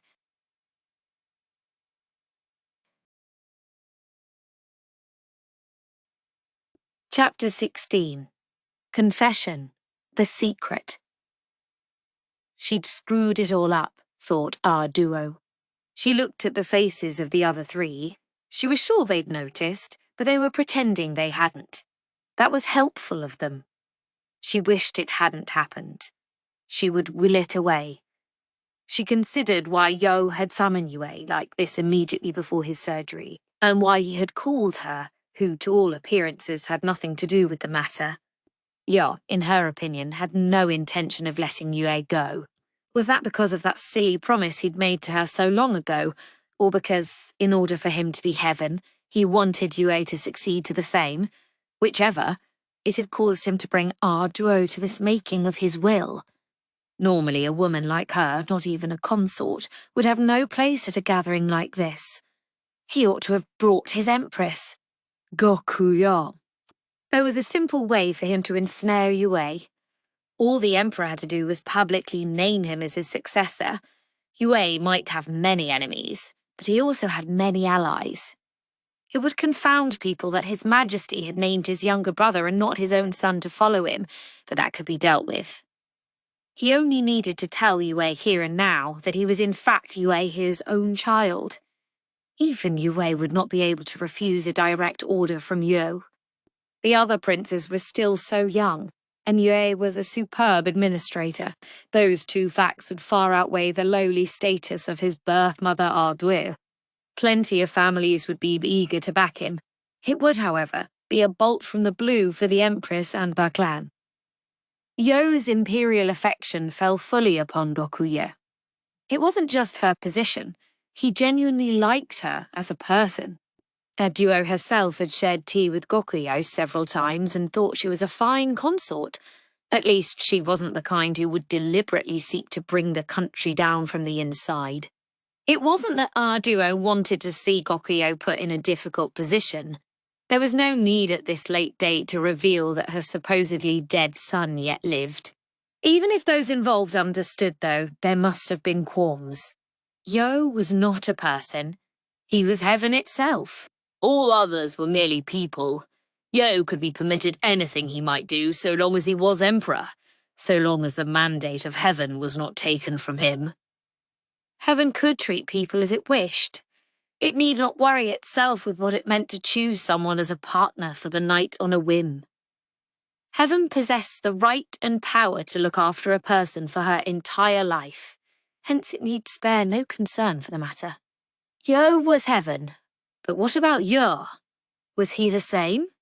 Gyouyoh had summoned Mao Mao here in order to find out. She wanted to know what choice Gyouyoh would make if Mao Mao would be hemmed in, entrapped as Gyouyoh had been. That had been the question on Gyouyoh's mind, but Gyouyoh was not heaven, but a person. Gyouyoh was still looking at Gyouyoh. She looked back, hiding the place where the teardrop had fallen with her hand. "Gyouyoh," she said, "you heard what Gyouyoh said. What will you do?" She was fairly sure she had managed to sound like her usual self. Gyouyoh was quiet, agonizing, even though it was not for heaven to show hesitation. This was why Gyouyoh never seemed to know what to do with him. These flashes of human frailty. "Can they be sent home for the time being?" he said at last. "Yes," she said. Gyouyoh must have decided to cool off and collect his thoughts, for he suggested breaking up the meeting. Gyouyoh and Mao Mao were both agog at Gyouyoh's behaviour. Gyouyoh probably still didn't know why Gyouyoh was here, nor why she had summoned Mao Mao. He was such a perceptive boy, but still he didn't realise. There had been a time when he had called Gyouyoh father. People must have told him many times that he reminded them of Gyouyoh, and in fact, Gyouyoh had served as Gyouyoh's body double before. If he actually did understand what the relationship was between himself and Gyouyoh, and was simply acting as though he didn't, that was fine too. Or perhaps Surin had hidden the truth just that skillfully. It didn't matter either way. To Gyouyoh, Gyouyoh was human. She had been able to determine as much tonight. To Gyouyoh was a son, but she was not able to say so. For him to remain human, he could not be her son. "Are you quite sure about this?" Gyouyoh asked Gyouyoh. "Yes. What will you do about the surgery?" "Don't fret. I will accept it, as I must." Mao Mao looked even more relieved than Gyouyoh at that. "And what about your will?" It was Gyouyoh, not Gyouyoh, who asked this hardest of questions. "I'll write it later. For the time being, I want you to go." Gyouyoh's face was filled with anxiety. Mao Mao looked uncertain as well, but not too distressed. It seemed that knowing Gyouyoh would accept the surgery was what mattered to her. "I suppose I should excuse myself then?" Gyouyoh got up to follow Gyouyoh and Mao Mao. "Wait," said Gyouyoh. "For what?" "I want something with you." He took her hand and would not let go. Yes, very well. Don't mind us, kids. You go home." Gyouyoh and Mao Mao shared a look, but left the room. Once it was quiet, Gyouyoh finally released Gyouyoh's hand. "Don't ask me to take dictation on your will. If you die, I'll end up executed when people think I forged it." "As if I would do such a thing." Gyouyoh looked at the ceiling. "You're not going to write that Gyouyoh should be the next emperor?" Gyouyoh remained silent. So Gyouyoh went on. "If Gyouyoh was sitting in that seat, he would do the job perfectly well. and most likely abdicated of his own accord when the crown prince came of age. Still Gyouyoh gazed up at the ceiling. He might not be one of the greatest rulers known to history, but he certainly wouldn't be one of the worst. Gyouyoh's eyes were open wide. Finally, Gyouyoh said, "Can you live with yourself if you don't tell Yue that you're his father?" "Can't I write it down?" "Oh, no, I'm not suited to be the mother of the nation, right?" Gyouyoh replied with self-deprecation. "You know, I really thought you were going to tell him about the mistake I made." "You thought I was going to do that, and yet you're the one who deliberately brought in an outsider. That girl has less and less hope of ever running free again." "I don't think it would be a problem to tell her. Mau Mau is clever." "She ought to be. She's Lacan's daughter. If she ran off, I'm not sure we could catch her. If she ever tries, I'll be sure to help her." "Whose side are you on?" She saw now why Gyouyoh gazed continually at the ceiling all throughout their conversation. He was trying not to let the tears spill out of his eyes. All this blustering talk was probably just an act so that he looked strong. "Ah, Gyouyoh," he said. "Do you resent me?" "Gyouyoh," she replied. "Do you think I couldn't? Is there something that I failed to give you?" "Ha ha ha, that's the thing." Gyouyoh had been good to Arthur, both as the crown prince and, once he became emperor, he had ensured that nothing would hamper her. Even after she left the rear palace, he had looked out for her, making clear to all and sundry that she was special. "Did you wish you could have made me mother of the nation?" she asked. "You were the one who asked me to, weren't you?" There was a scratch in Gyouyoh's voice.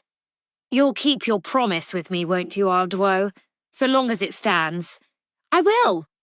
"And on your part, how many promises to me have you broken?" Arduo reached out to her little partner in crime, not to do anything so kind as to wipe away his tears. Instead, she tugged on his beard. "I suppose you assumed that even if you had set up the crown prince instead of Yue, I would be there while he was young." "I did, because you are honest and faithful." Due felt a flash of anger. She squeezed the beard in her hand as if she might rip it straight out. "Setting up the crown prince would be an excellent way to control your other subjects. And were you of a mind to switch him with Yue when he grew up bold and strong? Or were you planning to break your promise to me? If you were, you should have just said so. How many years, how many decades did you plan to keep me like a pet?" It was vacillation, pure and simple. It shouldn't have happened, but for Gyouyoh it would be allowed. If it were a political matter, you would have been able to make up your damn mind. I was useless baggage, and you should have just cut me loose. You're not baggage. I am. Do you know how many years I spent being mocked as a consort with no part to play? No, you don't. You look down from on high, content in the belief that the wars of women are not as brutal as those waged by men. It's true. I suppose we don't beat each other so often as you men do. Just the occasional stabbing, or poisoning, or setting on fire. Gyouyoh gave Gyouyoh's beard another good tug, forcing him to meet her eyes. The tears that had been gathering in his eyes spilled over with such force that they landed on Arduo's cheeks. "I'm no longer able to bear children. When the child died, why didn't you release me from my promise on the spot?" "Arduo, you won't abandon the promise on your own. If you ever know for a fact that you can no longer keep it, in whatsoever form, I'm sure you'll just go off somewhere without asking me." And yet, Arduo was still there with Gyouyoh. Was that it? Is that what tipped you off that the babies had been switched? Gyouyoh found she couldn't resist the smile. She'd always wondered how Gyouyoh had found out, when she was certain that her conspirators Anxi and Suiren would never have betrayed her. "I must admit, you do know how I think." "Yes. And since you know me so well, I'm sure you haven't forgotten what I wanted to do." "No, Back when Gyouyoh had been crown prince, he'd often snuck away when he was sick of studying, and the two of them would hide and eat snacks together, chatting idly as they ate. I'll never be an official, so maybe I should be a merchant or something. Gyouyoh had been so bright and eager as she spoke those words. How many decades ago had that been now? But once she had spent the night with the Emperor as his instructor, she lost any opportunity even to leave the rear palace, let alone to be a merchant. There was no way Gyouyoh could fail to understand that. Ordering me to spend the night together may have been a whim for you, but it has dogged me for my entire life, she said. After a moment, Gyouyoh said, "If you'd become a merchant, you might never have come back to the palace." His hair, which was starting to show streaks of white, seemed to droop. His cheeks, covered with whitening powder, were sunken. You would have left me here and never come back. What does it matter if I'd stayed or if I'd gone? Without an order from you, I would never even see you, would I, Gyouyoh? Gyouyoh certainly had no right to summon him. It was he who had the authority. Their positions in life had been fixed at birth. If Gyouyoh's mother, Sowing, hadn't happened to be Gyouyoh's nursemaid, they would never have laid eyes on each other. She understood what Gyouyoh was trying to say. He could give her anything, but he could not go anywhere. He must have feared that Gyouyoh would go somewhere far away. At the tender age of 12 or 13, he couldn't have been able to give it much deep consideration. "I didn't want to let you go anywhere," he said, "so I tried to keep my promise." "A promise that benefits no one?" "Even though you knew I didn't really want to be mother of the nation." "That's right." As heaven, Gyouyoh possessed, owned, the human called Gyouyoh. What about Gyouyoh's son Gyouyoh? Would he walk the same path as his father? That was why Gyouyoh had summoned Mao Mao, to find out whether Gyouyoh intended to possess her or not. Her fears had been groundless. Gyouyoh was not heaven, but human. "Duh! If you had become a merchant, could you have been my friend?" "If you had allowed me to supply the imperial court, I would have been very friendly indeed." Ha ha ha. Gyouyoh's eyes narrowed, his face crinkling as he laughed. "Listen, I have a favour to ask." Gyouyoh let go of Gyouyoh's beard and wrapped her arms around his neck instead. She leaned in close to him, her palms picking up some of the whitening powder on his skin. "I'll vacate our promise myself." "You mean you'll leave me?" Gyouyoh was trying to raise his head. Gyouyoh did everything she could not to let him. "No, I'll be with you until the end. The baggage in my pavilion is too heavy for anyone else to carry." There was Sui and the She-clan children, and the shrine maiden of Shah. "In exchange," she whispered softly in his ear, "just let Gyouyoh do as he wishes. I'll listen to you complain all you like, until my very bones creak." Gyouyoh knew what hubris her request represented. Gyouyoh was her only son, and Gyouyoh had other children, yet she was asking him to treat Gyouyoh special. This was the greatest favour she could demand. "The boy is part of the imperial family, but he's too nearly human. He's too kind," she said. "Yes, I see. He has the potential to become a wise ruler, but at the same time, I don't think he would live for long. Perhaps not." What an emperor needed was not kindness, but compassion, something that flowed from high to low. A ruler who saw himself as equal to his subjects would grow ill, and Gyouyoh had shown that he refused to involve the person who might cure that illness. Gyouyoh knew she was doing wrong by Gyouyoh and Li Hua and the other consorts. She was asking Gyouyoh for something immensely selfish. She was pushing a burden onto other children in order to protect her own. "You failed. It was a mistake to let him take over the rear palace on a childish bet. Why did you make such a wager? He's more clever than we give him credit for, Gyouyoh." "Yes, he gave the consorts the runaround in the rear palace. Yet never laid a finger on any of them.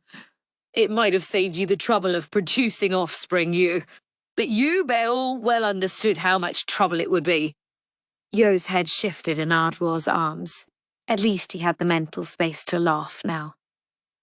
You should hurry and go to sleep, she said. You have a very uncomfortable surgery tomorrow. Oh, don't do that. Yes, I know. I'll rest.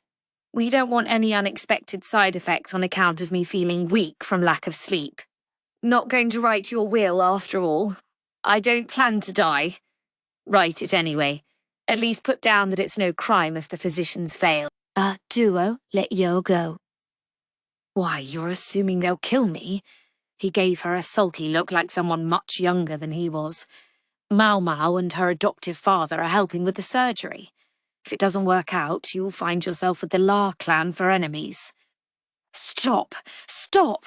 Lacan gave me enough trouble for banishing his uncle. He won't give you any trouble when those doctors mess up, because you won't be in this world anymore. I told you, stop assuming I'm going to die, Yo said, but he got out a writing set. I see your handwriting is still awful. Pipe down. So Adio and Yo began writing his will, bantering like children of 10. Yo was heaven and Adio was human, yet they could at least act as if they were friends. Chapter 17. Anxiety. Mao Mao and Jinshi left the room in confusion. What in the world happened? Bassan asked them the instant they were out. I'm not quite sure, but he chased us out, said Jinshi, looking shell-shocked. Nothing had been resolved yet. He didn't know exactly what the Emperor wanted to do, or what he would leave in his written will. It looked to him as if His Majesty had recognized something, had come to a sort of conclusion on his own. Jinshi didn't know the exact truth of it, so he could only stare vacantly, oppressed by anxiety. His Majesty said he'll do the surgery, Mao Mao offered in Jinshi's stead. You mean it? Gulshan asked, looking deeply relieved. Yes, sir. It seems he still has something to discuss with Lady Arduo. She's still in there. I see. Gulshan gazed at the door. He too was the Emperor's milk sibling. Perhaps he felt left out. That being the case, may I leave? Mao Mao asked. She was eager to have her dinner, get to bed, and get ready for the next day. Missing out on food and sleep would be a surefire way to undermine the quality of her work. Good idea. Let's go ahead and get out of here. With Jinshi's agreement, Mao Mao and the others left, seen off by Gao Shun and Ba something or other, who stayed behind to continue to guard the Emperor and Arduo. Right. Miss Chu will see you safely home. Perhaps you'd like to stop for dinner somewhere on the way, Chua chirped. I like that idea, Mao Mao said. They were both getting into it, but they were interrupted by Jinshi, who said, Oh, is something the matter, sir? Asked Mao Mao. Oh, no. He hardly seemed to know what to say. Hey, Basin exclaimed, his vigour directed at Mao Mao and Chue. Yes? It's already late. A couple of women shouldn't be out dining by themselves. If that's how you feel, dear little brother-in-law, come with us, Chue True. Drop off the moon prince first, and then there'll be no problem, right? Well, when you put it that way, Basin started. It was clear from Jinshi's expression that that was not the issue he had been concerned about, but he couldn't say anything. If you're going to drag me out to eat, I think we should get noodles. Noodles? Good idea. I know a great Toshman place, said Cheer. Ooh, Toshman. Basin was unexpectedly eager. At least it sounded like he had actually eaten out before at some point in his life. But he still can't read a room. Does he really expect to wed Lady Lishu like this? Bao Mao thought irreverently. Jinshi, meanwhile, looked anguished. A member of the imperial family could hardly go out for noodles in the middle of the night, so he couldn't exactly tell them he wanted to come along. I'm sure the noodles he gets with his meals are way classier, Mao Mao thought. She was sure that when he got back to his pavilion, the old lady, Swearin, would have a hot dinner waiting for him. The ingredients and the chefs were both top class, and it would have to taste better than some random noodle joint in town. But that's that. And this is this. Going out for noodles was special, so Mau Mau could understand Jinxi's envy. She remembered how delicious the meat skewers seemed to have tasted to him when he'd been out on the town in disguise. Maybe a certain commoner flavour was to his liking. She was starting to feel genuinely bad for him. She decided she had better throw him a lifeline. I'm pretty tired. Maybe I'll pass on eating out, she said. Oh, really? Gyouyoh asked theatrically. Unlike Basin, she knew perfectly well what was going on. What do you want to eat, then? Mau Mau paused. Guess this is where I'd like to bring up Ennen's sweet and sour pork, she thought, but she said, I think I'm in the mood for the abalone congee that Lady Surin made for us once. Oh, yes, Jinchi said, his spirit suddenly revived. I'm sure Surin would be more than willing to make you congee any time. Yes, I'm sure. Shall we eat at my pavilion before you go, then? No, sir. It's already so late. If I could simply get some to take back with me. Mau Mau was angling for takeout. I see. No noodles. It didn't look like Basin was eager to go out to eat with Chur by himself. Dear little brother, I have a riddle for you. If you hurried along now and told Lady Surin to get the congee ready, what would happen? It would save time. Mau Mau wouldn't have to wait as long for her food. That's right, so kindly skedaddle. But who will guard the Moon Prince? You're not his only bodyguard, right? It'll be fine. Get going. Basin shuffled off. Once he was out of sight, Choe turned to Jinshi and Mau Mau with a smile. I'm terribly sorry, Moon Prince, but Miss Choe simply must go powder her nose. May I go ahead of you? Ah, yes. I don't think there's anything especially dangerous in this palace, so as long as you're in here, you should be okay without a guard. Yes, I suppose so. Go ahead and use the bathroom. Oh, no, sir, Chu drawled. It's not the bathroom. It's powdering my nose. She winked broadly and then ran off. It was all too obvious that this was a pretext to leave Jinshi and Mau Mau alone. Jinshi's steps had slowed to the pace of a turtle, so Mau Mau matched him. Master Jinshi, she said. Yes. Are you anxious? She peered at him. What else could I possibly be? What will you do if it turns out His Majesty's will names you as his successor? What else? I suppose... I can't exactly shrug it off, can I? Indeed, sir. It might cause considerable discord in the nation, but I think everyone believes you'd be able to handle it somehow, with Jinshi in charge of national affairs. So long as the world situation didn't get worse, the country seemed likely to enjoy an era of peace. It would be bought, however, with the life of a young man, neither god nor immortal, who would devote himself diligently and without rest to maintaining it. Would you be all right without me by your side at that time? After a second, Jinshi said, Don't put it that way. You make me want to make it an order. In other words, Jinshi had no intention of putting Mau Mau in the difficult position of being a consort. This was the man who had once said he would make her his wife, but his consort, it seemed, he would not make her. Please don't burn your flank again. I want to see if I can do a skin graft before you do that. Skin graft? You write it with the characters to plant skin. There's a record of a time when a master who was burned had his slave's skin pasted onto him. Jinshi looked dismayed. Does that work? The record says it failed. It sounds like it would. Yes, sir. But I wonder if the graft might adhere if it was the person's own skin. I would cut some flesh from the rump and... Jinshi reflexively put his hands on his behind. Sir, I would never take it by force. Please, don't ever do that to me. Yes, sir. Jinshi took his hands off his buttocks, although he still looked suspicious. You think I was on the hunt for his arse? Other parts would work just as well. She just figured the rear was wide enough that it would be easy to harvest from. Turnabout is fair play, Jinshi said. Are you nervous, Mau Mau? I should say so, sir. You don't look it. True, she was probably less worried than Jinshi. My current goal is the success of the surgery. My greatest concern was that His Majesty wouldn't agree to the procedure, but now that he's confirmed that he will, everything is all right. What comes after that doesn't bother you? I have a special talent for forgetting troublesome things when I need to. Yes, I had an inkling.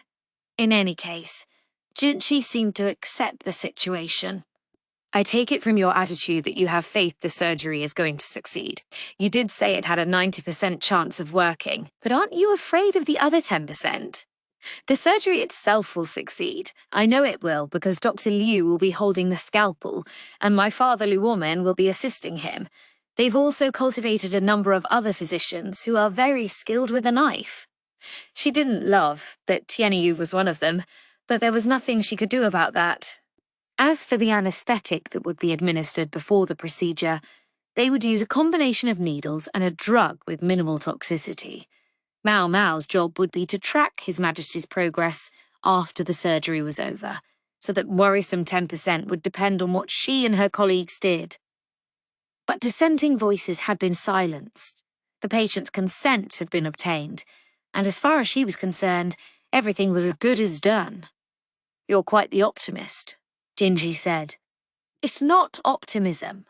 I've mixed up enough poison for all the physicians involved to take some should anything happen. Jinshi didn't say anything. We'll all be able to shuffle off this mortal coil with no pain and no suffer. Ow!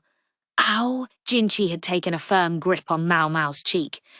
You are not to use that concoction under any circumstances. There are no absolutes here, I'm afraid. Mau Mau decided, however, to refrain from saying anything that would further upset Jinshi. He was already tired from his encounter with the Emperor. Even at a turtle's pace, they eventually reached the exit. Jinshi looked disappointed to be there, but both he and Mau Mau had tomorrow to deal with. If they were to make it to what came after that, everything would have to be prepared and ready. Shall we go? Mau Mau asked. Yes, Jinshi replied, and they pushed open the heavy door of the palace.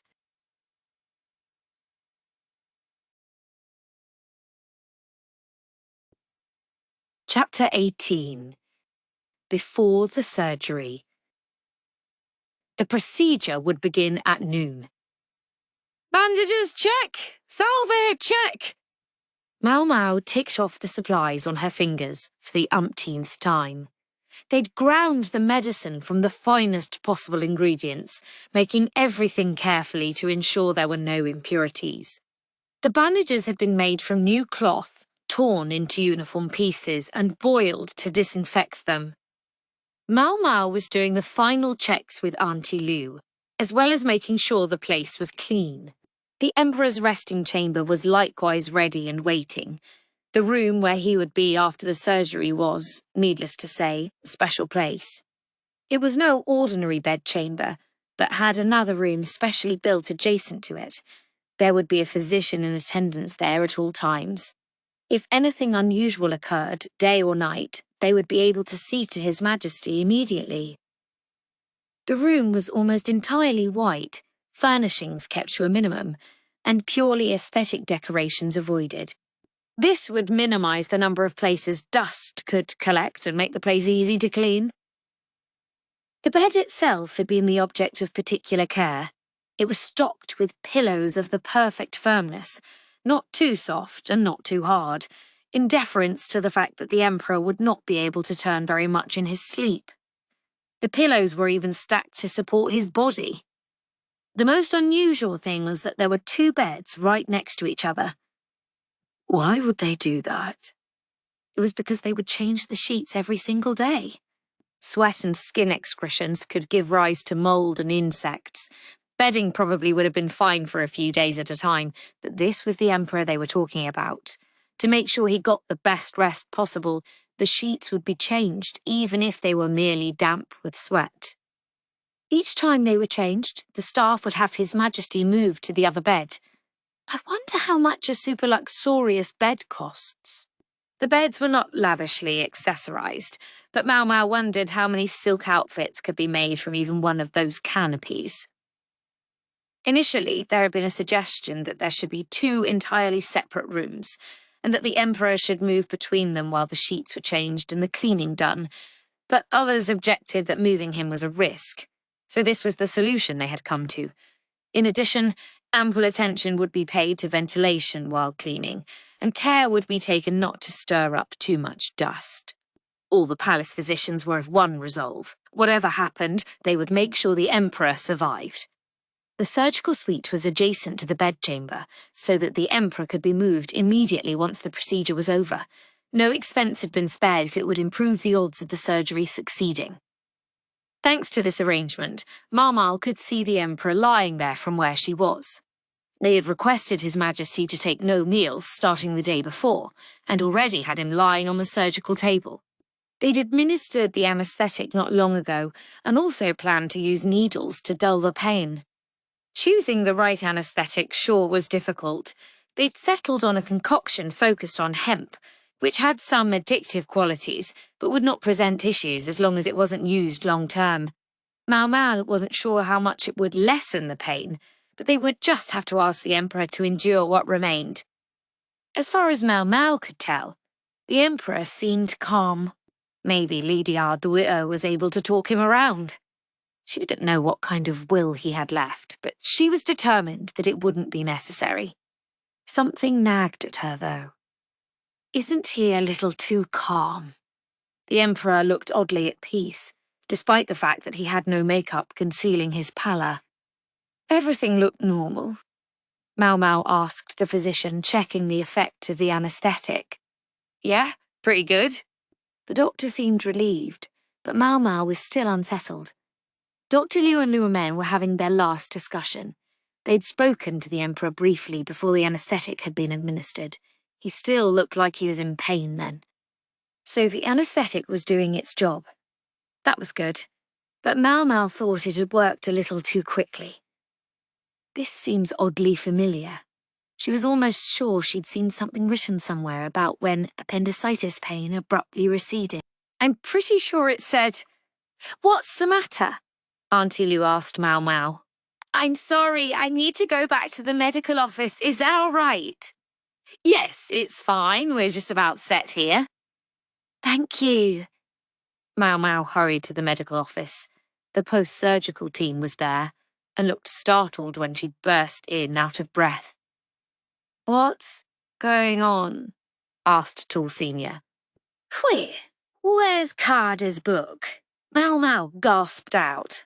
Over here. One of the physicians took her to a room in the back. Ordinarily, it was kept locked, so only authorized personnel could get in. Mau Mau sank her proverbial teeth into the book. Hey, not so rough, you'll tear it. Mau Mau ignored the voice, looking desperately through the pages. Not here. Not here either. Where's it? Finally, her eyes alighted on the sentence. When the appendix ruptures, pain may temporarily subside.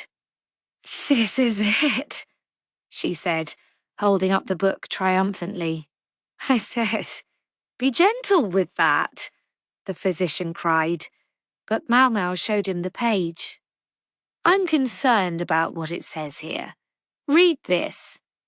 Easy for you to say. The physician squinted at the characters, which were written in an unfamiliar style. Something about the pain subsiding? We gave him the anaesthetic.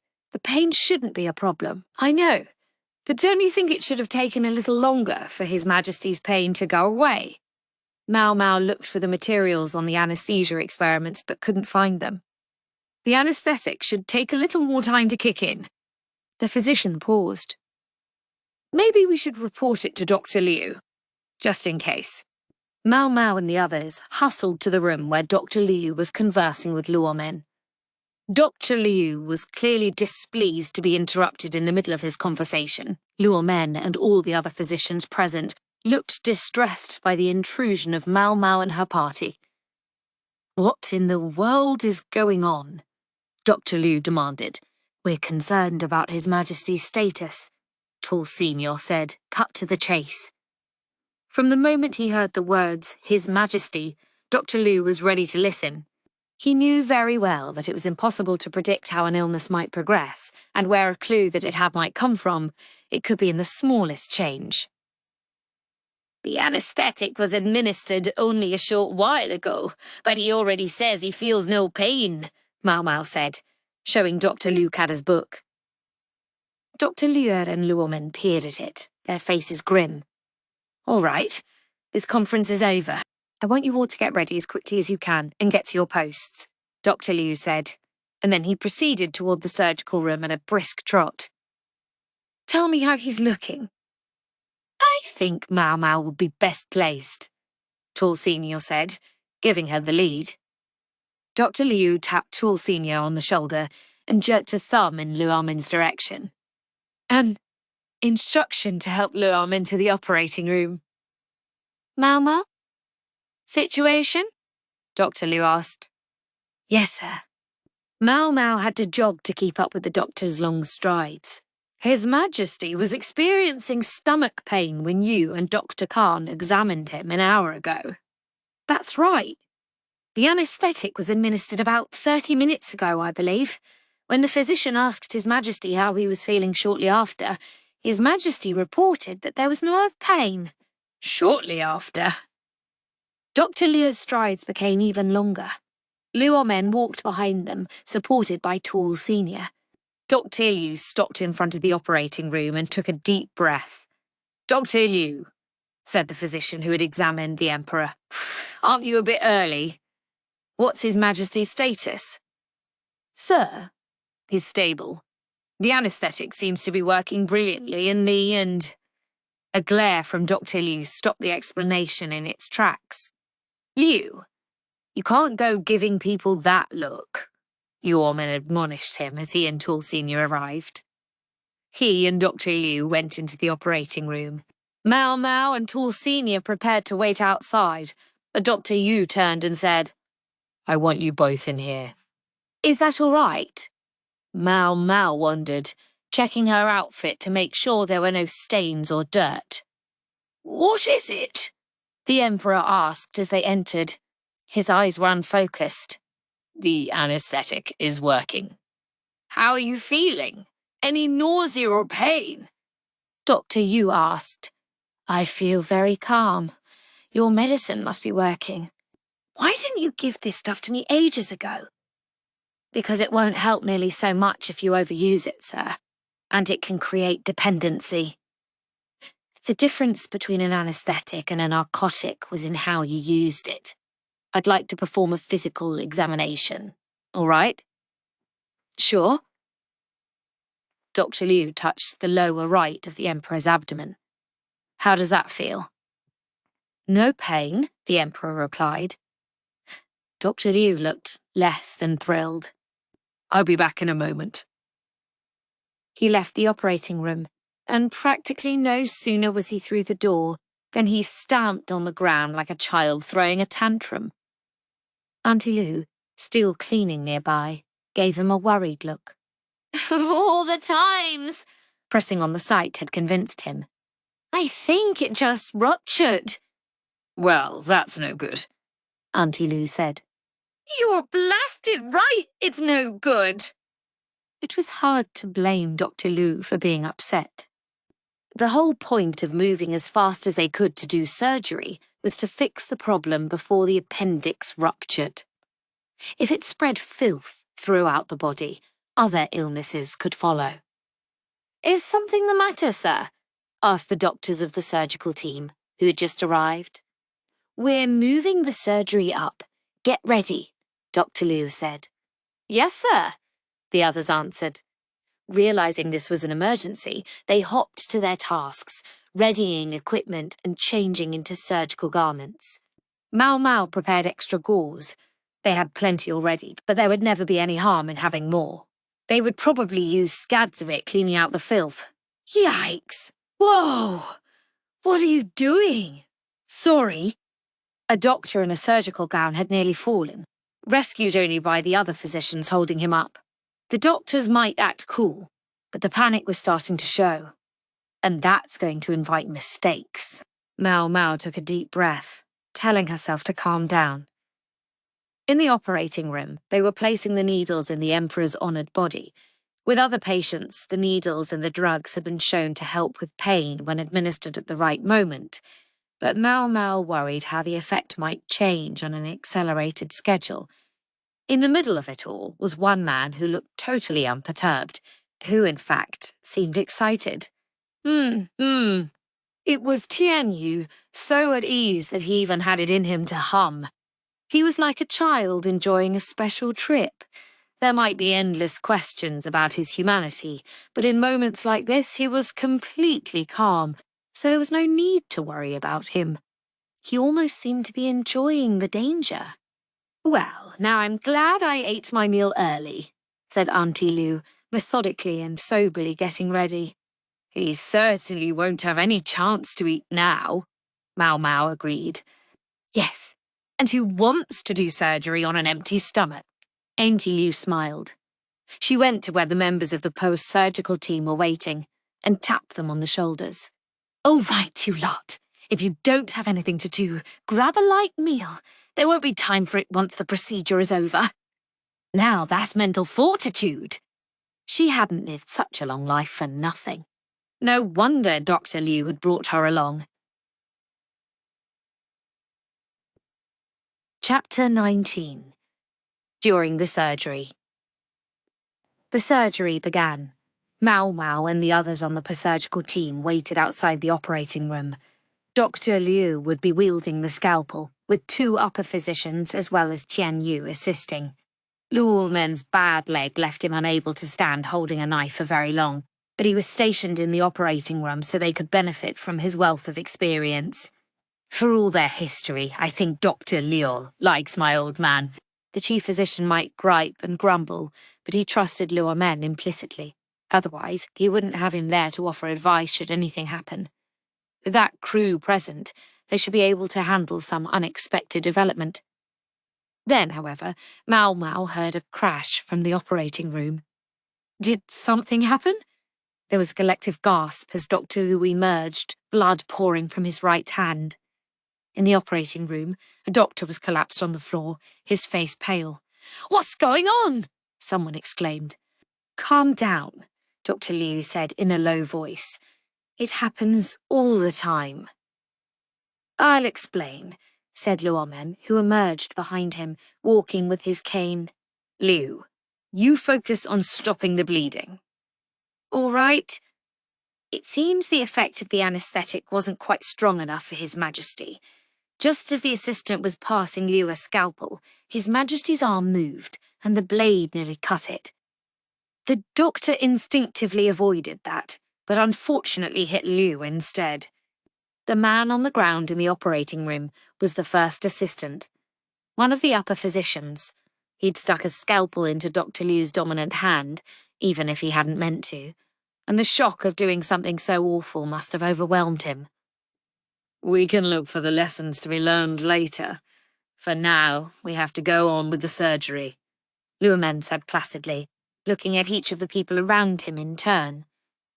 I think the young man needs to wait here outside until he's feeling calmer. Would someone kindly bring him out? Yes, sir.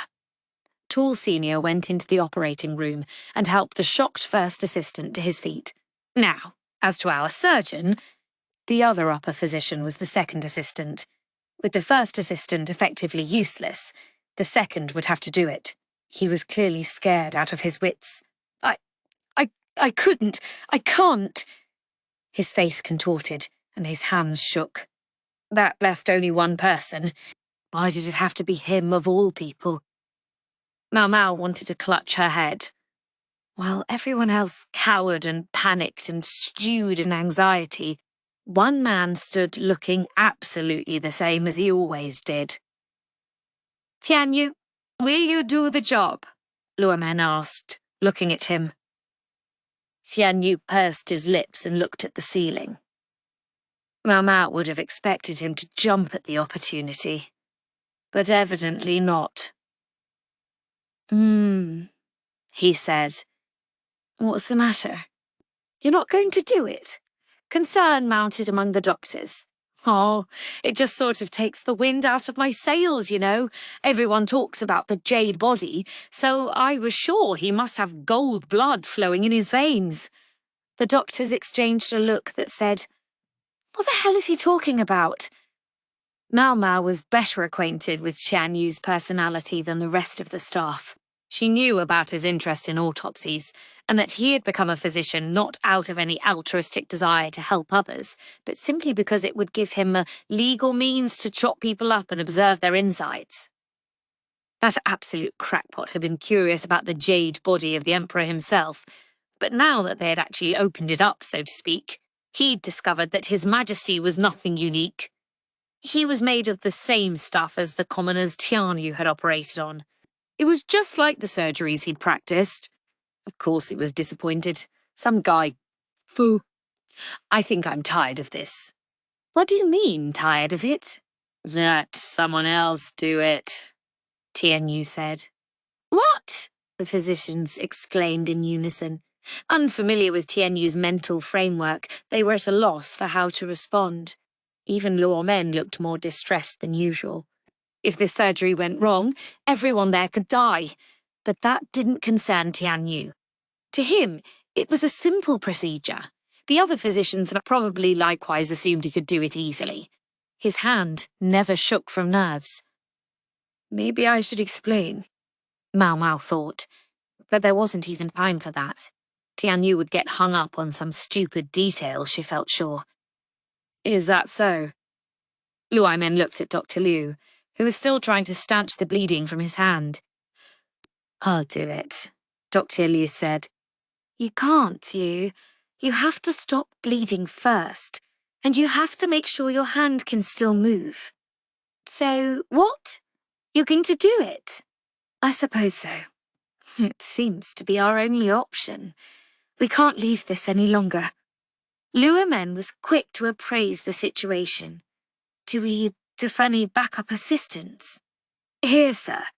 One of the middle physicians raised his hand. He was clearly anxious, but just as clearly prepared to do what he had to do. Go inside. And I want... Luomen looked around. As everyone shuddered and quailed, he tapped Tall Senior, who had entrusted the incapacitated first assistant, along with Dr. Liu to Auntie Liu, on the shoulder. Do you have experience assisting in surgery? Luomen asked. Yes, sir, Tall Senior said. Can you do it? Yes, sir. He slapped himself hard on the cheek, then pulled on a spare surgical gown. And you, Mao Mao, Luomen said, do you know how to assist? I do. All right. Well, I'll need you to support me. I can't very well do the surgery while sitting in a chair. I understand, sir. Mao Mao immediately began getting ready. She put on one of the surgical gowns, but it was too big. She tied the sleeves back so they wouldn't get in the way. Luomen turned to the frightened second assistant. You may not be able to wield the scalpel, but you can at least assist, can't you? Yes, the man said slowly, biting his lip, and then he went into the operating room. Hey, what about me? Tianyu asked, obviously puzzled. We don't need you, said not Luomen, but Mao Mao. You'll just get in the way. You can stay out here sucking your thumb. It's the only thing your hand is good for if you're not willing to do surgery with it. She was careful not to raise her voice, but she was angry. Of course she was. He vexed her to no end. Once this procedure is safely over, maybe I can ask the Emperor for a favour. Mao Mao joked, but no one replied. They were too busy. Maybe I'll have him give me a few of your fingers, Tianyu. If you don't have any use for them, I can dry them out and put them on display. Tell people they belong to a mummy. At least they'd serve some purpose then. Oops, now she was really leaning into it. She barely even cared that she was addressing him without any title of respect. The crowd around them muttered, but she ignored them. She had to say something, or the fury would keep her from doing her job. "Mao Mao, that's enough," Luo Men said. Mao Mao didn't say anything. She would have liked to add 2 or 3 more choice bits of invective, but she refrained. It was more important to hurry up so they could resume the surgery. The moment they walked into the operating room, Luo Men went to work. They couldn't leave things one moment longer with the abdomen already cut open. Mao Mao held Luo Men up so he wouldn't get tired. The second assistant became the first assistant, the backup assistant became the second assistant, and Tall Senior served as the third assistant. "A scalpel," Luo Men said. "Sir," the first assistant said, passing him a fresh knife as he stabilized the surgical site. The second assistant kept mopping up blood and filth with gauze, producing an ever-growing pile of the stuff stained yellowish red. The third assistant, that is, Tall Senior, took the used gauze and threw it away, then brought fresh. He was especially busy. "We could probably use one more assistant just to do the little chores." Luo Men cut carefully and precisely. As the blood was wiped away, they could see the object of their operation. "I suppose I'm glad it was indeed appendicitis," said Luo Men. The organ, like a protruding worm, was attached to the large intestine. The assistants looked at Luo Men, worried. Their heads and mouths were covered with cloth to ensure that no saliva or hair got into the incision, but just their exposed eyes were enough to show how shaken they were. "Why so shocked? We've done this procedure before. You were with me, Xiaodong." It was the name of one of the other men. The first assistant nodded. "As we expected, filth has come out of the appendix. But it hasn't been very long, so if we keep our cool and clean it up, it should be fine. Shen Song is always attentive to detail. I know he can handle this." The second assistant nodded too. "And Dr. Wang, isn't it? I'm sorry, I don't remember your given name. I know you're a man of fortitude. Just keep up the work you're doing." "My given name is also Wang, sir. A different character." "Ah, I see. I'll remember that." "Wang Wang." In that moment, Mao Mao learned Tall Senior's name. She found it inspired an unexpected sense of closeness to him. Luo Men began to gently peel the appendix away from the large intestine, working quickly but very carefully so as not to damage the latter. "My old man is incredible," Mao Mao thought, unable to suppress the shock of amazement. She watched his hands move. She saw Dr. Liu had had a very good reason for including him on the surgical team. Luo Men, however, lacked one very important thing. Mao Mao could feel him growing heavier and heavier as he leaned against her.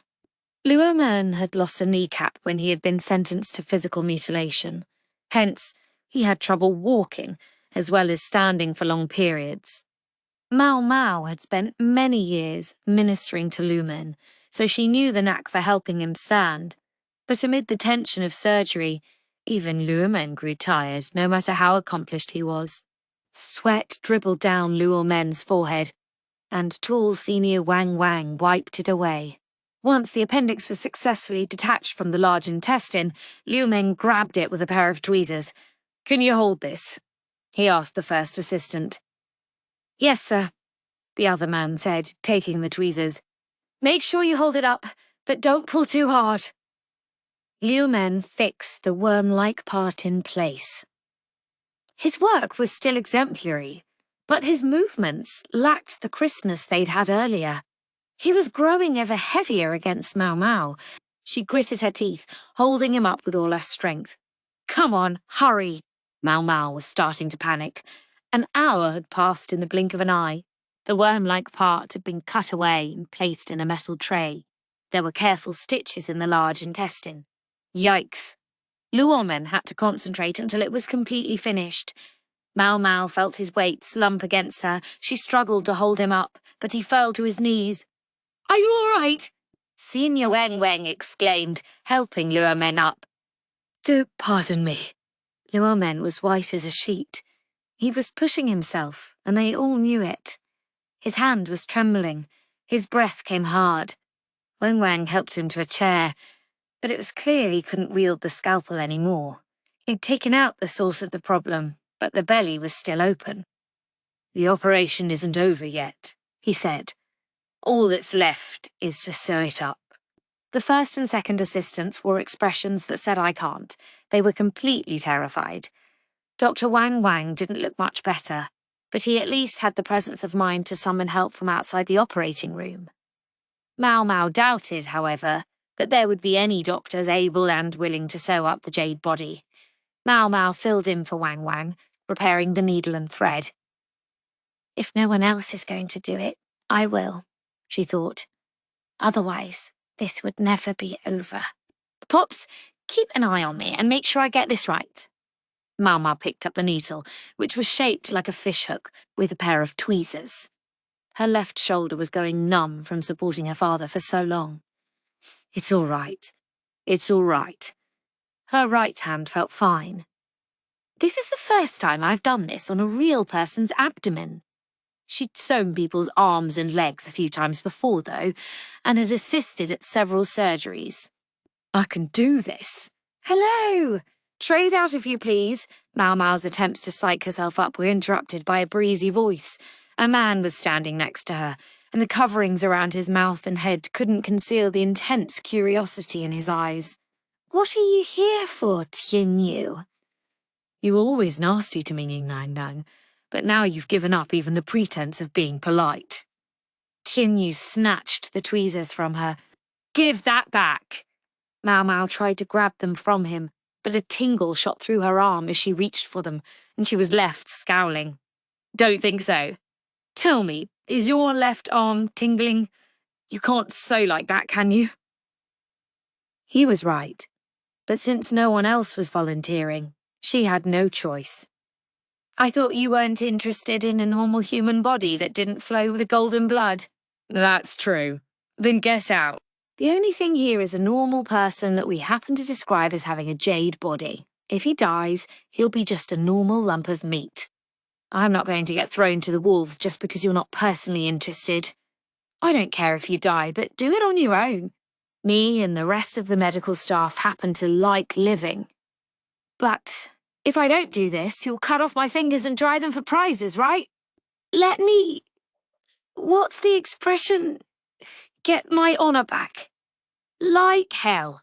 You can't half-ass this. Now scram, you're in my way." Mao Mao stamped her feet. "Mao Mao!" "Calm down," said Luo Men. Auntie Lu had come in at some point and given him a damp rag. "Say, mister, if this surgery succeeds, we'll get to do harder and harder operations, won't we?" Tianyu asked. "Who's he calling mister?" Now Mao Mao was angry that Tianyu had dreamed up this obnoxious way to refer to her old man, but Liu Armin simply said, "That's right. There are many people in this world with strange diseases or born with unusual anatomies. There are even some people whose organs are all flip-flopped." "Oh," Tianyu's eyes shone. Dr. Liu came in, a bandage wrapped around his hand. It was still stained with red. "If you want to see the most interesting cases, you have to become a doctor worthy of meeting those patients. Don't decide whether to do surgery just based on your personal feelings." "I'm not saying I won't do it," Tianyu objected. "Then do it. Show skills that will have your patients begging you to work on them. You hear me?" Tianyu's eyes went from goggling to completely focused. He was looking at the Emperor's still open surgical site. Mao Mao watched him silently. She bit her lip, but there was nothing she could do. Tianyu was better at suturing than she was. He'd proven that all too well with Xiao Hong. "Mao Mao," said Dr. Liu. "Watch him closely to make sure he doesn't get any funny ideas." "Yes, sir," she said, and Dr. Liu left again. Luomen was obviously still tired, but he at least stuck around to observe. Since you're here, Niang Niang, you might as well be my assistant. I think you get how I work better than the other doctors. Mao Mao still didn't say anything. Feeling deeply humiliated, she prepared a fresh needle and scissors. I swear, I'm going to get better than this guy. Infuriated though she was, Mao Mao still watched Tian Yu's quick, delicate work, intent on absorbing everything she could.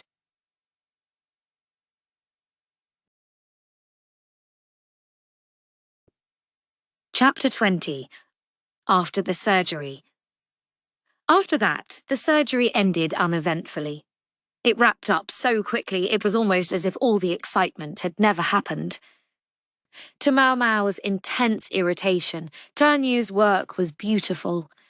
She put salve and a bandage on the Emperor's impeccably sutured stomach. All right, now we've got to clean up. The operating room was a mess of bloody instruments, along with a pile of blood and filth-soaked gauze. The moment the assistants, dripping sweat, got out of the room, they slumped into chairs. Mao Mao did the same.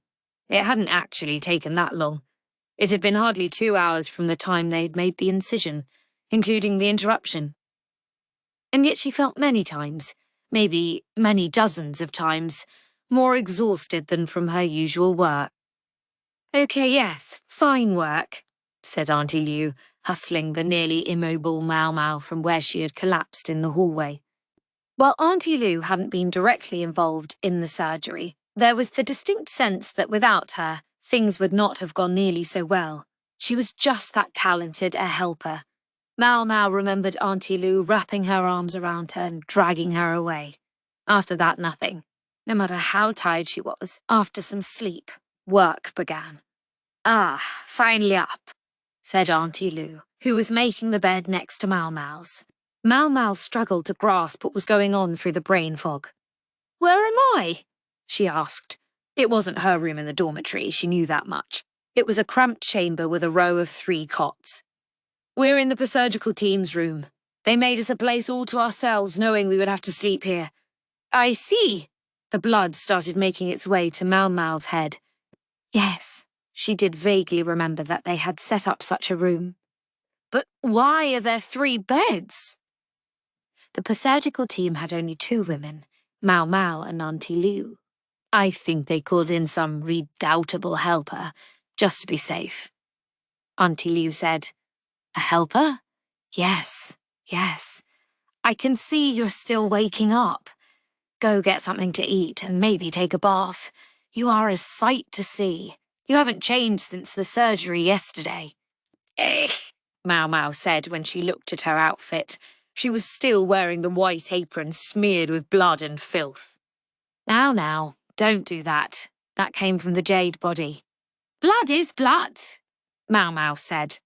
No sooner had she gotten off the bed than she stripped off the disgusting surgical garment and threw it away.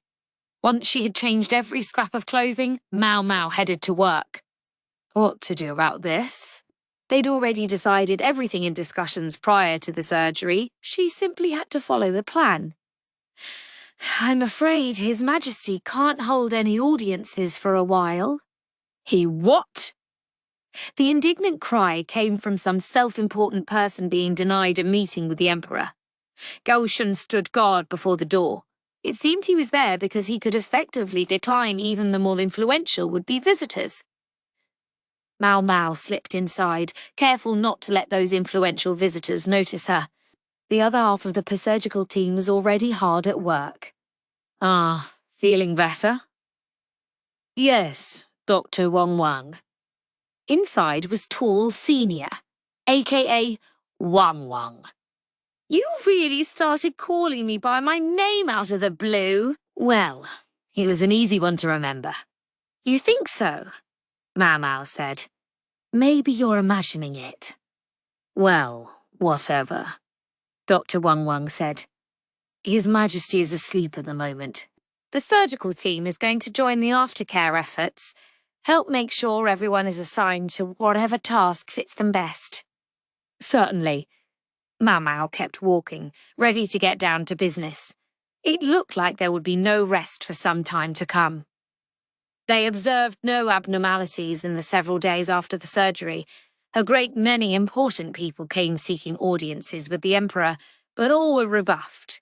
The enforced rest must have been having an effect, because none of the feared complications had arisen, at least so far. No doubt it helped that the assisting physician had cleaned the filth out of the abdomen so thoroughly during the surgery. They changed the dressings twice a day when Dr. Liu and his cohort came in to check on the progress of the surgical site. Quite frankly, the doctors believed that once a day would have been sufficient, but there were some obnoxious high bureaucrats who had insisted on ridiculous things like checking the site every hour or something like that. They evidently didn't imagine that too many unnecessary checks could actually increase the chance of toxins getting into the wound. The 2 times a day were a compromise. Much as it felt like a waste, Mama got rid of the used bandages. Bandages for soldiers could be washed, disinfected, and recycled repeatedly, but dressings from the Emperor, if carelessly reused, could be considered a gift from him. Just another troublesome aspect of dealing with the imperial family. The Emperor would be on a liquid diet for a while. They'd spoken with the royal chefs to arrange it. Every time Mao Mao saw them at work, she remembered nursing consort Li Hua. The Emperor grimaced each time he was presented with his thin gruel, but he never complained. His belly hurt because it had been cut open, but the chronic pain and nausea were gone. Meanwhile, the doctors handled changing the Emperor's clothes and bathing him when they changed his dressings. Why couldn't the ladies-in-waiting or palace women do it? They claimed it was so no coquettishly dressed women might approach His Majesty. Not that even he of the prodigious facial hair would probably be in a mood to lay a finger on them, Mao Mao thought. The palace ladies might get some funny ideas, thinking this was a perfect opportunity. Every ambitious woman in the palace, with her parents' hopes lying heavy on her shoulders, was looking for a chance to become an imperial mistress. Such dalliances couldn't be permitted with a convalescent, of course, and even Empress Gyouyoh was asked to refrain from visiting His Majesty. Mao Mao and Auntie Liu took care of cleaning the room, along with the special helper who had been called in, Sowing. That was who the third bed in the nap room had been for. Cleaning with Sowing was, in fact, exactly what Mao Mao was doing at that moment. They were moving methodically but swiftly, taking extreme care to not send dust flying into the air as they worked. Mao Mao thought back on when she had been assigned directly to Jinshi and cowered a little. It brought back memories of, well, not torture, but some very stern scoldings. She really does seem like she can do anything. She was Jinshi's lady-in-waiting, yes, but before that she had been nursemaid to the Emperor himself. That must make it easy for him to get along with her. "There are no flowers in here," came a voice from behind the curtain of the bed as Mao Mao cleaned. It belonged to none other than the Emperor himself. "Oh, heavens, how can you say that?" "You know, in my time, people compared me to the lotus, just like my name." "Whose fault is it that I'm a white-haired old lady now?" Sowing shot back, even as she hummed. There was an audible silence from the doorway, where a guard was glaring at her. He appeared to be contemplating what to do with an old woman who took such a flippant tone with the Emperor.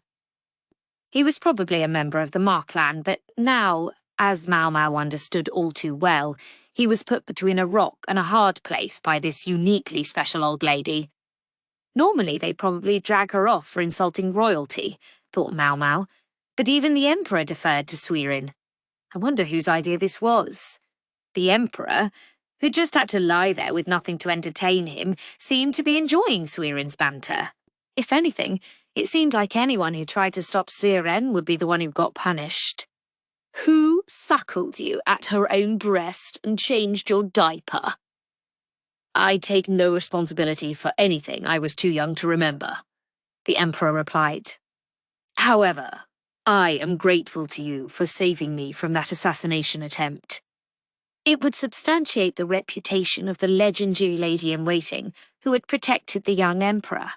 Mao Mao wanted to ask what kind of stage drama-worthy events they were referring to, but she decided it wouldn't be wise to pursue the question too deeply and instead kept polishing with her cloth. Did our duo face the same thing? The emperor asked. Yes. You didn't know? I didn't. She never said a word. Goodness gracious me. Suiren sounded quite at ease, but Mao Mao thought she detected a hint of resentment in her voice as well. I guess she really should have fled this court once she had a bit of money saved up. She was thinking of doing that, the emperor said, sounding as if it were news to him. I can sure sympathize with the desire to get away. Well, that girl never did like women's clothing, did she? She was such a tomboy. You would never have taken her for someone who could be a palace lady even if she'd stayed, would you? She was actually talking about taking the money she'd made and becoming a merchant. Until I interfered with her plans, as I gather. I knew you were quick on the uptake. Now, it wasn't just the guard. Mao Mao, too, felt a chill. Still, she knew the emperor would never punish Suiren, so she forced herself to keep breathing and try to calm down. Since you're here, Suiren, about me? Yes. Does he know? Know what? Mao Mao understood that they were talking about the circumstances of Jinshi's birth. She'd been sure the emperor was going to tell him the day before the surgery, but no such shocking confession had been forthcoming, and Jinshi and Mao Mao had been summarily ejected from the meeting. What had our duo and the emperor discussed after that? Was Jinshi aware that he was their child, or not? Even Mao Mao didn't know. If he knows or if he doesn't, it makes no difference either way, Suiren said, never stopping in her work. True enough. Whether Jinshi knew or not wouldn't change anything. Any change would be in those around him, and so long as the emperor chose not to say anything, nothing would happen. She suspected His Majesty would not be raising the subject again. Now, young master, Granny's done cleaning. You won't be lonely, will you? I could read a story to you if you like, Suiren said. Hack!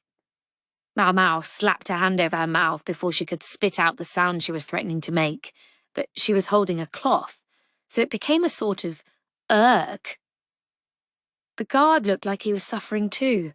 He was biting his lip and digging his fingernails into his thigh, struggling not to laugh. Don't call me that, the emperor said, words Mao Mao knew well from hearing them from Jinshi. I'll be going then, Suiren said, and left the room.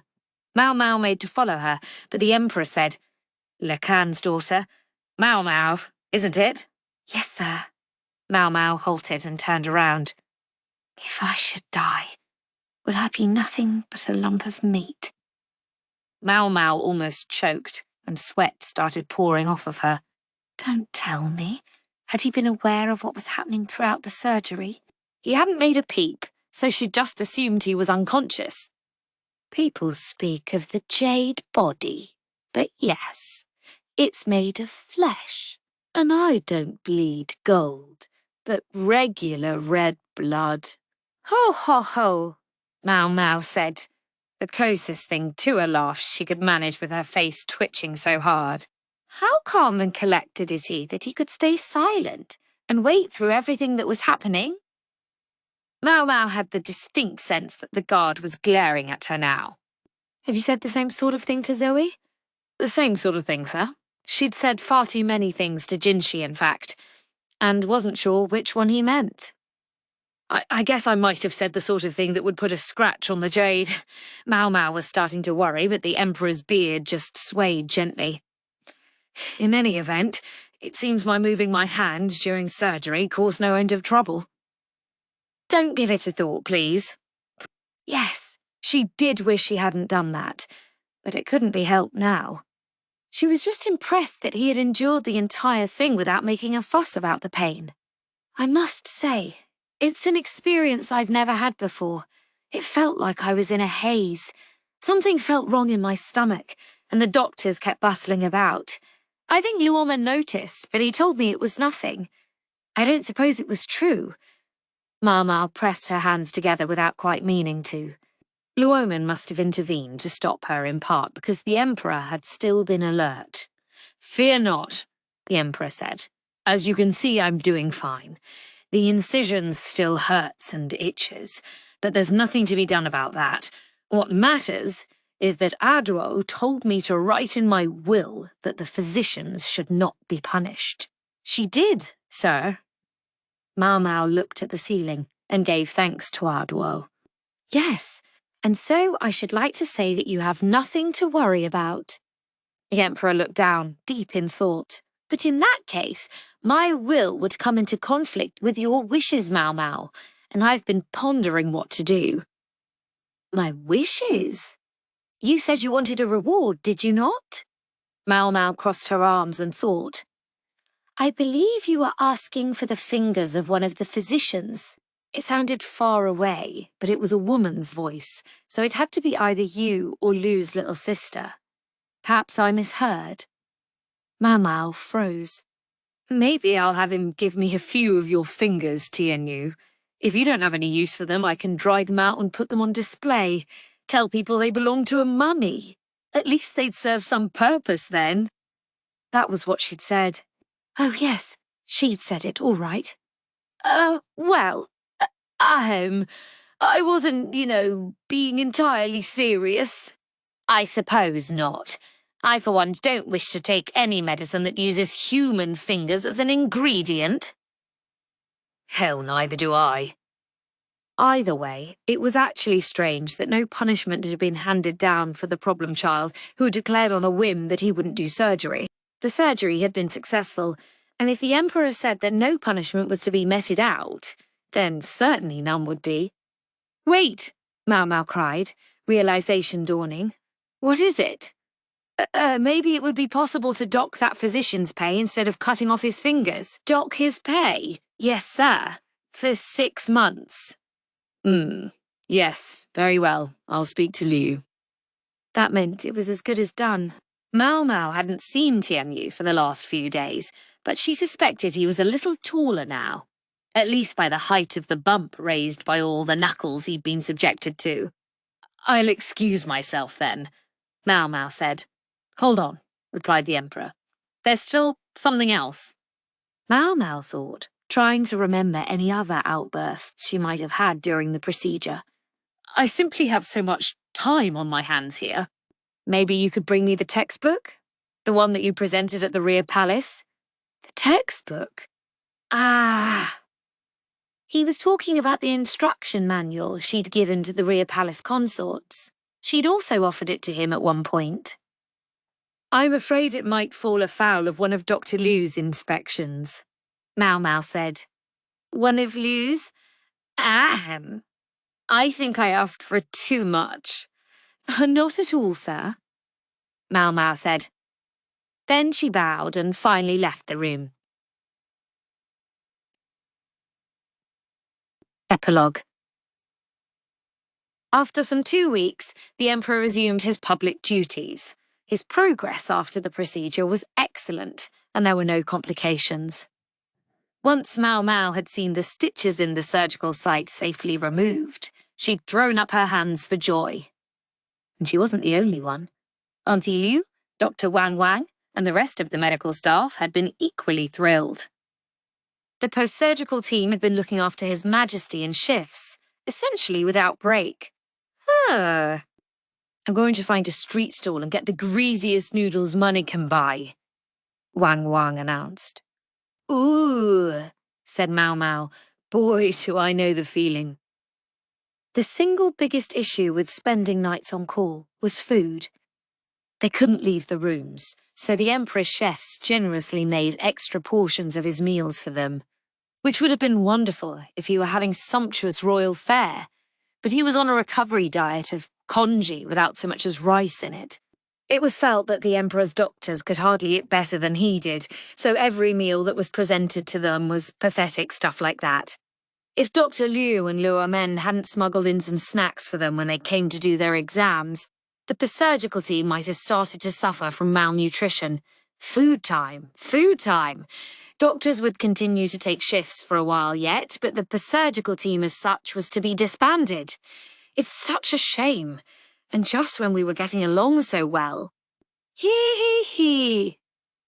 Ye Lady Surin, we must take tea together sometime. Surin and Auntie Liu had grown thick as thieves, perhaps because they were so close in age. Come to think of it, had Jinshi survived 2 weeks without Surin? Now I suppose I'd better be getting back to looking after the younger young master, Surin said.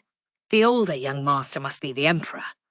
In Mao Mao's books, Surin and the madam were the 2 most formidable old ladies she knew. Won't you come eat something, Mao Mao? I hear Tao Mei and Mao Mei have made far too much for the young master to finish on his own. Too much food?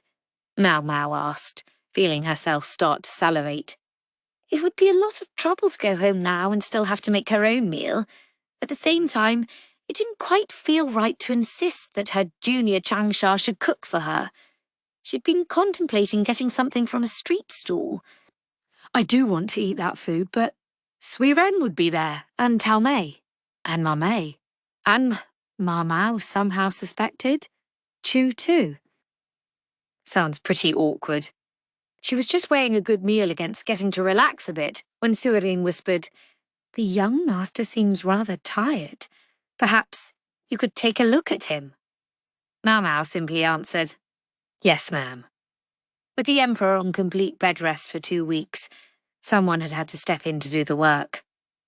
I tried to save you from as much work as I could, Moon Prince, said Hulan, although his excuse didn't carry much water. Junshi was there, a dried-out husk of a man. If only my husband could have helped, Tao Mei said, putting her hands to her cheeks and sighing. But he's had 3 times as much work as usual lately. In Western capital terms, it's been an increase of 50%. If things had been busier than in the Western capital, it was no surprise that Jinshi was wrung out. He looks like a frog in a dried-up pond, Mao Mao thought, irreverent as ever. My. No wonder Suiren looked less than happy. The carpet was plush, yes, but someone had walked on it without wiping their feet. And there was Jinshi lying right there. We need to at least carry him to bed. I'm very sorry. He said to just leave him, that he couldn't afford to sleep yet, Berson said apologetically. Doing something about that situation is what followers are for.